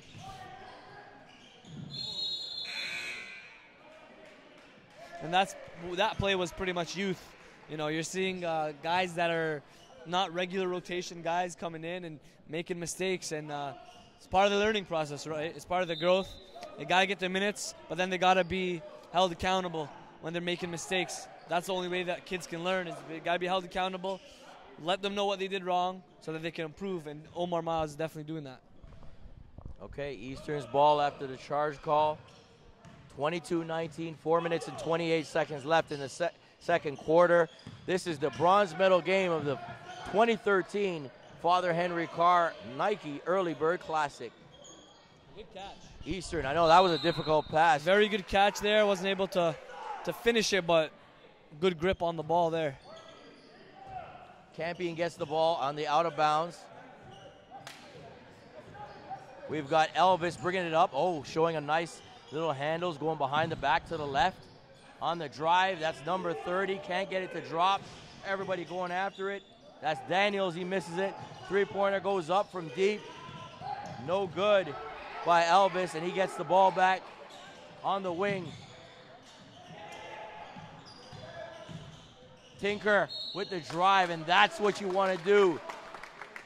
Coming in, getting some time now, grade 12 student, Martin Tinker, 6'3", and he goes to the rack strong to the right, from the right to the left.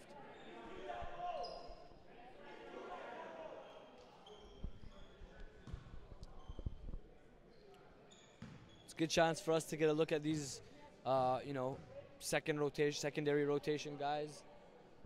Get to see what they're about. You look over the St. Edmund Campion roster.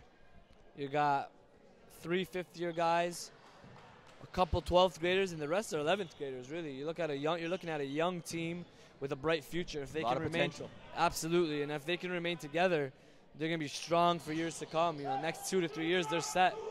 Their juniors coming in next year. We'll see how they're doing. Elias is out there at the Vaughan Junior Classic, where St. Mike's and Father Henry Carr, that's the OFSA championship last year, they're going to work. Those two schools are going to work against each other at the Vaughan Junior Classic Tournament Championship.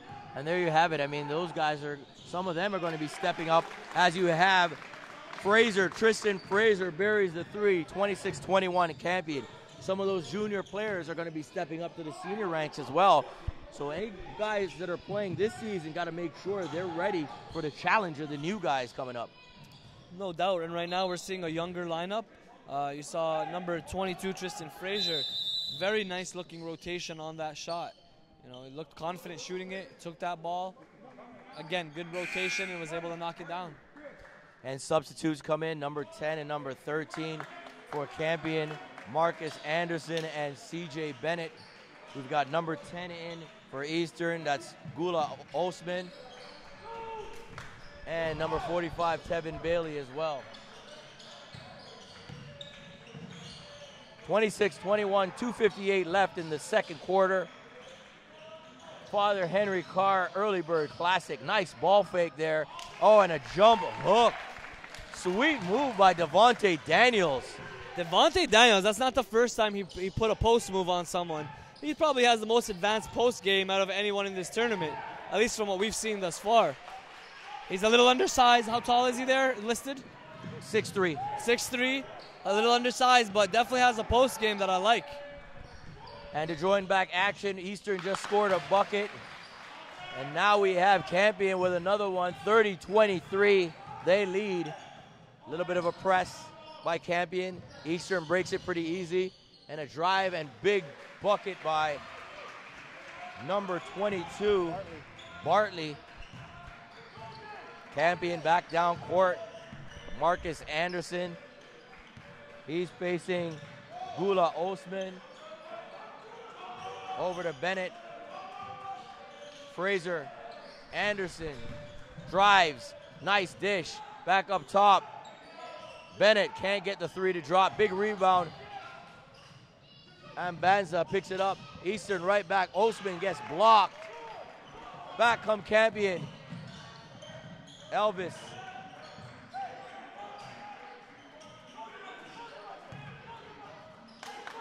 Daniels to Bennett. Tough man. They see the mismatch. They saw that mismatch. And there you have Osman getting a little bit antsy there. Saw the big man in front of him and decided I'm going to hack him and save myself the embarrassment. But you love the fact Devontae Daniels, one, they see the mismatch, his teammate recognized it, but more importantly, in order for that play to happen, Devontae Daniels sat down, we call it sitting down on his chair pretty much. He got low, gave him a target to get the ball to him, and that's what we'd love to see for more of the big men. You're not seeing that from the guys that are 6'6", 6'7", 6'8". In order to get that basketball, you got to give your guard a target. Some great points there.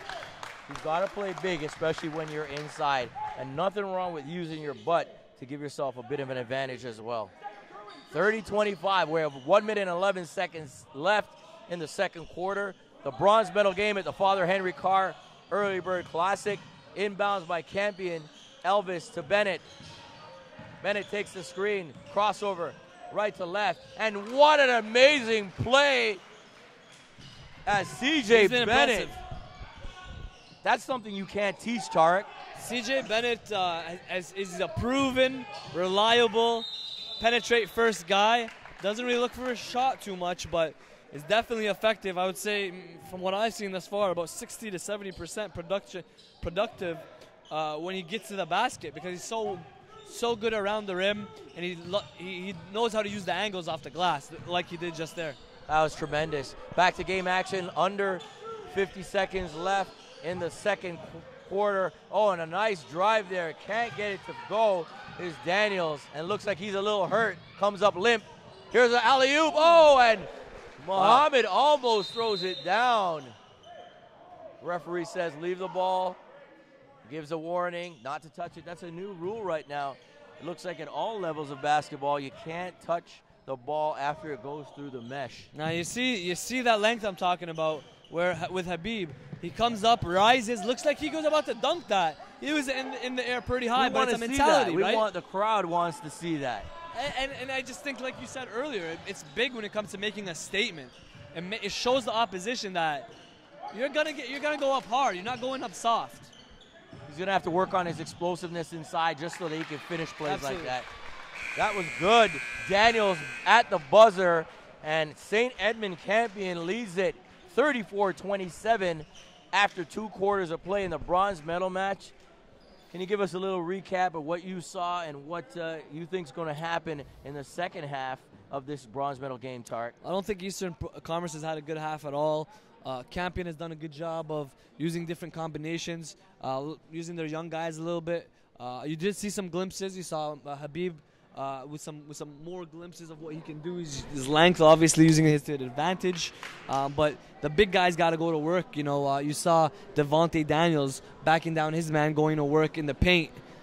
But you look at it, you look down the roster, and you see Campion doesn't necessarily have more size. It's Eastern that has the size. It's what you're doing with it, right? You're exactly. going to use it and they're work doing it. a better job of going down low and using it inside. But you look at the Eastern bigs, and they're raw still, you know, and they shouldn't be. But they're raw.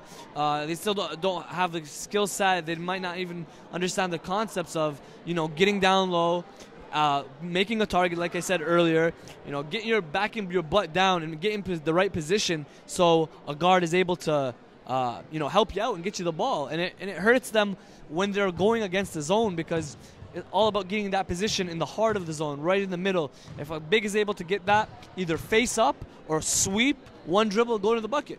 So, you know, overall, it's one of those games where it looks like Campion is bringing it a little bit more than Eastern so far, but you know, it's still got another 2 quarters to go, so we'll see how it all pans out. All right, there you have it, the breakdown of the first half by my man Tarek Spiet at NorthPoleHoops.com. I'm Drew Ebanks, OnPointBasketball.com. Thank you for tuning in. We're going to take a couple minutes break. We're halftime, 34-27. Campion leads Eastern Commerce in the bronze medal game. Stay tuned. We'll be right back.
Welcome back. You're watching the web stream of the 2013 Nike Father Henry Carr Early Bird Classic. My name is Drew Eubanks alongside Tarek Spiet. A pretty good game so far, Tarek.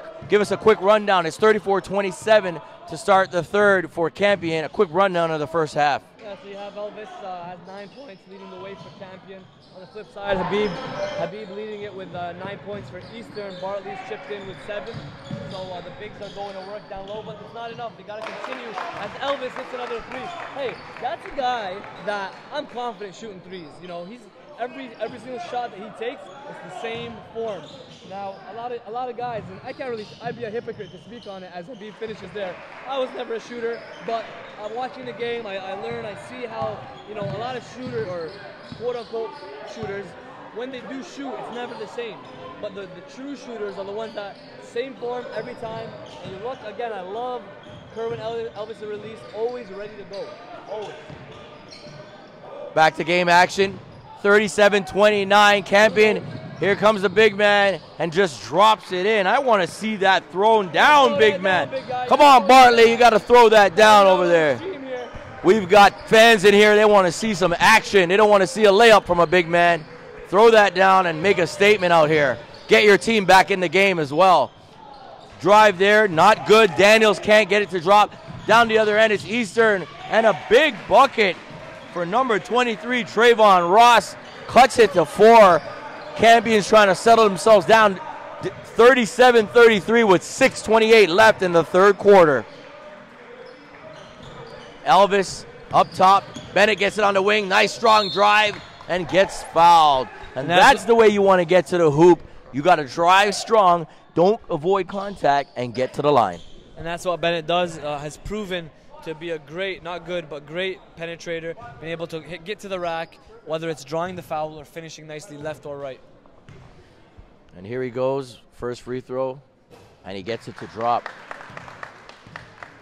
It's been pretty solid all tournament long. Just knows his role, plays within himself throughout the games. And he can't get the second to go, 38-33, 6:18 left in the third. Back down court from left to right. That's Eastern Commerce Saints in the red jerseys. St. Edmund Campion wearing the dark navy blue jerseys, and that's a foul. Marcus Anderson playing a little bit too physical there, but you got to like the fact that he's still trying to move his feet on the shuffle there, Chark. Well, one thing with Marcus Anderson stands out to me is his length. If you look at his wingspan there, definitely impressive. Defensively, it helps him on offense, but I want more out of him. He's been kind of quiet. And, you know, but I do understand he's one of the younger players on the team as Habib gets that steal. Just by accident, it looked like he got that steal with his length again. And that was Lopez trying to go the other way, but he couldn't get it to go. Jump ball, his bodies are on the ground.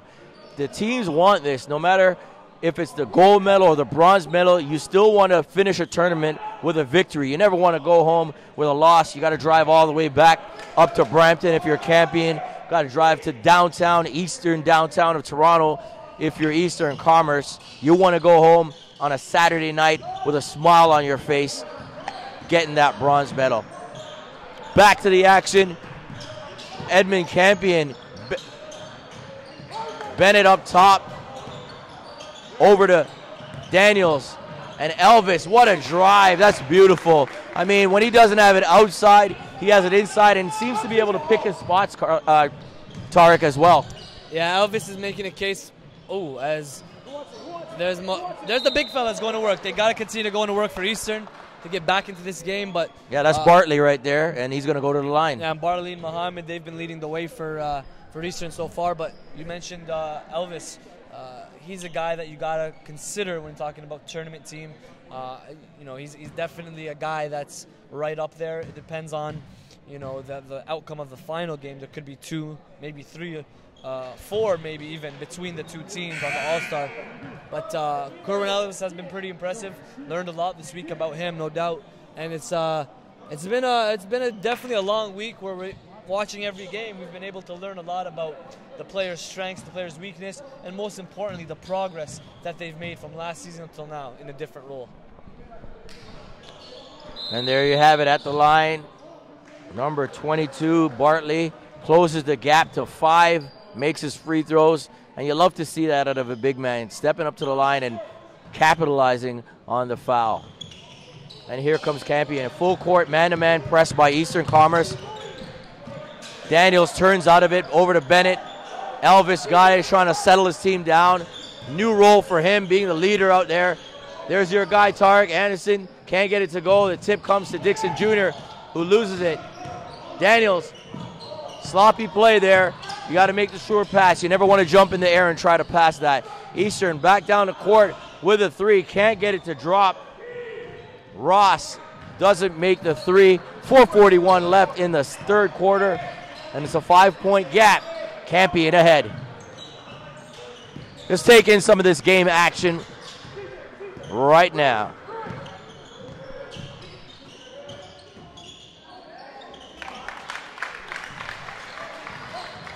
John Christian with the layup off the nice dish from the baseline. 42-35.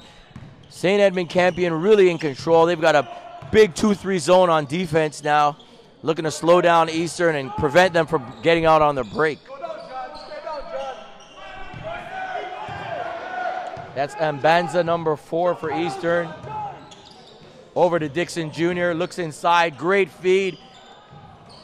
Number 33 can't get it to go. That's Morris. And Campion comes back down with the ball. Here's Anderson up top. Out on the wing. Daniels. Here comes Bennett up top. Defended by Ross. And a double dribble there. Ball will turn over to Eastern Commerce. Still a 7-point gap. I mean, this seems to be the theme of this game. Every time Eastern makes a run to bring it to about 4 or 3, Campion takes it back the other way and extends the lead. Yeah, and Campion's a disciplined team. They're not going to make too many mistakes, even though Eastern's put on added some pressure on them. I think, you know, at this point, I would love to see some more energy from both teams. You have earlier in today's games, the energy that Eastern brought against Henry Carr, that was impressive. If they can bring the same sort of energy, they can make a run and make this game a little bit more competitive, or maybe take a lead. You make some great points. I mean, maybe it's the competition that brings out the best in you. You're playing against a Carr team who's at home, has all the fans behind them. And the rivalry. They're pumped up, and the rivalry. So this is a different game. These two teams are not natural rivals. You know, they're facing off in the bronze medal game, but there's not really that kind of, you know, animosity. Extra. Yeah. That you definitely sensed it, didn't you? For the last game, both games, the Campion and DeVille, as well as the Henry Carr Eastern, didn't you feel like there was that extra added energy, extra intensity, both from not just from the players, but from the coaches as well? Yeah, that transcends, you know, and it transfers from the coach onto the floor. You know, Kevin Jeffers, of course, and Coach Melnick for Henry Carr. They're two guys that really get into it and get into the refs a bit, you know, trying to do things for their team.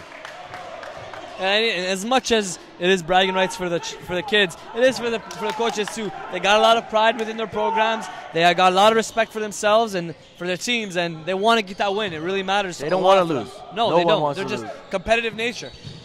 And if you look on the walls of this great school, Father Henry Carr, I mean, you look at all the championships and the banners. It's incredible. That's a lot of banners. All sports. You know, when it comes to soccer, comes to hockey, basketball, they're just a real high-level school in Toronto. And then the corner, you have Campion's John Christian, can't get it to go. And that right there is a carry. That's a lot of banners. I'm just looking at on both sides. You see, didn't realize it until I know. Check it out. It's a lot of banners. I mean, look at the basketball over there. You got 2003 Junior A boys champions, TD, well, conference or region champions.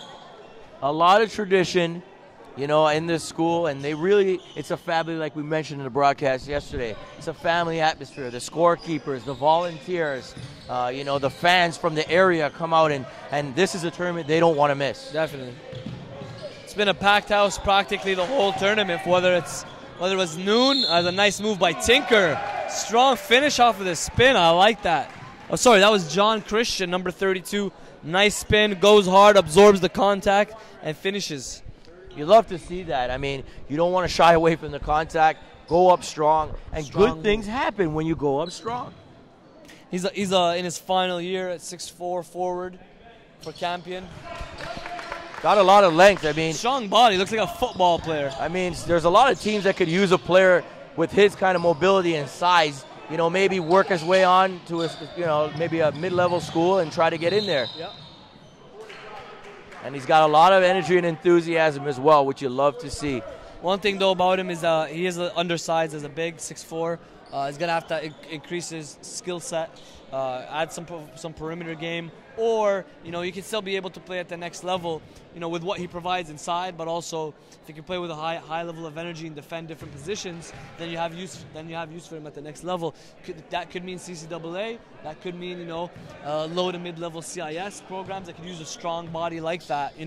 Ontario's got a plethora of athletes, and the West Coast is always looking for guys from Ontario with size, with athleticism, with length. And it seems like, just from between DeVille and between Campion and Eastern, they can fill a lot of roles out west and out east. A lot of size out there, that's for sure. We got Bennett, a real high-risk pass there. You never want to encourage a scoop pass on the baseline. And his assistant coach points it out. That's not a pass you want to make. You want to make a sure pass when you're inside with all those hands there. And he gets the turnover. Here comes Eastern. A 2-2-1 full court, three-quarter court press by Campion, trying to force a turnover. There's McDonald, and a beautiful drive. Jason McDonald finishes 45-39. Eastern Commerce trails it by 6. A minute and 33 left. You're watching the webcast of the 2013 Nike Father Henry Carr Early Bird Classic. This is the bronze medal game. Timeout, Sir Edmund Campion. And it's a good timeout taken by, sorry to interrupt you, Drew. It was a good timeout taken by Coach Omar Miles. It looked like it was getting a little sloppy. Got to kind of get things together. You're only up 6. It's still an open game. You're up 6 with a minute and a half left in the third quarter. You got to be able to kind of step on their throat and be able to push it to 10+ and get this game out of reach, because Eastern Commerce at any point in time can make a run and get back in it. Oh yeah, most definitely, and they're looking to do exactly that. This is a key point, as we pointed out. They usually get it back to within about 3 or 4, and we'll see what happens if they can get it there. If Campion can again, force that lead a little bit bigger, or Eastern can come over the hump, get over the hump, and draw it closer and maybe even tie it up. Yeah, right now you see Coach Jeffers has put in a bunch of new players. He's going with some small ball, trying to add some speed there against Campion. Got the big fellow at number 45. I always get those two confused. Bartley, there's two Tevins. I always get them confused, but number 45 is on Eastern Commerce would be... That is Tevin Bailey. Yep. That's Tevin Bailey and Tevin Bartley. 45 is Tevin Bailey. And we got Koshim Simpson in number 12 for Eastern. Haven't seen him so far. Smaller player, looks like a guard, and he's in the game, and it's good. He's getting some action in. Coach Jeffers spreading around the wealth and giving some experience to some of these younger players. Yeah, you can see both coaches are just experimenting, going with a couple different lineups, adding, giving a chance to the younger guys to get that experience, as you mentioned. Building for the future. Yes, exactly. Always, right? You're coaching for now, and you're building for the future. And that's kind of one of the at least the top coaches understand is they need to make sure that it's not just a one-year thing. If you're trying to build a program, you're thinking long-term at all times. And how do you get the younger guys to learn? Oh, that's a humongous bucket there. Tevin Bailey with the put-in. Cuts it to 4. And it's 45-41. We got 54 seconds left in the third quarter. Up top, Anderson over to Bennett. Bennett D'd up. Gregory gets it back to Bennett. Anderson comes up top. Needs some backdoor action. Back to Bennett. He's defended tough. Nice spin move and dish down low. And that is a tremendous play by DJ Bennett, and he gets it to his forward, John Christian, who goes up strong and gets the foul. Yeah, you got Carlin Gay behind us here, just our partner in crime here. Got him in the background growling on that move. It was a nice little move, a nice little spin by CJ Bennett.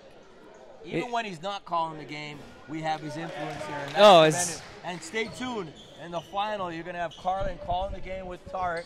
They're going to be calling that huge final. That's when you know it's a big game. Is when Carlin Gay's on the call. That's when you know Dickie Vitale is in the house. Oh, yeah, most definitely. He's the man to get those big games under his belt. 48, it looks like, 41 for Campion. 26 seconds left in the third quarter. It's 47-41, my bad. Eastern coming back down. That's McDonald. Doesn't get it, doesn't want it. Back out to Dixon Jr., over to McDonald. Anderson on the defense, right up on him. Swings it over this side, near side to Simpson. He just checked in. Inside. Oh, and big man Bailey got to really grab that ball and really clamp that between his hands. Very soft play there, almost got a turnover. And they need to score a bucket here with 2.6 seconds left. It might be difficult, though. Here's a quick shot. McDonald, no good. Not going to get that call, young man. 47-41 after 3 quarters in the bronze medal game. The 2013 Father Henry Carr Nike Early Bird Classic. My man Tarek Spiet on hand. 3 quarters down, 1 to go. What say you about the first 3 quarters, and who you think is going to pull it out in the last quarter?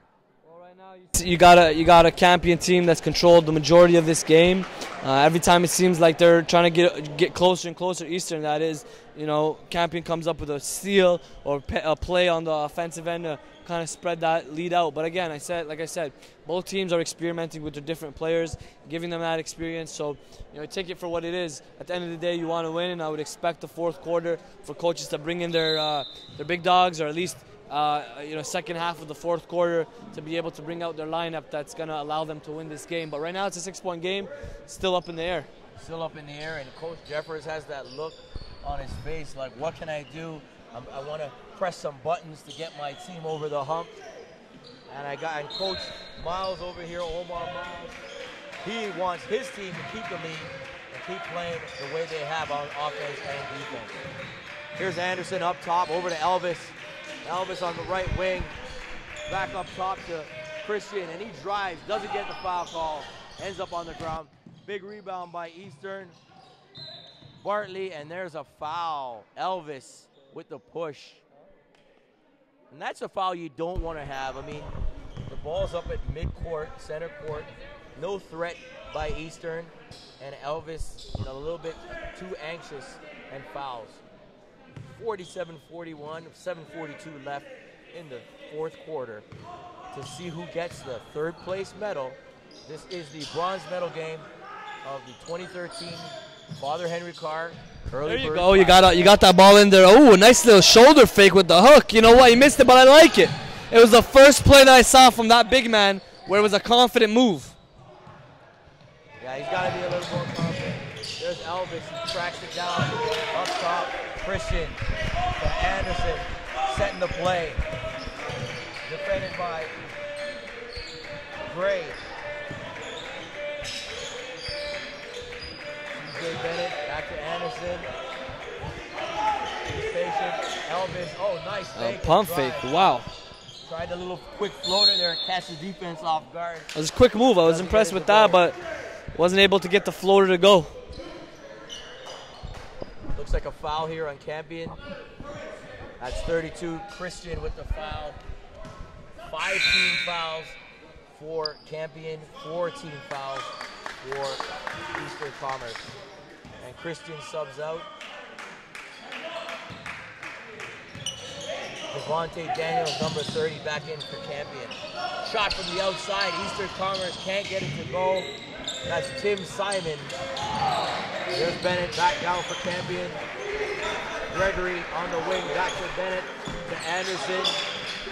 Back up top to Anderson. Eastern laying back in their defense. They got to get up and pressure. And there's a steal. Simon gets it. Oh, here we go. Oh, what a takeoff. Jumps right over Bennett. And that's Bartley gets it to go. Or Tristan Fraser, that is.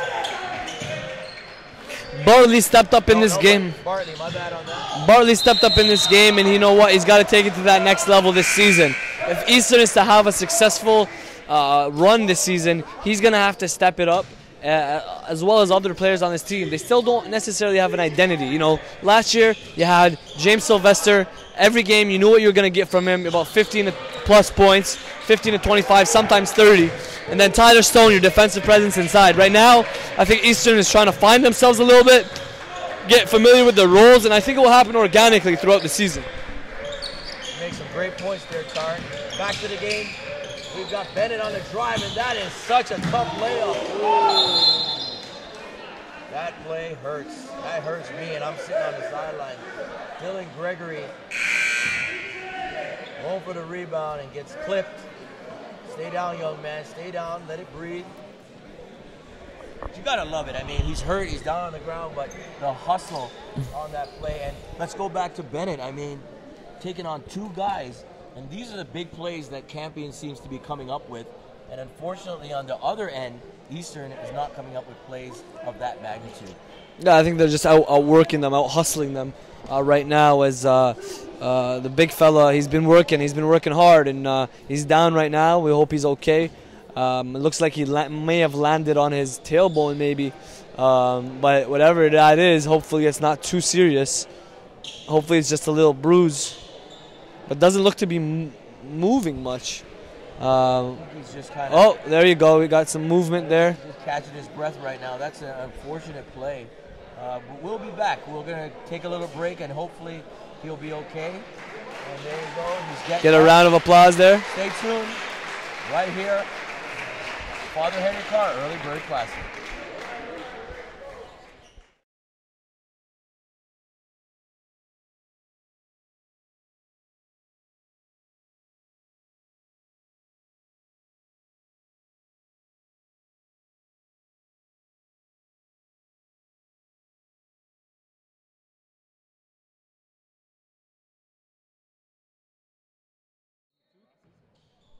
And we're back live at Father Henry Carr, the Early Bird Classic. We got a close game. Eastern Commerce trails Edmond Campion 49-43 with 5 minutes and 33 seconds left in the game. Campion with a 2-3 zone tart, trying to slow this Eastern Commerce comeback down. Coach Omar Miles and Campion loving the zone. You know, they're playing it all tournament, played it in the last game. It's been successful for them, so you know what? If it's not broken, don't fix it. You know, they're playing. Typically, they play against more size, so it works for them in that case. Okay, back come Campion. We've got Bennett up top, who's had a pretty stellar game. Elvis to Anderson. These three names are the stalwarts of this team. Elvis up top to Daniels, back to Bennett. Oh, great pass. Oh. Phenomenal pass. Elvis can't get it to go. And then a big rebound by Tinker as Eastern forgets to corral the rebound on the defensive end. Yeah, you see Elvis there. He looks like he's stretching out, might be cramping up a bit, but you get a sense of his athleticism. He was able to get from one spot to another in the air as he was gliding. Wasn't able to finish, but you love to see that because last year he was not even thinking of going inside the three-point line, let alone putting the ball on the floor. And on that drive, it looks like he got a little bit injured. Tarek said to his coaches he was limping, said he got a Charlie horse on that drive. So we'll see if he can continue to be explosive, you know, with an injury like a Charlie horse on your thigh. Edmond Campion on the inbounds on the near sideline. It'll be Elvis throwing it in. And here's Bennett on the catch. Defended by Simpson. And there's Anderson with the drive. Throws it up, no good. Big rebound on the baseline by Eastern. They come right back at it. Thomas to Muhammad in the corner. Simpson. And almost gets it to go. But I like that shot. Good ball movement, gets it in the corner. And the coach is confident that he should take that shot and maybe next time make it. We're coming down to the wire here. 4 minutes and 22 seconds left in a 6-point ball game. You know, I'm just looking at this Campion team, seeing a lot of guys that I've seen in club ball and whatnot. As that's McDonald. McDonald finishes for Eastern, but I'm seeing a lot of these young guys We were in grade 10 last year, now grade 11 playing for Campion. And you see a lot of guys that I saw, with the Brampton Warriors. Like, I want to shout that program out. It doesn't always get that shine that they deserve. I think they can do a great job with those student athletes and help build their skill. You could see it. A lot of the guys are fundamentally sound. And I just want to give a shout out to the Brampton Warriors who've done a great job. And we talk about Brampton having talent all the time. It's no coincidence when you have that program based out of there, out of that city, working with the young student athletes. And, there's a lot of great programs out there as well. But that kind of stood out to me as I saw these guys, from Marcus Anderson and CJ Bennett and so on.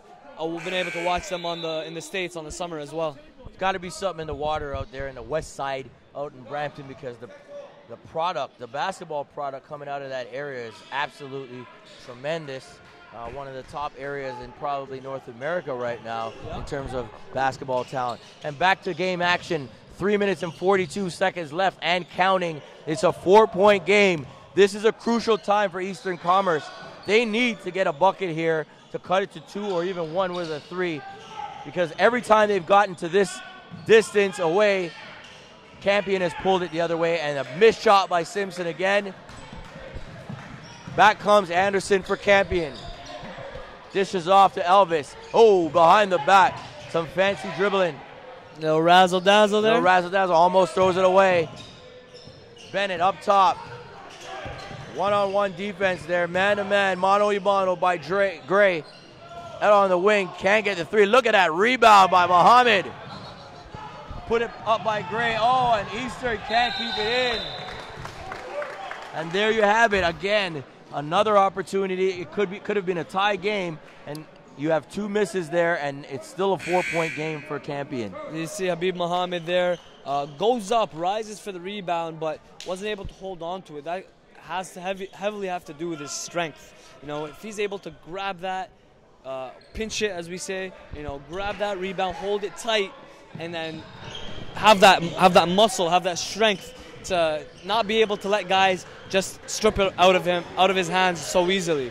And I think if he can just add some muscle mass, and it's not like it's too late. He has time throughout the season to hit the weights, get on a nutrition plan, as Marcus Anderson knocks down the shot. But you don't see that shot a lot, and you need to see it more, high schoolers. Get that mid-range pull-up. It's deadly. You have the big men inside the trees.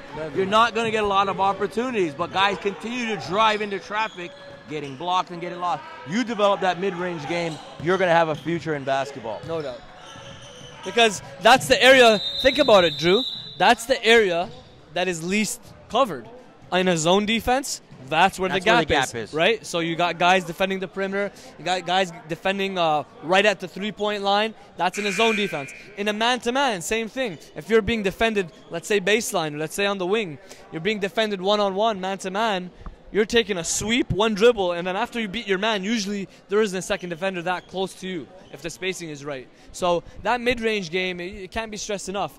If someone just focused on having a strong mid-range game, that's a weapon on the floor. That's going to get you. Well, you mentioned James Sylvester. Yes, you mentioned great him mid-range from last game from year, Eastern. Yep. and he realizes that 6 feet, 6'1". He realizes that 90% of the time he goes into the tree, he's going to get it blocked. So if you have a whole area to yourself, why not make that your living room? Yeah. Make that, your couch is sitting right there. That's your office. And that's your office, exactly. Yeah, and you got a guy like, talking mid-range game, Trevon McNeil. That's another one. Smoothest mid-range, I'd say, in the country. A rookie, a freshman at McMaster. But, he had that ability. I got to check them out because they got a big win over Ryerson, Yes, they did. They did, and that's a good win for them. They struggled early in the preseason. They struggled early in the preseason, losing against Mohawk, who's a strong team in their own right in the CCAA. And, they struggled a little bit, got a couple losses, but Rohan Boney, Trevon McNeil, they got a transfer, Leon Alexander, formerly of J.C. Richardson, Aaron Redpath, Adam and Pursuti. They played together right there, right? You got Carlin Gay in the background yelling Ajax. Anytime a player from there is mentioned in a team, he does not hesitate to remind us where they're from. Ajax, Ontario. Oh, wow. Martin Tinker. Oh, who's that? That's not Martin Tinker. Is it? And that's the way you go to the basket. Miss it there. Make a statement. Put yourself on the map. Eastern trying to come back for that alley-oop. Not that good. one, that alley-oop had no chance. Gets it to go, and it's 53-45, an 8-point gap. And there I mentioned again, it was at 4, could have been a tie ball game, and it's back up to 8. You look at the level of intensity. One dunk and everyone gets intense. One missed dunk. Yeah, it was a missed dunk. Exactly. So you see how much that affects the game as far as intensity. A big 3 or a dunk, it's those are key plays, momentum changers. And Coach Martin goes time management to his team. They're rushing. They're up 8 and trying to push the ball. And that's where you need that leader on the court to realize you're up 8, take it down. And Coach Miles having a little talk with Anderson there. You love to see the interaction. It's a teaching lesson. You know, you make a little mistake, but your coach is on your side. He's not berating you. He's not yelling at you. He's just telling you, hey, look at the clock. A minute 15. We're up 8. You don't need to take it down and push the action. Yeah, he's learning. You know, he's an 11th grader. He's 6'2". He's got length. He's got athleticism. You know, he's got a bright future ahead of him. He's just got to be able to continue to work. The Marcus Anderson I'm talking about, got to be able to continue to work. Continue working on his jumper, you know, and working on the fundamentals. You know, he's showing a little bit of everything. He loves to slash, but he's showing signs of his improved jumper. He increases that consistency. You know, sky's the limit for him. You know, he's currently in our top 15 in MPH national player rankings for the class of 2016, and that we talked about it on day 1. That's a special class where you got a lot of NCAA high-level caliber talent. You got a lot, and then it kind of trickles down. Starts off at the high major level, goes to mid-major, low major, high CIS, mid-CIS, and you know, the list goes on. So, you know, this has been a good showcase of talent from the 2015, 2016 class as well as 2014. Back to the action. Eastern trying to pressure a little, get the ball, maybe get a steal, down 8 with a minute left in the ball game. Bennett turns a corner, and he's gone, and almost connects. Pushing the back, looks like it's number 50. Yes, it is. Cadre Gray with the foul in the back. Bennett been a force for Campion all tournament long, and no exception in this bronze medal game. The fans are here. The stands are starting to fill up even more than they were. There's standing room only in this gym in the northwest end of Toronto. He makes the first free throw, and nice form, makes the second, 56-45.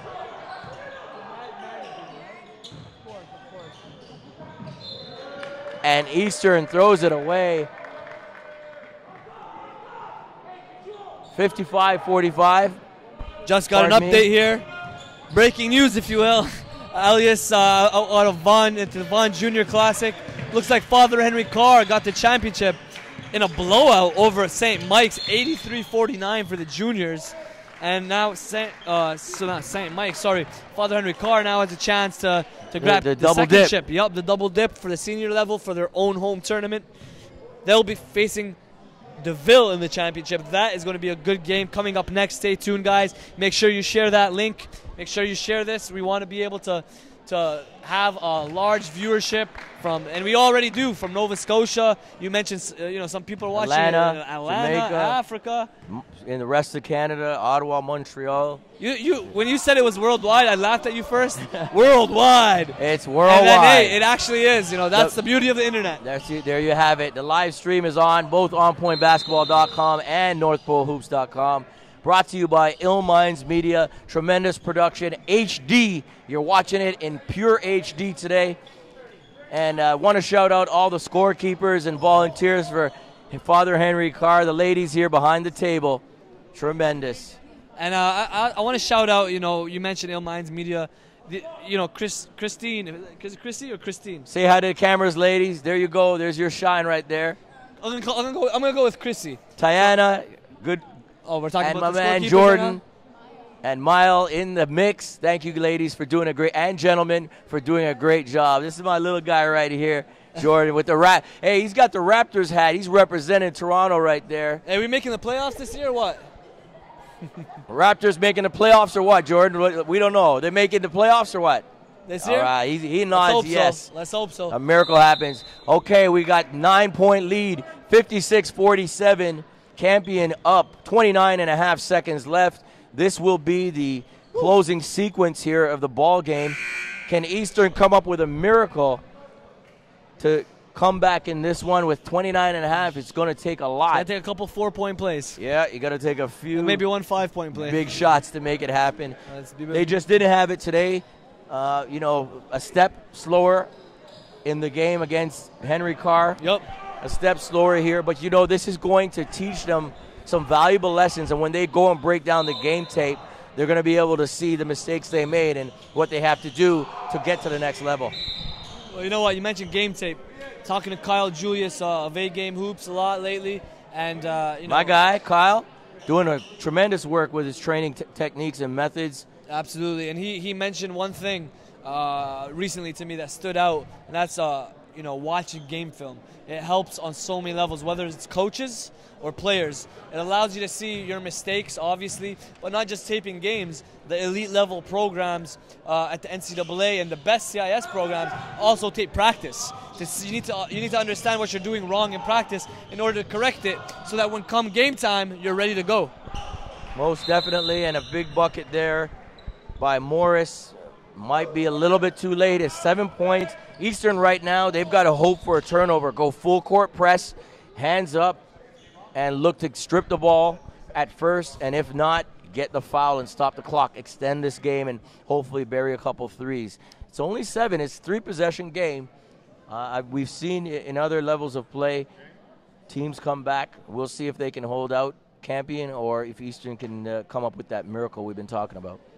You know, in some NBA games, when the score is like Reggie Miller, man, Reggie Miller has done it many times. Oh, I'm not even gonna go there right now, but I'm talking about, like, you know, I always wonder why don't players ever, let's say if there's, I don't know, 3 seconds left on the clock and it's a 4-point game, you know, you just gotta throw it up in the air, you know, throw it up in the air. Why don't you do that? Hey, you never know, I'm just right? tired. I'm just talking nonsense right now. To be honest with you. Bounce it up one time, throw it up in the air, Throw it up and see what happens. Get the clock running, and it's game over. There's a foul there. Eastern's Kadre Gray with the foul. You got C.J. Bennett. He's going to go to the line. Something he's been doing quite often over this tournament. Yeah, he's an efficient player. He knows his strengths. He gets to the hoop, turns the corner well. Very physical inside. And actually is a heady player too, and looks for his teammates. Doesn't get it to go, but a violation. Red getting in too soon, and that is on number 4, Mbanza. Narcisse Mbanza is called for the violation. So he gives another chance for Campion because he rushed in to try to get the rebound. Good thought, but unfortunately it didn't work. And he gets it. That's one free throw.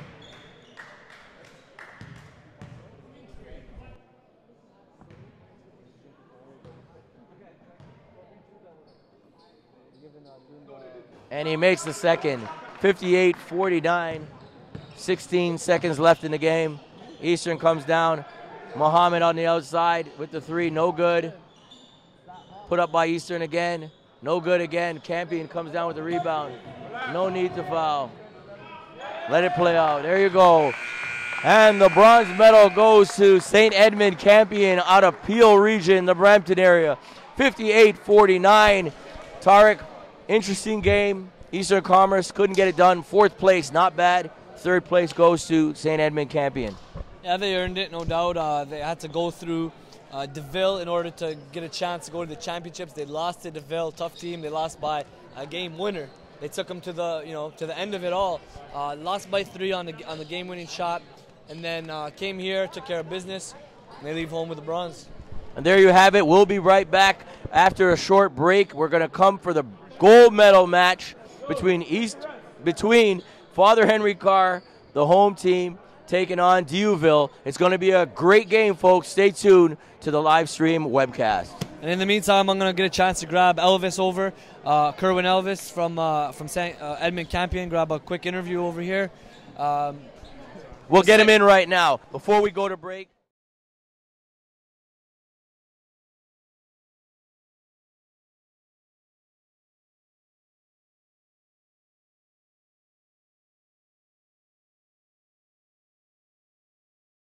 You last year, you had Kadar Wright on your team, freshman now at UBC, Dave Ramaloren, freshman at Laurentian. Your role was a little bit different last year. Talk about how it's changed over the 1 year. Well, last year pretty much we had players like David Ramaloren, as you said, and he pretty much off the dribble he can get to the basket when he wants. So, and also Kadar, a prolific scorer, as you see, and a good defender. So pretty much last year my role was to pretty much play defense and shoot the ball as much as I can whenever I was open. And now this year, how is it changed? I have to facilitate more, and without my co-captains, I need to lead the team more, make sure everyone plays defense, get on everyone for basically getting back on defense, making sure we're calm on offense and things like that. And what have you done over the summer to improve your game and take it to the next level? Well, last summer I trained with David and Kadar before they left for university. And we did a whole at LA Fitness. We did a whole bunch of core workouts and ball handling, and pretty much they kind of mentored me over the summer. Great. Well, great game, and I want to say proud of your progress. Keep working, and we'll see you at the next tournament, Humber Classic. All right. There you go, Kerwin Elvis, and stay with us. We'll be back for the championship game.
Well, Tarek, it has been a fantastic 3-day event here at the Father Henry Carr Classic. It is now time for the finals. Father Henry Carr taking on DeVille out of Brampton. Game time is about 3 minutes away. Both teams have not lost over the time of the tournament. It's not been a double elimination or anything like that. And these two teams, as you can feel in the gym, are amped and ready to go. Yeah, right now you got two teams, as you mentioned, undefeated, different makeup. You got a DeVille team. That was my early pick to win it. I know for the guys, Henry Carr supporters, I just think they got all the pieces, but Henry Carr is definitely capable of beating this team. You know, Carr has a deep team. They have guys that can come off the bench, younger guys, Anthony McNish, you know, and others that can come off and produce. And then the starters, you have Marcus Bonnick, who stepped up big time in this tournament. Last year, he was a role player, just a three-point specialist. This year, he's been able to get more active, get into the hole a little bit, but still shooting the three with great efficiency. And then you have Brandon Chavanez, who's the point guard on this team. He's got to be able to lead this team. He's got to play at a high level if they're going to be able to beat DeVille, because DeVille's got 4, 5, 6, 6'5" live bodies, athletes that can finish. The Damian Prehay, you got Addy Agunye, you got various guys that can really contribute. Keyshawn Montague at the point guard position can really shoot the ball as well. So a lot of firepower on both teams. It comes down to who's going to execute, who's going to play smart basketball, and when it comes down to the stretch, who is going to step up and make the big plays. So the question I ask you now, who are the two guys from either team who is going to step up? Start with DeVille. I'll go with DeVille. Damian Prehay, he had a very good game earlier today. Earlier today, he struggled a little bit, so I'm looking for a big game out of him. I'm looking for a big game out of Addy Agunye. Big athleticism, has improved his perimeter play. And on the flip side, as I mentioned, Marcus Bonnick, Brandon Chavanez, Ty Stewart Nelson also. I want to see a little bit more out of him in this game to be able to get this W against DeVille. They got the home team in front of them. They got home team backing them. And I know Dylan Brooks, a couple of former Henry Carr guys, supporting them from back in Vegas. So let's get this on. Let's get it rolling. 20 seconds till tip-off. Yeah, you mentioned Vegas. You know Justin Jackson is watching a couple of Yates guys who are playing in this Eastern game guys as well. The finals getting set to start. We'll be back with the opening tip right after this.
For the final of the Nike Father Henry Carr Classic.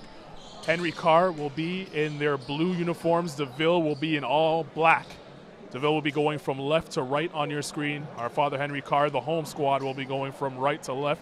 The gym, as you can see, is packed, standing room only, and there is a ton of Canadian basketball fans as well as former Canadian basketball players, some CIS coaches in the building. There a lot is happening right now in this final. And, you know, they could be doing a lot on a Saturday night. But this is great right here. This is some live entertainment, basketball, you know, bringing the whole community together. As you mentioned, it's a packed house, watching some big-time talent play. So here we go, tip-off. Starters for Father Henry Carr: Thompson, Chavanez, Stewart Nelson, Copeland, and Bonnick. For DeVille, Montague, Prehay, Agunye, Gould, and Amaro. Carr with the opening possession. This is Ty Stewart Nelson. looking to drive on the defense of Agunye, and he walked. Turnovers is going to be a key in this game. Ty looked at the ref there, looked real confused. I'm not sure if he moved his pivot, but I guess the ref had a better angle on it than I did. I would have to agree with you on that one, but the man in the stripes is the only opinion that matters right now. Exactly. Pressure shown by Carr. Chavenis got held and tackled. No call. There comes Montague.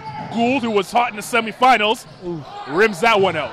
And an offensive rebound pulled down by DeVille. Inside, the quick hands. You see the Carr defense slapping at the ball. They got a little bit of a wrist. And that's the second foul early on. That's going to be on number 1, Tristan Thompson. Good vision there by Keyshawn Montague on the pass there to the big fella. That's OVA Amaro. Athletic. CCAA coaches looking, or junior college coaches looking for athletic 6'4", 6'5", big. That's your guy. You could see him explode on a putback dunk as he did on day 1. Kind of surprised me. Came out of nowhere for the two-hand putback. First free throw by Amaro misses. Second one falls. So he breaks the ice early on, 1-0 in favor of DeVille. Chavenis walks up into a 3. That's too strong and pulled down by Adi Agunye. Agunye had a terrific semifinal, Tariq. Played well for this team, stepped up as Priye struggled against Campion. Here's Gould on the drive. Very nice. Nice move by Christian Gould, and he's talking a little trash as well. Now, I want to say Christian Gould could be the most improved player in this tournament. A guy last year from DeVille, played a junior team, only looked for it to be a three-point sniper. Now he's putting it down on the floor, able to create for himself a little bit, also able to find the open man at times and give it up for an assist. Stuart Nelson after the kick out by Chavenis, and Henry Carr will look to reset. 6:30 to go in the first quarter, just underway in the final. The Nike Father Henry Carr Classic. Stuart Nelson, they give it inside. Thompson is poked out of his hands by Gould and picked up by Agunye. Montague quickly up to Amaro, who hits the layup. Very crisp pass. Keyshawn Montague hits his teammate right on the money, gets him in good position. All he had to do was take 2 steps and go up strong. 5-0 DeVille. The home crowd stunned thus far. Stuart Nelson for 2, left it short. Follows his own miss, and he walked. Second travel called on Ty Stuart Nelson. You like the second effort, and more importantly, I like the fact that he's got the confidence to shoot it. Day 1, he had some open threes against the zone defense. Kind of was hesitant on to release, but now I like the confidence. He's engaged and he wants to play. Here we go. Prihe over to Montague. The screen by Prihe. Montague dancing. Oh, a little disco on a Saturday night. Can't finish. Gets his own miss, does Montague, and dribble it off his foot and out of bounds. 5-0 the score in favor of DeVille. 5:30 to go here in the first quarter. And Brandon Chavenis trying to get Father Henry Carr on the board. Missed his last shot. This time takes it to the bucket. Prihe blocked it, but he was fouled. So Chavenis, I should say, will go to the line to shoot 2. It's fair to say this DeVille team has the most overall size and athleticism on the squad. Have about 4 or 5 guys, 6'4", 6'5", 6'6", that are able to get up and get blocks. But then on the flip side, they're able to run the wing and finish strong at the hoop. So that's one thing that not only Henry Carr, but a lot of teams in the greater Toronto area are going to have to deal with throughout the season. Humber Classic, big-time tournament next weekend. As strong as this tournament is, it's even stronger at the Humber Classic with more teams. Chavenis hits 1 from the line, and finally getting Carr on the board. 5-1. Montague walks into a 3, off the heel, and pulled down by Marcus Bonnick. There's Chavenis in the front court, crossing over. He has a bigger guy on him. Let's see if they clear the floor and allow him to go to work. Refreshing to see some more man-to-man here. I've been seeing a lot of zone all tournament long. Good feed. Nice feed there by Thompson. Tristan Thompson, that is. From Brampton, but not for the Cavs. Shout out to Tristan Thompson for the Cleveland Cavs. Averaging a double-double, put up about 17 rebounds yesterday. And I put out a tweet earlier today. You know, a guy like Tristan Thompson, for young big men to watch, his motor. The man does not stop working and just outworks his opponents. Now back to this game, Tristan Thompson for Henry Carr with a nice feed. Gould, and DeVille just saving it from the over and back. Here's Gould in the corner for three. Misses his first 2 shots from long distance. He'll have a chance at another, thinks better of it, and they decide to slow things down to DeVille. 4:20 remaining in the first quarter. Montague, watched by Copeland. This is Prihe, who was quiet in the semis, gets hacked, and he'll go to the line to shoot 2. And again, for those that just have joined us on the stream, Damian Prihe is a transfer from Bramalea. He's at DeVille now. He's a guy that has come a long way in a short time. I've had the pleasure of watching him grow as a player and as a person over the last 2.5 to 3 years. And he's a guy that is 6'5".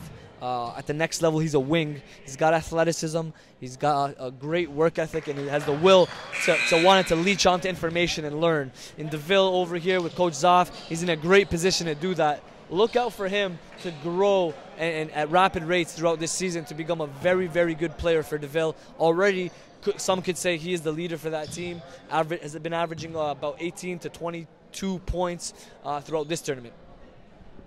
He struggled against the zone in the last matchup. I was talking to the coaching staff. They said it's just a blip on the radar. Only 5 games in. It's something that they'll have to learn as they go throughout the season. It's definitely a learning experience and something he'll have to take away with him as he goes forward in his basketball career. 7-3 is the score in favor of DeVille. 4 minutes to go here in the first quarter. Chevenis slowing things down. Carr looking for some of their offense to get working for them. Chevenis on the drive. Gould poked it away. Chevenis got it back to the rim and got it to go. Very, very crafty player. Brandon Chevenis has a knack for getting into the gaps. He's got great body control. He's a pretty good athlete, and he's always consistently able to finish while absorbing the contact. We mentioned him in the preview, Carlin. With regards to Brandon Chevenis, he's got to be a guy, if they're going to play at an elite level for Henry Carr, Brandon Chevenis has to be the guy that leads them from the point guard position. Chevenis is a guy that was coming off their bench last year. That's to tell you how much talent they had on that finals runner-up team. Missed the free throw. 7-5 in favor of DeVille. Agunye. Montague for 3. Got it. Keyshawn Montague, grade 11 kid, coming out with his first 3 points of the match. Give his team a 5-point lead. Bonnick. Anthony McNish, who just checked into the game. Here's Chevenis, breaking his man down. Bonnick in the corner, that's a 3, and he hits. Marcus Bonnick. Marcus Bonnick picking up where he left off throughout this whole tournament. A guy that you don't want to leave open for 3 is a guy that can shoot it with consistency, and we talked about him. He's looking like the guy on Henry Carr, and I never would have thought that last year. He's had a great transformation in his body, lost a lot of weight, has added a lot more speed to his game, and now you see the fruits of that labor over the summer. In another example, you get what you put in. You put in the work over the summer, and you're going to see yourself progress and climb the charts. He's definitely climbing right now. And he's knocking down the 3 with relative ease. He's probably the best shooter we've seen in this tournament throughout the last 3 days. That is Marcus Bonnick. Brandon Chevenis, though, has been playing extremely well and has kept his team, kind of weathered that storm for his team as they were on the ropes early on to start this game. Yeah, Brandon Chevenis started off slow in this tournament, but as every game came through, he's improved game by game. And I had a good chat with him, told him, you got to be a leader. You are the point guard of this team. When things get crazy, things get hectic, and turnovers start coming left, right, and center, you got to be the guy to calm things down, set the pace, set the tone, and control, manage this game. Exactly 3 minutes to go here in the first steal quarter. There. Nice little touch pass there. And a gorgeous play there by Bonnick. We just talked about him. Chevenis puts it in, And we now have a technical foul potentially. That's a tough call right there. This is going to be the second delay of game warning on Henry Carr touching the ball after it goes in the basket. It leads to a technical foul. We see that a lot in the NBA being called now, and apparently now here in Canada we're going to get the same call. Well, if you're Brandon Chavenes, you got to just calm down, accept the play, and move forward right now, and just make sure that don't touch the ball next time it goes through the hoop. You know, you can't change a play. A ref calls, he's going to call. When's the last time you've seen a reversed call? I have never seen it at the high school level. So they're going to call it, and whether right or wrong, you got to move forward, get to the next play. High school level here in Ontario, a technical foul results in 2 free throws, not just one, but 2 free throws and the ball. So a 2-point lead now, and that's critical, Tarek, because that will be something to keep an eye out throughout the game. Anytime there's a delay of game called now, there will be free throw shot for DeVille. Yeah, and every point is critical. It's a championship game. You know, every point means a lot. As Damien Prihe goes up, but he puts it in, gets his own rebound, gets a rebound and 2 points there. And like I said, every point's crucial. You can't give up any possessions, any easy buckets. So if you're Henry Carr, you have to remain disciplined, remain under control. 4-point lead. 2:30 to go here in the first quarter. DeVille in front. Bonnick, they left him alone. Almost paid the price as he knocked down the 3 previously in the very same spot. Montague. Agunye. Damien Prihe asking for it on the block, not on the block, sorry. Now pushed him out to the 3-point line, which is a good defensive play. Montague, watched by Chavenes. This is a great matchup. 2 excellent guards. Good defense by Brandon. Gould. They trap. Chavenes just missed a steal, leaving Montague naked for 3. No good. Rebound pulled down by Carr. Good hustle. Chavenes against 2 defenders, fouled, and he'll go to the line to shoot 2. We talked about Brandon Chavenes' ability to create contact and get to the line right there in transition in the middle of 2 defenders. Was able to go to the rack, draw the contact, and get to the line. That's what he does. He's a drive first, penetrate first type of guard. Has to improve on his, from an individual standpoint, has to improve on his jumper and confidence in his jumper to be more of a bigger threat. Look out for that as the season progresses. First free throw left short by Chavenes. Love the atmosphere in here. You got literally just standing room, both doors on both sides covered up with people. Just a flock of people. It's a great scene here at Henry Carr in Toronto. Second free throw on the way. Chavenes misses both of them.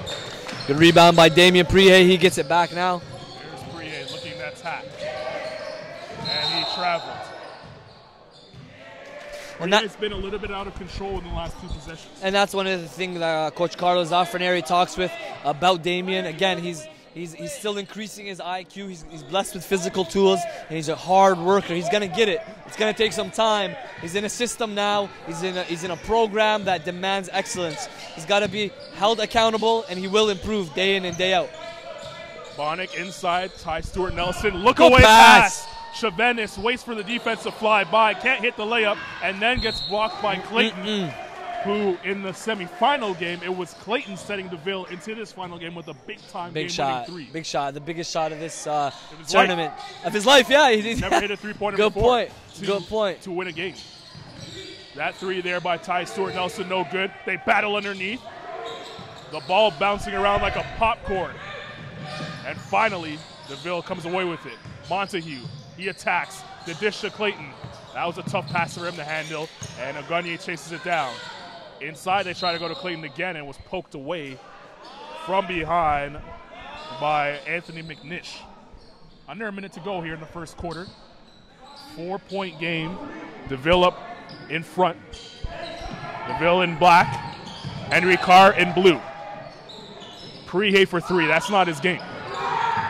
Chavenes with a flat-footed rebound. No one stops the ball. And Chavenes right to the rim. Thank you, Brandon Chavenes. Looks like he's taking it upon himself, like we said, to lead the way. He's been great in transition and great on penetration. Kabia, who just checked into the game on the ball right now, had a terrific semifinal game. Montague was in foul trouble, and Kabia came off the bench and did a good job when he was on the floor. DeVille looking to hold for the last shot. It's Montague dancing. Tried to lob it to Prihe, and it goes out of bounds. It will be Carr basketball, and they'll have an opportunity here to tie with a 2 or take the lead with a 3. Expect this to be a tight game all the way through. It will be a game of runs. You know, both coaches are gonna switch up defenses, add some pressure once in a while. And that's how Henry Carr gets their points. They'll throw a press on you out of nowhere, make a little 6-0 run, 4-0 run. But DeVille will be prepared. Chavenis to the rim. No good. And McNish tried to follow but could not do it. 14-12, the first quarter score, and the visitors from DeVille have the lead. 3 quarters remaining, and you can hear it throughout the crowd. There is a slight hum, a slight buzz. The anticipation, of course, is rising, and through the Twitter networks as well as you check your phone. Yeah, I gotta love it. You know, we're blessed in this generation to be able to have a live stream to catch this action. You know, get people to see it, whether you're in Nova Scotia, whether you're in Las Vegas, whether you're in British Columbia. You know, we heard through Drew that some people are watching it from, you know, overseas and, you know, different places, a couple places in Africa, actually. You know, Drew, I joked about it earlier. Drew, you know, talking about this stream being worldwide. I laughed at it, but then realized it is the World Wide Web, you know. Again, we're blessed to have this technology to be able to stream this action to you. And the main thing here is to show people what Canadian high school basketball looks like. You know, of course, people in the States and people in the basketball circles understand that there is talent in Canada. And we want to make sure that people get to really get a up close and personal look at what's happening over here. You see that culture building, you see the way that the gym is packed. This wasn't happening a few years ago, but people are starting to catch on to the buzz. People are starting to understand that, hey, we have talent too. And you see, you know, my brother and partner, Elias, was at the junior tournament for the Vaughan Classic. He's just came in here, but he's checking out the class of 2017, the class of 2018. It's looking really, really impressive. You know, it's not going to be a one-time thing. Canadian basketball is here to stay. You're going to see it happen at the NBA levels, at the NCAA levels, with over 100 Canadians in NCAA Division I men's basketball. So, all in a nutshell, Canadian basketball is here, and we're happy to bring it to you. Yes, we are. The championship game of the Nike Father Henry Carr Classic. Carr right now down by 4. DeVille out of Brampton giving them the business here in the first quarter. Steal there, Bonnick ahead. Chavenis takes the contact, couldn't finish, but he'll go to the line. Now Chavenis has played well so far to start the game. Extremely well. We talked about his penetration ability, but I want to rewind a little bit on that particular play. You had Marcus Bonnick, who had the presence in mind to find him on the nice pass. And we talk about Marcus. I was just talking to his father. I asked him, what level do you see him playing at? What type of prospect can he be? He said a high Div 2, low Div 1 potentially, and I would agree. Now, he's a 6-footer. He's a great shooter. He can really knock down. Probably the best shooter in this tournament. Maybe second best outside of Christian Gold. But what I saw on that particular play is he's got the vision, Carlin. And if he can continue to transition into the point guard spot, then we might be onto something. But he's definitely got to improve his handle, strengthen and tighten up his ball handling ability, and then to be able to fully transition into the point. Because he's shown some glimpses of passing ability. He can shoot it. He's missing the handle. He can get that and make another great year of progress, and then we're really talking. Yeah, he's definitely on the right path. Right now the delay is a score check here. It is 14-11 in favor of in favor of DeVille. You get a look at, sorry to interrupt you, Carl. You get a look at Henry Carr here. Brandon Chavenis crowding everyone together, bringing them together. There's some stoppage time here. And they're just talking about, you know, that's what I'm talking about when it comes to leadership. That's what point guards do. They got to lead the way. Even if it's huddling in, just talking. You know, what do we got in the next play? You know, just kind of regrouping. It's good to see. We talked about it like I mentioned to you. We talked about it after the first game and kind of told him that's what he's got to do to become an elite PG. Chavenis at the line, hits the second free throw. 14-12 is the score. Here's DeVille. In front, Campion on the ball. 7:30 to go here in the second quarter of the finals. Campion dribbling a little too much, and it's ripped out of his hands, but able to hustle and steal it back, and then gets it to Gagne. Starting to see now both teams going into their bench, and now you see the energy level getting to that championship feel, the championship fever that we want to see. All you need is one play, one big block, one big three, one big dunk, and this crowd is waiting to.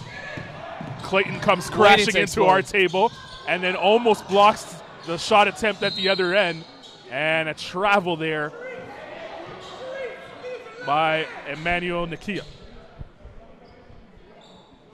Jairus Kazumba for Henry Carr is a new player to this program. He is a talented player. I've heard of him in the past as far as being able to put the ball in the hole. I'm pretty sure as a underclassman, he averaged something along the lines of 30 points a game. But now we need to see him do that at this level. New to the program, new to the system, is trying to get acclimated, similar to how Damien Prihe is for DeVille.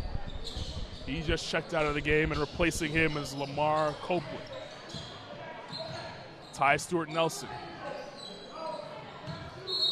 Here's Copeland, and he walked.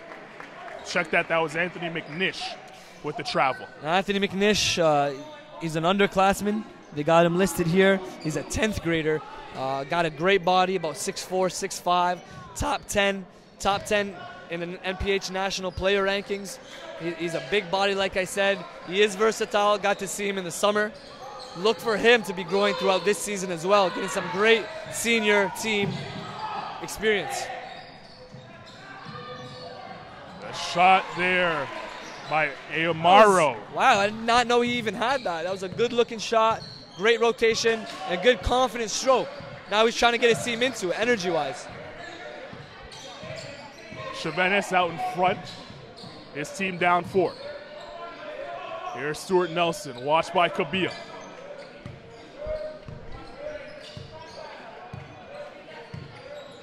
Repositions the screen to Stewart Nelson. The switch, Clayton's on him. Kick out. Bonnick for 3. Rebound inside, McNish, the young man getting it done. There we go. 10th grader, as I mentioned, getting it done at the senior level. It's a great experience for him. Montague, inside, and Amaro this time for 3. Off the heel, rebound by trigger happy there. Nelson. Nelson with the look away, and it ends up right in the hands of Keyshawn Montague. Good hustle by Keyshawn, and loses it. Sloppy play right now for both teams midway through the second. No one guarding Stewart Nelson. An open McNish, this is for 3. That's an air ball. Bonnick underneath, grabs his own miss, and the last touch by DeVille. It will be Henry Carr basketball as we have subs on both sides. Stewart Nelson will sit. Grant Adu will come in.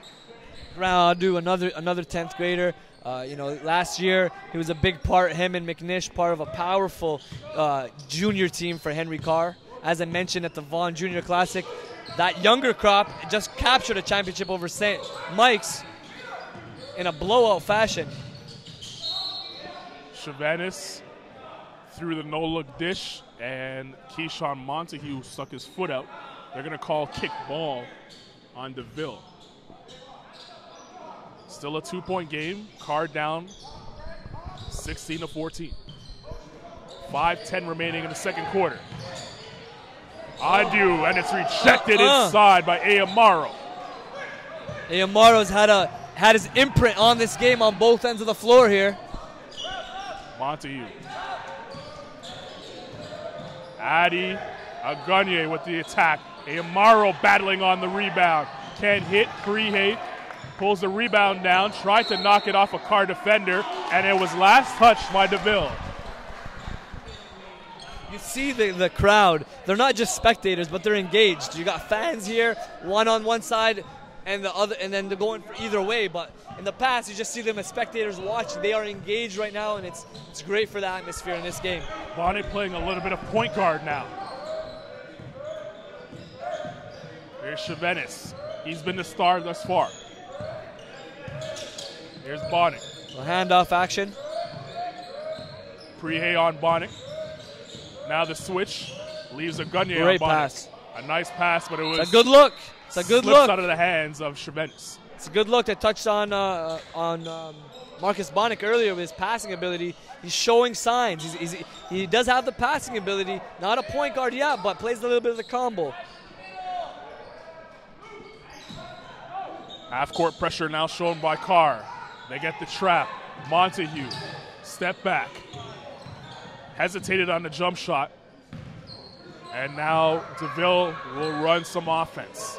It's Montague, still hesitant on the jump shot.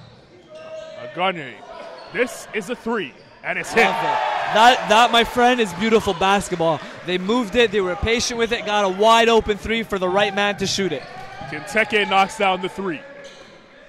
19-14 in favor of DeVille. It's an interesting matchup here. You got I can't see the number there, guarding Brandon Chevenis. You got Adi Gagne, Adi Gagne guarding Brandon, who was hot to start the game. And nice finish inside among the trees. Yeah, that's Brandon Chevenis again. He has all but 2 points for Carr right now. Prihe Montague. A Gagne for 3. You hear the coach Carlo over there screaming yes as soon as the ball was caught by a Gagne. You don't see too much emotion from Coach Zafraneri, but he was livid on the sideline there. He says, finally, they're moving the ball, they're running their plays, they're executing, and right now, DeVille is tough to stop. Carlin, who was my prediction to win this? It was DeVille indeed. And the reason why is because of the fact they got so many weapons outside. Again, it's not impossible for Henry Carr to win this game, but they got to be able to execute. Right now, you got Ayo, or sorry, I should say number 5. Adi Gagne. It's a tough matchup for Brandon, about 6'4" against 5'11". And underneath there's Anthony McNish again, following and able to hit. 22-18 the score, 2:30 to go here in the second quarter. Offensive foul as Prihe wiped out Brandon Chevenis on that screen. And Chevenis will now sit. Clayton will replace him. Ty Stewart Nelson will come in now for Bonnick as well. Anthony McNish has stepped up. He's had a lot of broken plays that he's been able to finish, a lot of offensive putbacks. Blocked there inside by Ayamaro, who has played a terrific second quarter. Montague.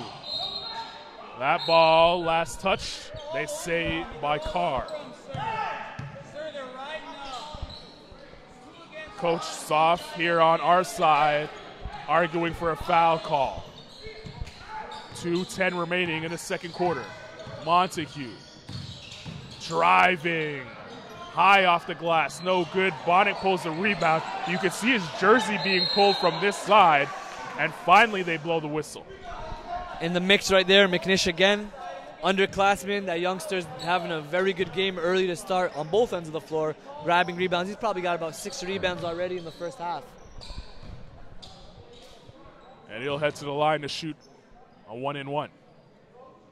That's the 8th team foul for DeVille. They're in the bonus.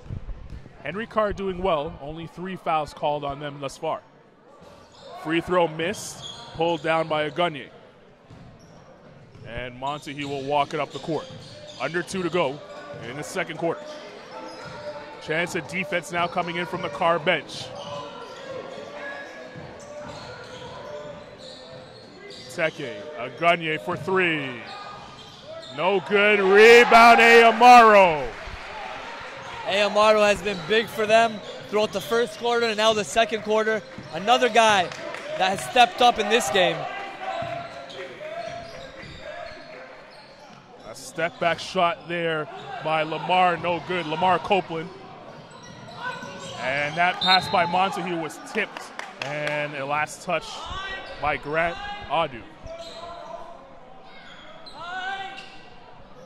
DeVille basketball right in front of the Carr bench. There's Montague and Chevenis. They'll lock horns once again. Look at a Gagne trying to drive inside. Slapped away by Adu, and Chavenis will come away with it. Adu for three.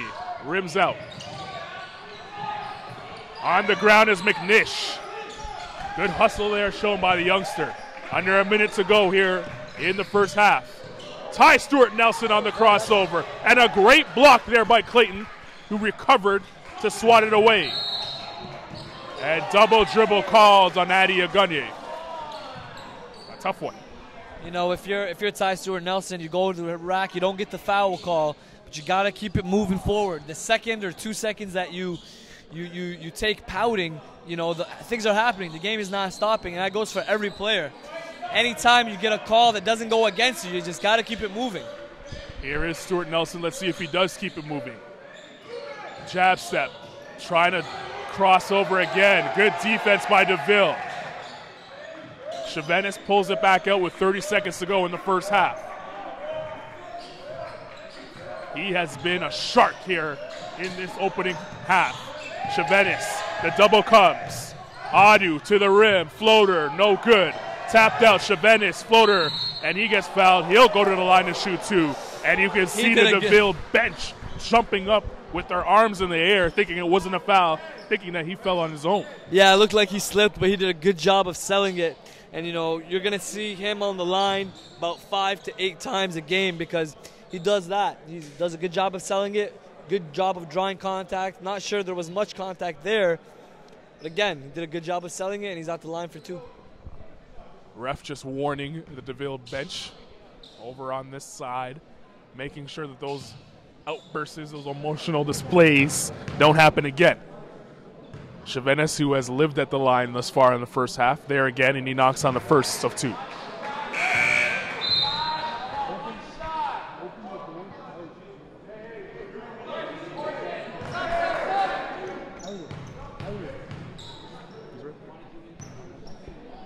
Chavenis' second shot. No good. And Agunye pulls it down. Here's Montague with 10 seconds on the clock. DeVille's bench counting them down. And 3 on the clock now. Agunye tosses it up, nowhere near the rim. Clayton couldn't get the shot off before the buzzer, so we'll head to the halftime break. 24-19 is the score at halftime. We'll take the quick break and be back with second half action right after this. You're watching the Father Henry Carr Classic finals between Father Henry Carr and DeVille right here, presented by Ill Minds Media.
Back we are here for the second half of the Nike Father Henry Carr Classic. Carlin Gay alongside Tarek Spiat, brought to you by Ill Minds Media, North Pole Hoops, and of course On Point Basketball.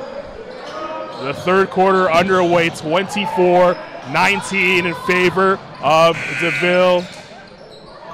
The clock has yet to start. Oh, Gagne up high, down hard.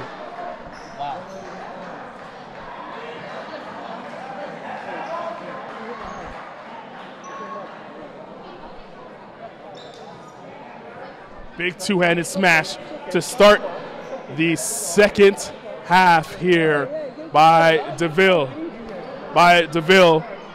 It is 26-19 in favor of the visitors right now, and they are giving it to Carr, who are trying to win their own tournament.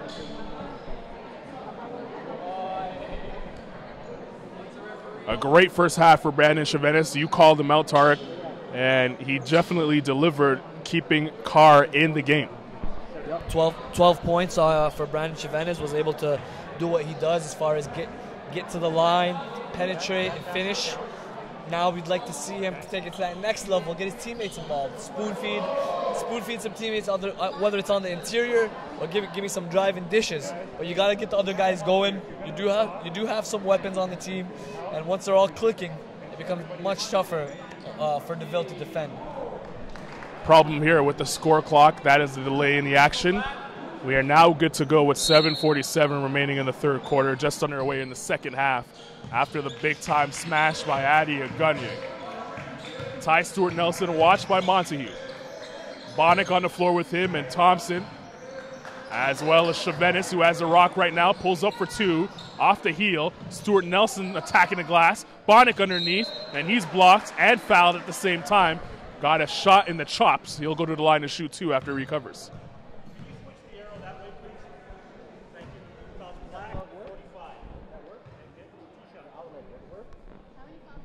Marcus Bonnick still on the ground on all fours after taking a shot to the chin. And once he gets up, he'll go to the line to shoot two free throws. Crowd giving Bonnick a hand as he gets off the deck. Amaro will leave the game with his third foul. Replacing him is Clayton. Bonnick's first shot off the back rim. He hit 1-3 in the first quarter, and we haven't seen much scoring-wise out of Bonnick since then. Misses both free throws. Not something you expect to see from a pure shooter, but he just goes 0 from the line. Here, speaking of pure shooters, is Gould. That's his first bucket here in the second half. I was able to drive to the bucket, avoid the defender as far as getting that shot blocked, put it on the rim, close to the rim, and got the finish. Don't look now, but DeVille extending a lead to 9 points. 7 minutes to go in the third quarter. Stewart Nelson, watched by Agunye. Blocked up top, gorgeous defense, and here comes DeVille the other way with numbers. Prehay dribbled it, and it's stolen away by Marcus Bonnick. Quickly the other way, Clayton with the rejection, and the crowd reacts to Clayton. Gotta find a guard. Big men gotta find a guard, but guards gotta make themselves available. Here's Gould, Montague. Montague dancing, prancing, that's a three. Rims out, and Chavenis comes down with a flat-footed rebound. Trap. Got some numbers here. It's Thompson for three from the corner. No good. Prehay pulls it down. And you can't feel sorry for yourself. You miss a shot, get back on defense. Like I said, that 2 seconds, that 1 second that you use to feel sorry for yourself, the other team's getting back or getting in transition. Montague. Chavenis with good defense. Montague, his shot falls off the heel and pulled down by Ty Stewart Nelson. Henry Carr has yet to score here in the second half with 5:45 to go in the third quarter. It's a 9-point game in favor of DeVille. Chevenis, who was the star in the first half, now on the rock. Montague wasn't watching. Chevenis dishes. Very nice. And there's the first basket in the second. And that's what we were talking about, getting your teammate involved. That is what Brandon Chevenis is doing right now, using this game as a platform, as an environment for him to show his stuff. Lamar Copeland with the last layup. Prehay. Agunye. And a clock problem again. So we'll have a timeout here. It's going to be DeVille basketball when we resume.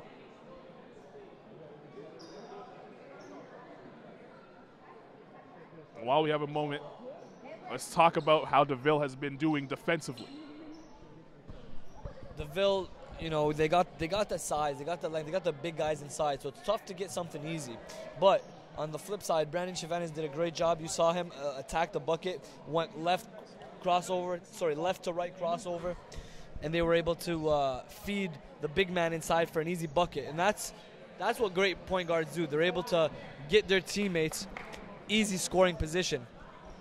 And that was basically, you get the ball, put it up for two, and that's what happened. Both teams will now go to their benches as we sort out what's happening at the scorers table. Give us an opportunity to talk about the rest of the tournament. You were here all 3 days. A lot of individual players stepped up. And we're going to have the all-tournament team later on in the day, and, of course, on NorthPoleHoops.com with the recap. But a couple guys that stood out to you that should be making the team. You know, look at a guy like, you know, they weren't able to make it to this championship day, but Marcus Audie. You're very familiar, as I am, with Marcus Audie, a guy that's a cadet national team player, but he's just a freak athlete. You know, he's got it in his genes. Son to Milt Audie, an 18-time national high jump champ, and you can see how he gets up. But, you know, it's more than that. It's more than just the big-time dunks. It's the length that he has and the speed, his quickness. He's so nimble on the floor where he's able to get from point A to point B in the snap of a finger. He's so explosive on the first step. He uses his length defensively. He has a chance to be a high-level defender once he's engaged. And yeah, that could be maybe the biggest prospect in this tournament. If you talk about big-time prospects, he does some things that make you say, wow. And he's done multiple times throughout the tournament. And another prospect you want to look at is the big fella, Khalif Young at Vaughan.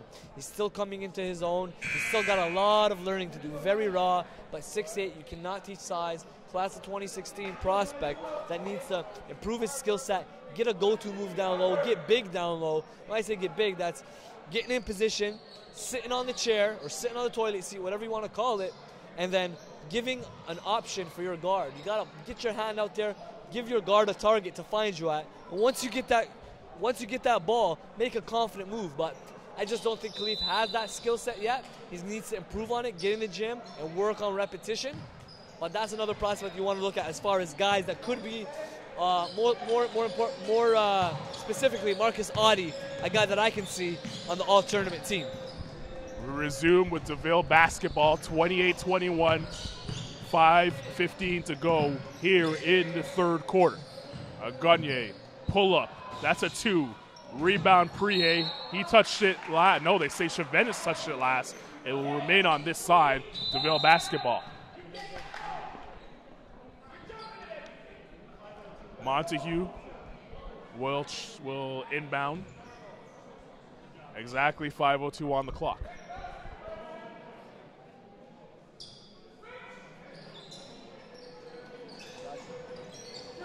Here's Gould. He's been quiet here in this game. Montague driving on the baseline and stepped out of bounds. It will be Carr basketball. Good defense that time by Carr, squeezing Montague to the baseline. Look at these two teams. You see a lot of youth, you know, whether it's 11th graders, in some cases 10th graders. These guys are learning right now. You know, the future is bright, though, for years to come for both of these programs. And sometimes, you know, they're making silly decisions based off of their youth. Good cut there, good pass. Good cut and pass indeed. Stuart Nelson wasn't able to get the basket, but he'll go to the line after being fouled. 2 shots coming up for Ty Stuart Nelson. Ty Stewart, he has the ability to do more. I want more out of him. He can't just kind of get on the floor and be a spectator. Over there, he was able to go up strong and draw the contact. But I'd like to see him engaged a little bit more defensively, maybe pick up some more steals, and then on offense, be a legitimate threat.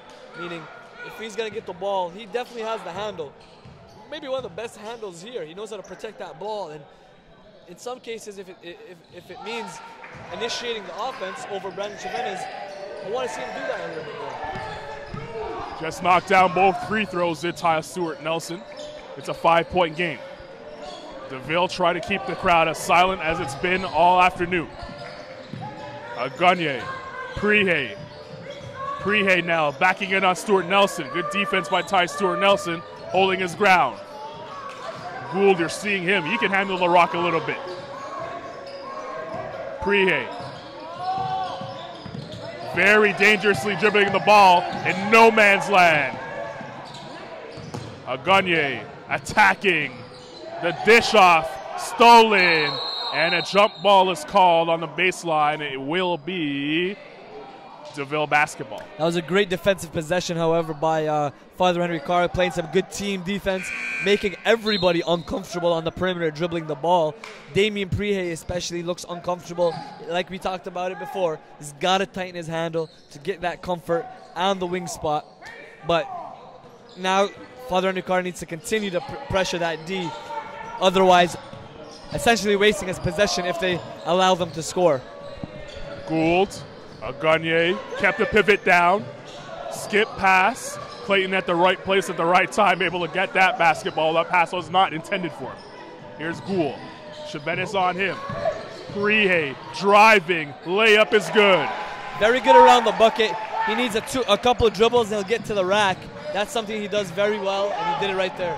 Stewart Nelson attacking, and Gould will pick up the foul. Talked about Ty Stewart Nelson a minute ago, being a little bit more aggressive offensively, looking to get his a little bit more, and I like to see that because he does have that ability. I watched him over the summer on Peach Jam, played high-level competition, and he's a guy that has been exposed to high-level basketball. He's not afraid. He's just got to be a little bit more aggressive and try to contribute more to the team.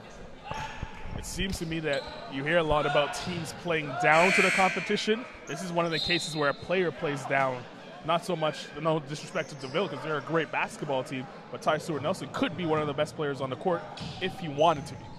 Yeah, it's one of those things where I think it's a motor thing. That's what I point it towards. Like, for instance, even when you come to Wiggins, we watch him for Vaughn. He's a high-level player, but in his case, a little bit different because he was just so dominant physically. In Ty Stewart Nelson, it's just a mental thing. It's go hard. Just go hard. Monic almost lost it, got it back. This is Stewart Nelson. That's a three. It got tipped. Got tipped there, yep. By Agunye. Montague, Prihe, nice take. 32-23. Chance of defense now coming in from the DeVille bench. You can feel now, Tark, that the confidence is rising for the visitors. Yeah, the biggest lead of the night. You look at Damian Prihe, very good around the rim. He gets that a couple feet around the rim, and it's going in. Stewart Nelson dancing. Good pass. Oohs and ahs from the crowd. Very good pass. And the finish is not there by Anthony McNish. They keep going. McNish, you talked about a motor. He has one, but unable to score that time. Prihe spinning, no good. The follow isn't good either. Last touch by Carr. The ball will stay on that side. Grant Audu will come into the game for Ty Stewart Nelson. 2:12 remaining in the third quarter. As you mentioned, Tark, DeVille now with their biggest lead, trying to extend that. The drive. Prihe's coming alive. It's the strength of Damian Prihe separates him from a lot of the competition. He's able to get in there with brute force and finish strong. On the other end, McNish can't hit, follows his own miss. Younger guy, 10th grader, having his way inside. A quiet crowd here for Henry Carr. Chavenes with the steal. The other way, and one. And the bench now on their feet, congratulating Brandon Chavenes. This is by far his best game, and he's doing it when it matters. Like we talked about, He's been getting better and better by the game. Comes up with a big steal. This is a big momentum switch as 1 minute and 40 seconds left in the quarter. Subs in for both teams. Campion will check in for DeVille. As we mentioned, 1 minute 40. It's going to be interesting to see who closes out the quarter with momentum. DeVille has controlled this third quarter throughout, but if you get the crowd back into the game, it could be a completely different ball game. Chavenis knocks down the free throw. What was once a 11-point game is now back down to striking distance. It's only a 6-point lead for DeVille. DeVille important time right now in the game. DeVille beating Campion to get here. Father Henry Carr beating Eastern to get here. Nobody boxed out their man. They got to find a man and mark him and make sure he's out of the play. Campion on the ball. Monic watching him. Adu, that's a 2. Another rebound by Campion. And a kick ball called on DeVille. It's Carr basketball with 1 minute and 6 to go. Missed opportunities that time by DeVille. Father Henry Carr has picked it up in the second half defensively. Definitely getting more possessions out of it. And right now, 1 minute left. You know, a possession here, an executed possession would be big for Henry Carr. Chavenis to the corner. The drive. The kick inside. It's Adu. Very nice play. Jairus Kazumba there creating for his teammate. We see a great play by Kazumba and then a bad play by Kazumba. Right after the great play, a foul all the way out, away from the basket.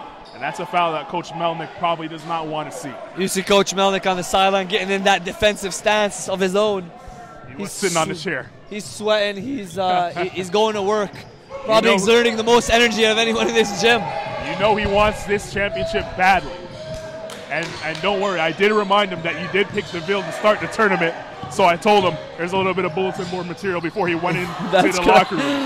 What do you have to say there? He said we'll see what he has to say after the game. Oof. And we will see. Right now his team down 4 points. They have a lot of work to do as we head towards the end of the third quarter. 20 seconds on the clock. Chavenis on the ball. He'll hold for the last shot. He looks up to check the clock. It's at 15. He can beat his man so easily with that quick first step. Elects to bring it back out. 5 seconds left on the clock. Kazumba. That's a foul line extended jump shot. Big shot. Knocked down. Big shot. As we Big head shot. to Big shot. the break. The youngster. Grant Adu. Grant Adu hits a big shot to get the score within 2. You love it. You see, just when you think it's a packed house and there's no more room, people seem to continue to be sneaking into the gym, now almost overflowing on the baseline. It is an intense atmosphere, 34-32 here. The end of the third quarter. This is for all the marbles. This is for the Henry Carr Classic. And you know Henry Carr doesn't want to lose their own tournament at home in front of this packed gym. You know what? They've proven a lot to me right now, Henry Carr. You know, they lost a lot of players. They lost Dylan Brooks, big-time player, currently at Finlay Prep. You know, I look at him as a high major. We're dropping our 2015 national player rankings. He's moved up. They lost a guy, 7'3", Tanvir Bullard, currently at New Mexico State. You lost another guy, Josh Bell, leadership. You lost Christian Hewitt, who's currently in the States now. And so they've lost a lot, but they've been able to accept the challenge here. Different guys have stepped up throughout the weekend. And right now it's a 2-point game. The game is in the balance. So it's anybody's game heading into the fourth quarter. It's been a good defensive game 2 ways on both sides. And it's just been it's been an entertaining one for I think I can speak on your behalf and say that it's been entertaining, and I can tell by the reactions of the fans. They've enjoyed it as well. They were kind of sitting on their hands where the Henry Carr fans. DeVille took them out of that third quarter. What do they need to do to get get the crowd back silent the way they were throughout that third? Well, I mean, you saw them get off their feet end of the quarter to finish off with a jumper. by Grant Audu. They need to, if they manage to get this lead right now, it's a 2-point game, Henry Carr down. But if they manage to get a lead, you're going to see a burst from the crowd. It could be a big dunk, it could be a big three, it could be a big steal. Whatever happens right now is crucial time. This is money time. This is when the big-time players shine. So you answered the question I was going to ask you next. But what about the question I asked you first? What does DeVille need to do to silence this crowd as Henry Carr ties the game at 34? Oh, my bad, Carlin. I misunderstood you. DeVille's got to get a bucket. What they just did was allow one. So that's, you see the crowd is getting noisier now, just as we expected, as they tie the game.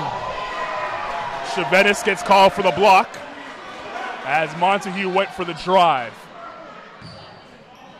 DeVille was up by as many as 11 points. Carr has battled back and tied it up at 34.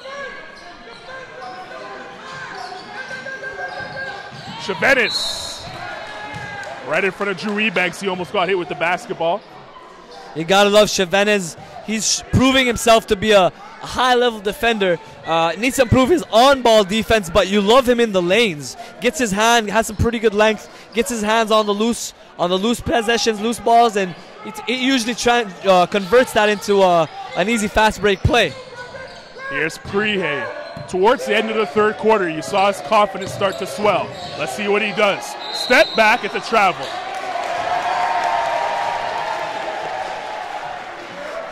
Good call there by the ref as Prehay gets called for steps. How does DeVille respond? The crowd clearly not in their favor. Chevenis, terrific first half, quiet in the third, but he can start at any moment. Bonick, pull up, short. Chevenis tapped it, Montague pulled it down. 3 Carr jerseys around, and a timeout called. Amaro smartly done. Chevenis arguing with the ref, almost picked up a technical foul, and Melnick letting him hear about it. Composure. Point guard, such a crucial position on the floor. You're supposed to be an extension of the coach, and you got to show composure, especially late in this game. You know, that separates the good from the great, the mediocre from good, is the mental toughness. How mentally tough are you right now? Coming late into the court, it's anybody's game. You know, we talk about guys who are mentally tough. I had a chance to spend a lot of time over the summer with Nick Stauskas, who's a sophomore at Michigan, expected to have a big year. That kid, that's what makes him great. Separates him is his mental toughness and not being able to let the opposition to get in his head. And now we talk about here, Brandon Chevenis is a point guard. He's got to take lead. He's got to mature not just as a person, but as a player. And we want to see that throughout the season, if not already right now. Almost took a technical foul at the wrong time. I bet the ref won't allow him to have that long leash the next time he starts to argue back with him about a call. So the timeout was called on the floor. It's DeVille basketball. Keep in mind, though, they were in the backcourt for a very long time. The 10-second count, they need to get it over half quickly. Oh, Montague got away with the carry. Just did get over the 10-second count. Yeah, I was counting in my mind, too. I don't even think he recognized it. Here's Montague dribbling. Tough shot. Good defense there by Audu. Tapped out. Gould for 3. In and out. Rebound Prehay. Floater. Left it short. Tapped up, and Montague decides to pass it to Gould for 3. Whoa. In and out. Rebound again. Rebound. Wow. Montague. Oh, what a move. Wow. Christian Montague. Keyshawn Montague, I should say. The other way we go. Kazumba gets fouled, and he'll go to the line and shoot 2. Wow, I mean, that's 5 possessions in one. You know, missed, got the rebound, missed, got the rebound. If you're Henry Carr, if you're Coach Mel, you got to be telling your guys, they got to box out. Again, mark your man. Take care of your man first, and then worry about the ball. You take your man out of it, and he'll have no chance of getting that rebound. Way too many possessions. Keyshawn finishes, but luckily Jairus Kazumba quieted things down and was able to convert here, or at least draw the foul. Misses the first free throw. 36-34. Tristan Thompson checks into the game. He will replace Anthony McNish. McNish, who has been a beast on the glass, will sit, I'm sure, not for long. 6:26 here to go in the finals. The Father Henry Carr Classic presented by Nike. Second free throw good. Gould trying to beat his man, who is Bonnick, all over him. Gould doing a lot of dribbling. Oh, gets bailed out.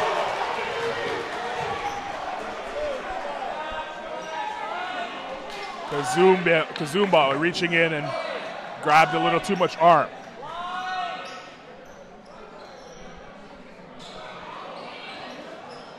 Both teams going to have to look to get some type of composure, because with this crowd, a lot of emotion is now being shown after every whistle.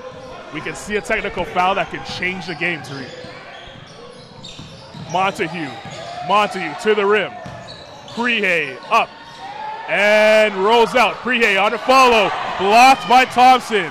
Back out to Gould. DeVille running their offense. Montague for three. In and out, tapped up. Carlin got up for that one. Here's a Gagne. Gould off his knee. They battle. Gould picks it up, and here comes Carr. Kazumba to Thompson. He gets fouled. He'll go to the line to shoot two. Defense translating into offense. I got to tip my hat to the Henry Carr defense. They stepped it up big in the second half. You got the crowd going nuts right now. They got the crowd getting heavy. Oh, it's getting loud right now. You can hear it. Listen to the crowd. Father Henry Carr Classic. If you are not in the gym, you're probably watching at home with goosebumps right now. Thompson at the line. The crowd will now hush as they'll try to hit the first of two free throws. I love what Bonnick did there. Got the crowd going. You are playing on your home court. You might as well use them to your advantage. And then you hear the DeVille contingent getting loud. Those from Brampton getting a little loud in the crowd as he missed the first free throw.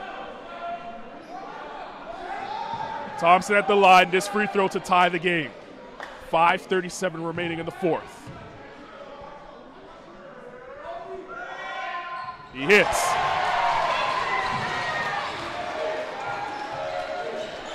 Pressure being shown by Father Henry Carr. Gould. And timeout called right here on the bench. Loving the defense by this team right now. Probably some of the best defense collectively that I've seen from this Henry Carr team. This tournament, it may be better than last year. Everyone's into it in the second half. They've been locking up, causing Coach Carlos Alfraneri from DeVille's end to call the timeout. Coach is off, calling that timeout, and we saw him in the semifinal do a good job coming out of timeouts against Edward Campion in that semifinal game. He always set up a play that got them a basket. Let's see what he does now against his Father Henry Carr team. That being said, who does he look for to get that basket for him? Well, he's got a lot of options, but I love the fact that he called the timeout for two reasons. One, to settle the crowd, and two, to give a game plan. And I think that because they have so many options, it's not necessarily that one guy. They just got to take what the defense gives them, make sure they're moving the ball around, and also moving off the ball. You're seeing a lot of dribbling, whether it's Keyshawn Montague, whether it's Gould. You know, there's a lot of guys that are playing one-on-one basketball right now, but they got to be able to move that ball around and get a good shot collectively. And if you're Paul Melnick and Father Henry Carr, what do you do defensively? Do you change anything? I mean, personally, I think they've been doing a hell of a job, particularly in the second half. They got to keep up the pressure, go to get some double teams, keep the energy high. Coach Melnick has been doing a great job of using up the bench to make sure that they're exerting a high level of energy every time down. 5:30 remaining in the game. You mentioned the bench, how important that is. These guys have been playing 3 games over the last 3 days. Fatigue will start to set in around now. It's who wants it more, who has the more heart. The battle of Toronto and Brampton, always one of the battles we have here in Canada. Gould will inbound. Here's Clayton. Stripped out of his hands by Bonnick. Chavenis Over to the corner. Inside, Adu! Cool! Out of bounds. It's Henry Carr ball. Listen to the crowd.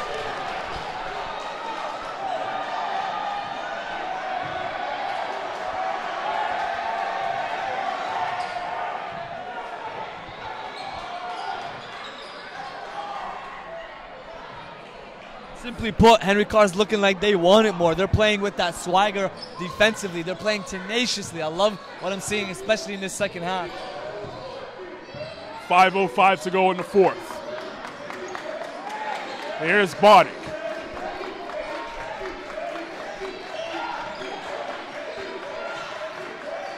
Kazumba, who's getting big-time minutes, so is Adu. Here's Kazumba inside. Thompson. Back out Chavenis. You got so many moving parts here on this team. You got the coaching staff barking instruction. You got the guys trying to execute. The defense, the crowd, a lot going on right now. Good defense there by DeVille. Adu in and out. Pulled down by Agunye. Montague the other way. 4:20 to go in the game. Chance at defense coming in from the crowd. Agunye straight on three. Off the rim. And it's out of bounds. Last touched by DeVille. Love what I'm seeing right now. A lot of culture being shown here. A lot of intensity. And I love the fact that it's not a blowout game in this championship. And we did not expect it. We expected a high-level game. Competitive game. And yeah, exactly. We're getting one. 4:10 remaining here in the game. Another timeout. This one called by Father Henry Carr. Carlin Gay, Tariq Spiat, NorthPoleHoops.com, On Point Basketball, Ill Minds Media, bringing you the Nike Father Henry Carr Classic. And it's been just that thus far, a classic. Definitely. I mean, right now, it's a matter of, with 4:10 left, home team has the lead. It's a matter of composure. You know, you don't want to get antsy. You don't want to get silly turnovers, I should say. But right now, you gotta. If you're Henry Carr and you're Coach Melnick, you're loving where you're at right now. You got the home crowd behind you, up 2, kind of got some momentum defensively going, and they just got to keep going. If they want to get this win, they got to keep up what they're doing. They cannot let up. They cannot let up defensively. On the flip side, if you're DeVille, you got to make sure. Again, we mentioned it earlier. Take care of that basketball. Get good possessions. And okay, we're in an environment. We're at a kind of a stage to see who's gonna step up. That's the question. Who's going to step up right now? From Henry Carr, from DeVille earlier. It was Marcus Bonnick earlier in this tournament. Damian Prié had signs earlier in this tournament. But right now, championship game, all the marbles, who's going to step up? Who's going to make a name for themselves? We didn't know who Mr. Clayton was before, but he hit the big shot in the semifinals to put his team in position to be here right now, going up against Father Henry Carr. And he made a name for himself in the semifinal. Who is that next name that we're going to call by the end of tonight? We have 4:10 left on the clock to find out. Father Henry Carr in all blue, going from left to right on your screen. DeVille in all black, going from right to left. 2-point game in favor of Father Henry Carr. Their home gym, Chavenis. And a charge is called. Good defense there by Campion. And that's what you want. If you're Coach Zafraneri, you need to stop. So far, it's been Father Henry Carr leading the surge defensively in the second half. DeVille comes up big, regain a possession, down 2, 4 minutes left. Gould, we talked about him earlier on being a shooter, a lights-out shooter. He's showing the ability now to work the point. But he hasn't hit a shot this game to really change the momentum. That might change around now, and it needs to change for the Brampton team. Oh, Chavenis with the steal. Chavenis. Again, Brian Chavenis with the steal. He has stepped up. He has been big. That's his 6th steal of the game, ladies and gentlemen. 6th steal, picking the pocket. Here's Prié in the corner. Prié spinning. Prié with the shot. No good. Ball's his own miss. Prié again. Beast. That's a big-time move. Too big, too strong. Say he's getting that rebound and going hard.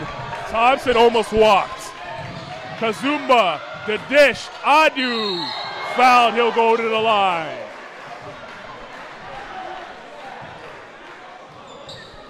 every shot, every dribble, every pass, the crowd oohs and ahs. Yeah, I gotta give it to Brandon Chavenes. He has really stepped up and is playing the role that I know he's capable of playing. And he's setting the tone defensively.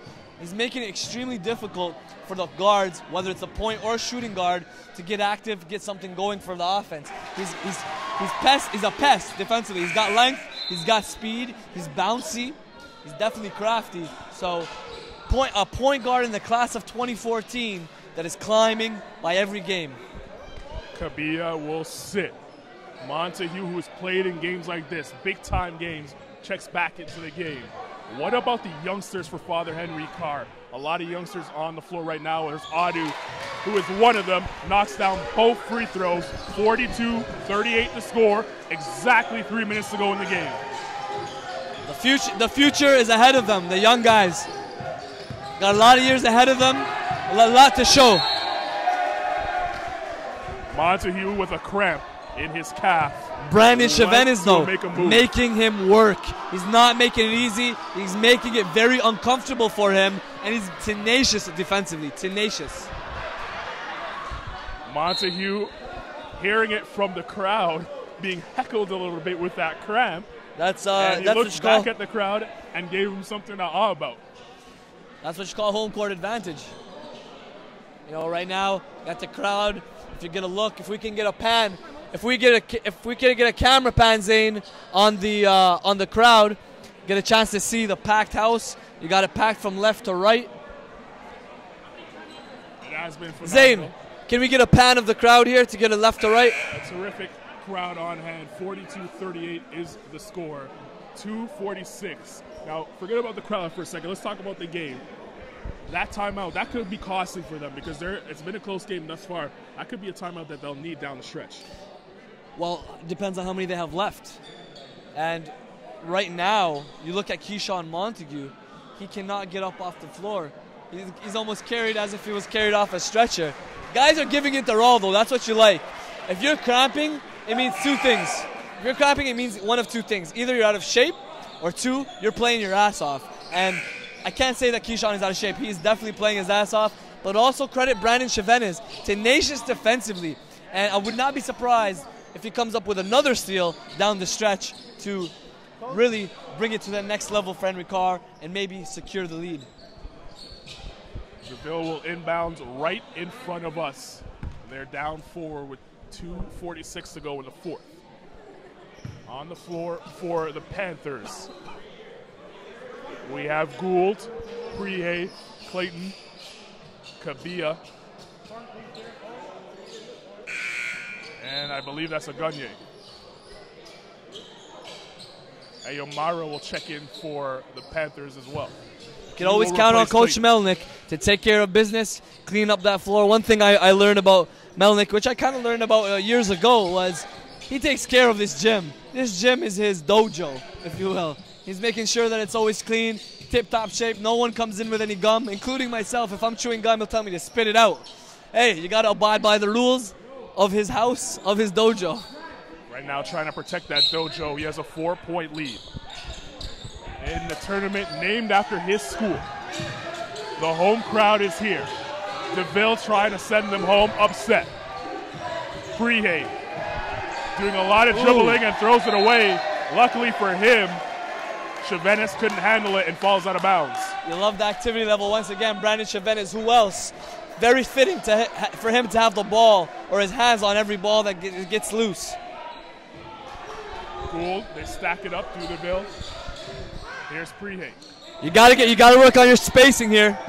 The trap is there. Chavenes hits the deck. And he finds and misses the layup. That's a big miss right there. It is. We'll have to revisit that one if it comes down to it. Campion beats the press. Oh, Ty Stewart Nelson. Very nice save. Look at the hustle by Bonnick. Stewart Nelson, no good. Big Rebound. board. Big board. Can't hit.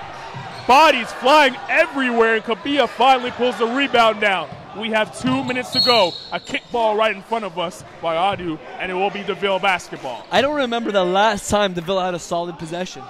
And the defense has been tenacious. I mean, they're making them very uncomfortable at every position. Whether it's Damien Prihe touching the ball, whether it's Christian Gould touching the ball, it's been very difficult to get anything going here. And it starts off with Brandon Chavenis right off the top. Nice switch over there. Stuart Nelson over and back. Defense.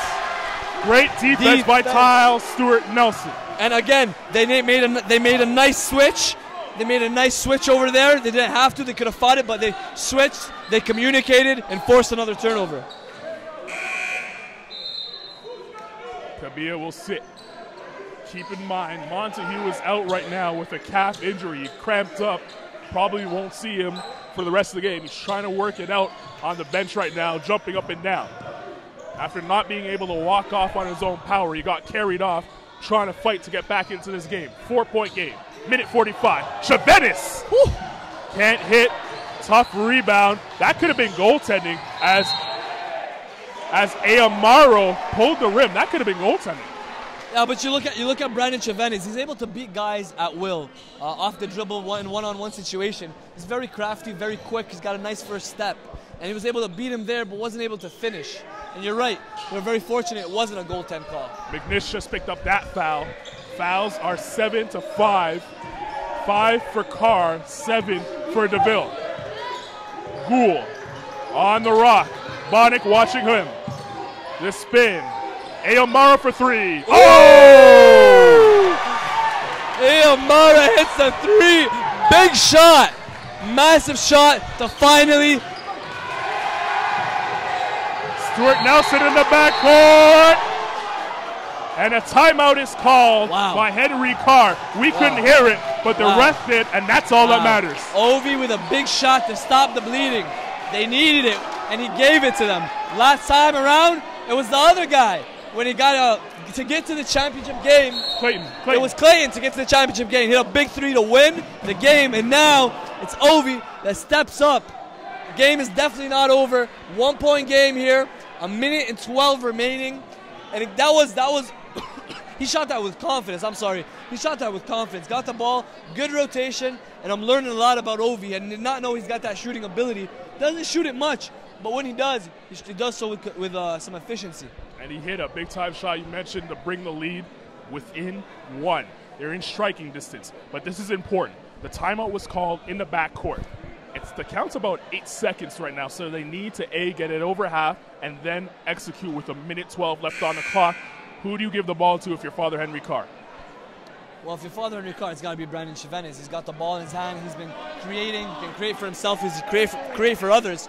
But on the flip side, one thing that's a little bit worrisome is the fact that Keyshawn Montague showing cramps early.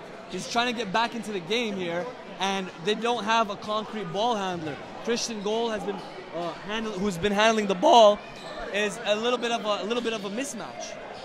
Sorry, not a mismatch, but it's a little bit tough for him to handle the ball with this tenacious pressure. Montague on the bench, trying to lobby his way back into the game. Oh, look out. That count, they just make it over. Chavenis with 1 minute to go. They spread the floor for Chavenis. Adu, Bonnick, Gould on him. Who will take the big-time shot for Father Henry Carr? Bonnick, Gould with great defense. Slapped away Prihe. Chavenis slows it down with 45 on the clock. Watching him is a Gagne. Chavenis to the rim. Blocked up top. And the foul is called on a Gagne on the body below. But he did get the block clean up top. Who else but Brandon Chavenis? You mentioned he got him down low, but it was Brandon Chavenis that initiated that body contact. He's got great body control. And as I mentioned, nobody, not one person in this tournament has shown the ability to stay in front of a guy as quick as Brandon Chavenis. He did good at getting to the rim and drawing the foul. He needs to do good right now at hitting these free throws, and we'll let the crowd tell you if he misses it or makes it.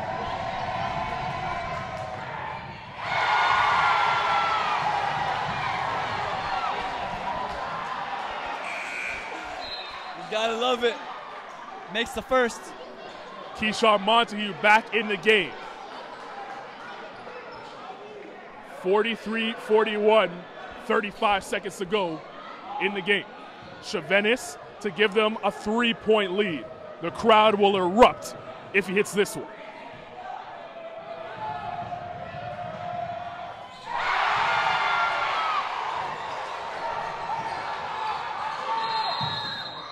Full court pressure shown. Henry Carr calls timeout. This could be a blessing in disguise if you're DeVille, because they only have one timeout left the rest of the way. So Brandon Chevenis hits both free throws, clutch, nothing but net, and now it's a 3-point game. 44-41 in favor of the home team. The championship game, this is for all the marbles. Right now, it's if we know Carlos Alfaneri and Coach DeVille, they will settle for the last shot of the game, and they will try to send it to overtime. Or the other option is going for the easy 2, maybe, if they try to overplay, go for the easy 2 and then foul. Of course, there's no shot clock here in Ontario high school basketball, which we'll get maybe to later on today or at some point, because there should be a shot clock here. But since there isn't, you have a couple options now, right? What do you think they're going to do? There's 35 seconds left on the clock. They need to score, and they need to score quickly. I say take the 2, put the pressure on them to make the free throws. What's your thought? I would say so. I would say the same, because right now you have a lot of pressure. You want to put the pressure on the opposition. So if they're able to score a 2, and they have plenty of time left, but if they're able to score a 2, then they have that option of fouling, and all of a sudden you're putting the pressure on Father Henry Carr. You got to make at least one free throw, but it gets you in a better position. If there was maybe 15 seconds left, you're probably going to go for that 3-pointer. But in this case, you have some time. You can foul, or sorry, you can get an easy. If you can get an easy 2, then foul. You have a good chance to win this game. Whatever it is they do, they have to do it quickly with 35 seconds on the clock. And you know Carr is going to put the pressure on them defensively to get them out of whatever their first option is. So that second option has to be ready. It was ready in the semifinals. Will it be ready now in the final? Montague back in the game, fighting that cramp. On the floor for DeVille. Agunye, Montague, Gould, and Aomaro. On the floor for Carr. Ty Stewart Nelson. McNish, a 5-second count is called. Great defense for Father Henry Carr, and a breakdown for DeVille. And that's been the story of this tournament, or sorry, of this game, I should say. The Henry Carr defense has been tenacious. They've locked DeVille up, and they do not have an answer. Regain possession with the lead. Bonnick checks into the game, and now you must foul with 35 seconds on the clock. Chevenis inbounds. Bonnick. You got to get up. You got to get up. You got to double team. Probably the wrong guy to foul. Almost walked over that line. He was at the midcourt line and very close, but he gets fouled, and now time to hit those free throws. He just hit the last 2. Can he make it 2 more? One thing I've noticed at the high school level watching these games is when it comes down to crunch time, if you're down in a situation like DeVille is, you got to double. You got to get that basketball. Get up. There has to be a sense of urgency. You can't let time tick away. Get up on your man. Either go for a double or force him in one direction. That's the only way you're going to get that. Of course, the other option is fouling, which they did. 1-1. First one rolls through. That was the important one. Can he make them pay the ultimate price now? Chevenis has hit 3 straight free throws. 4 in a row will give them a 5-point lead. It's both. Having the game of his career, I think. I would say so. Timeout, DeVille. The last timeout of the game called by DeVille. They have no more. 28 seconds to go in the game.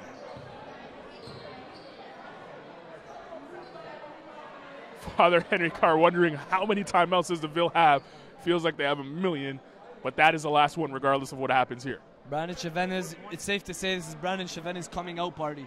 I've been watching him for several years, and this is the best game that I've seen him have. Carried the team on both ends of the floor. Defensively, has come up with at least 6 steals. And then on offense, creating for himself, creating for others, getting to the line, and converting at the free throw line. Big time. He showed the onions, that's for sure.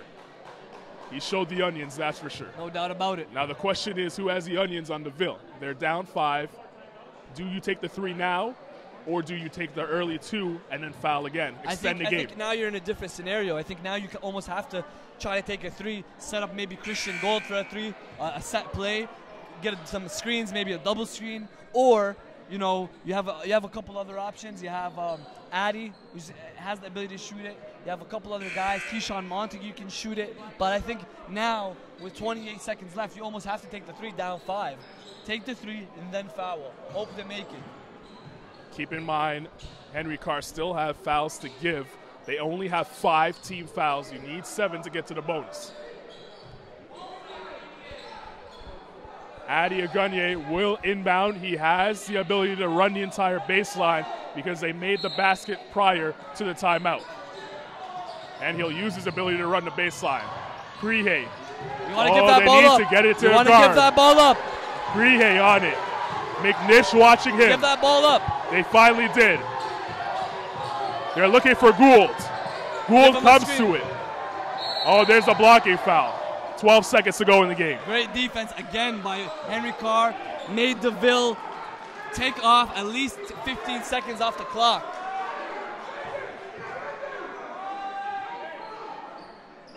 One more foul will put them in a penalty. Paul Melnick, head coach of Henry Carr, screaming no fouls. Montague will inbound with 12 seconds to go.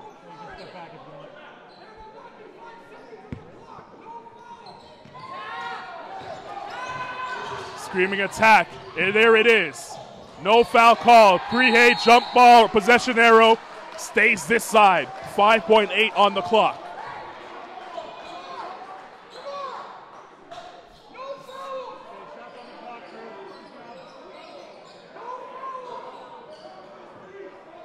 Carr cannot give up a quick 3 here.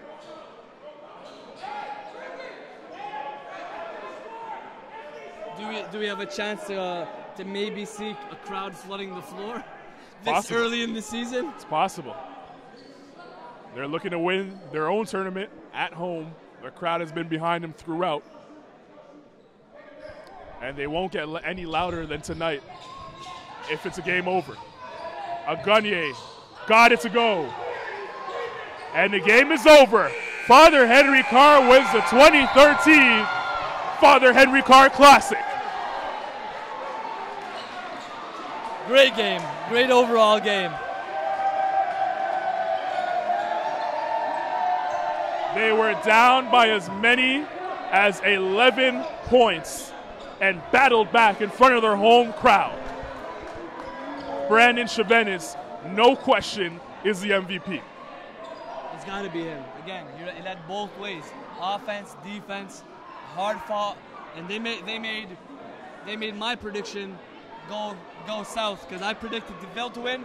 They proved me wrong. You know, they earned it though. They definitely earned it.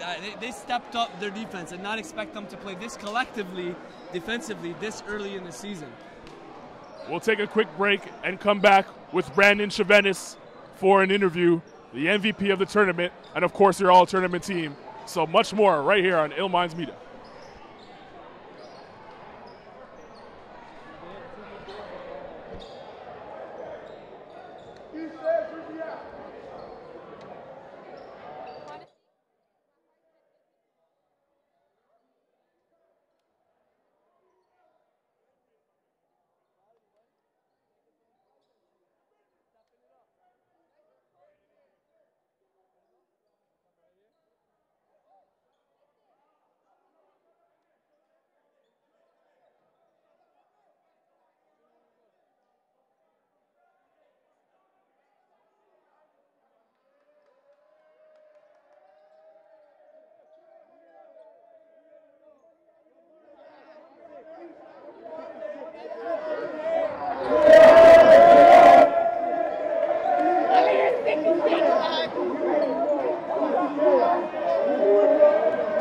Yep, ready to go. Test.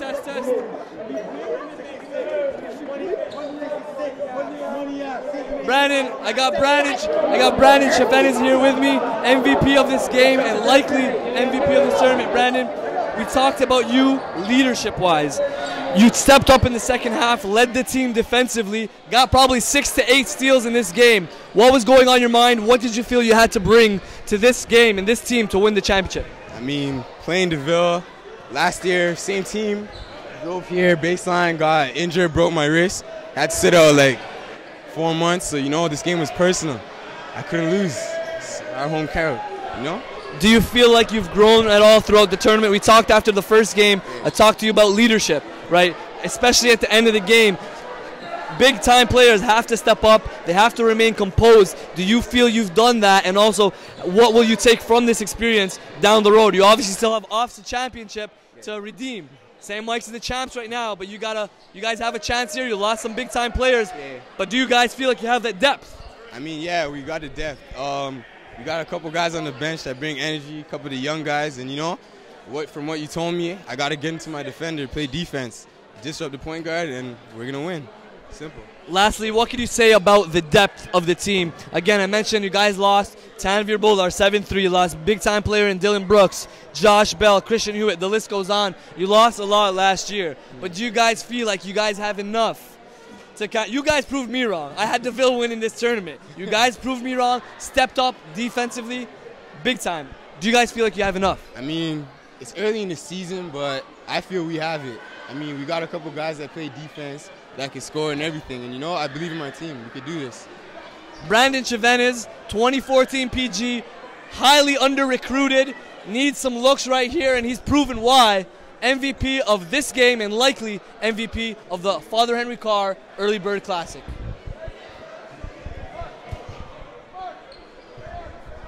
Congrats, my man. Proud of you. Keep working, though. It's just the beginning. Just the beginning.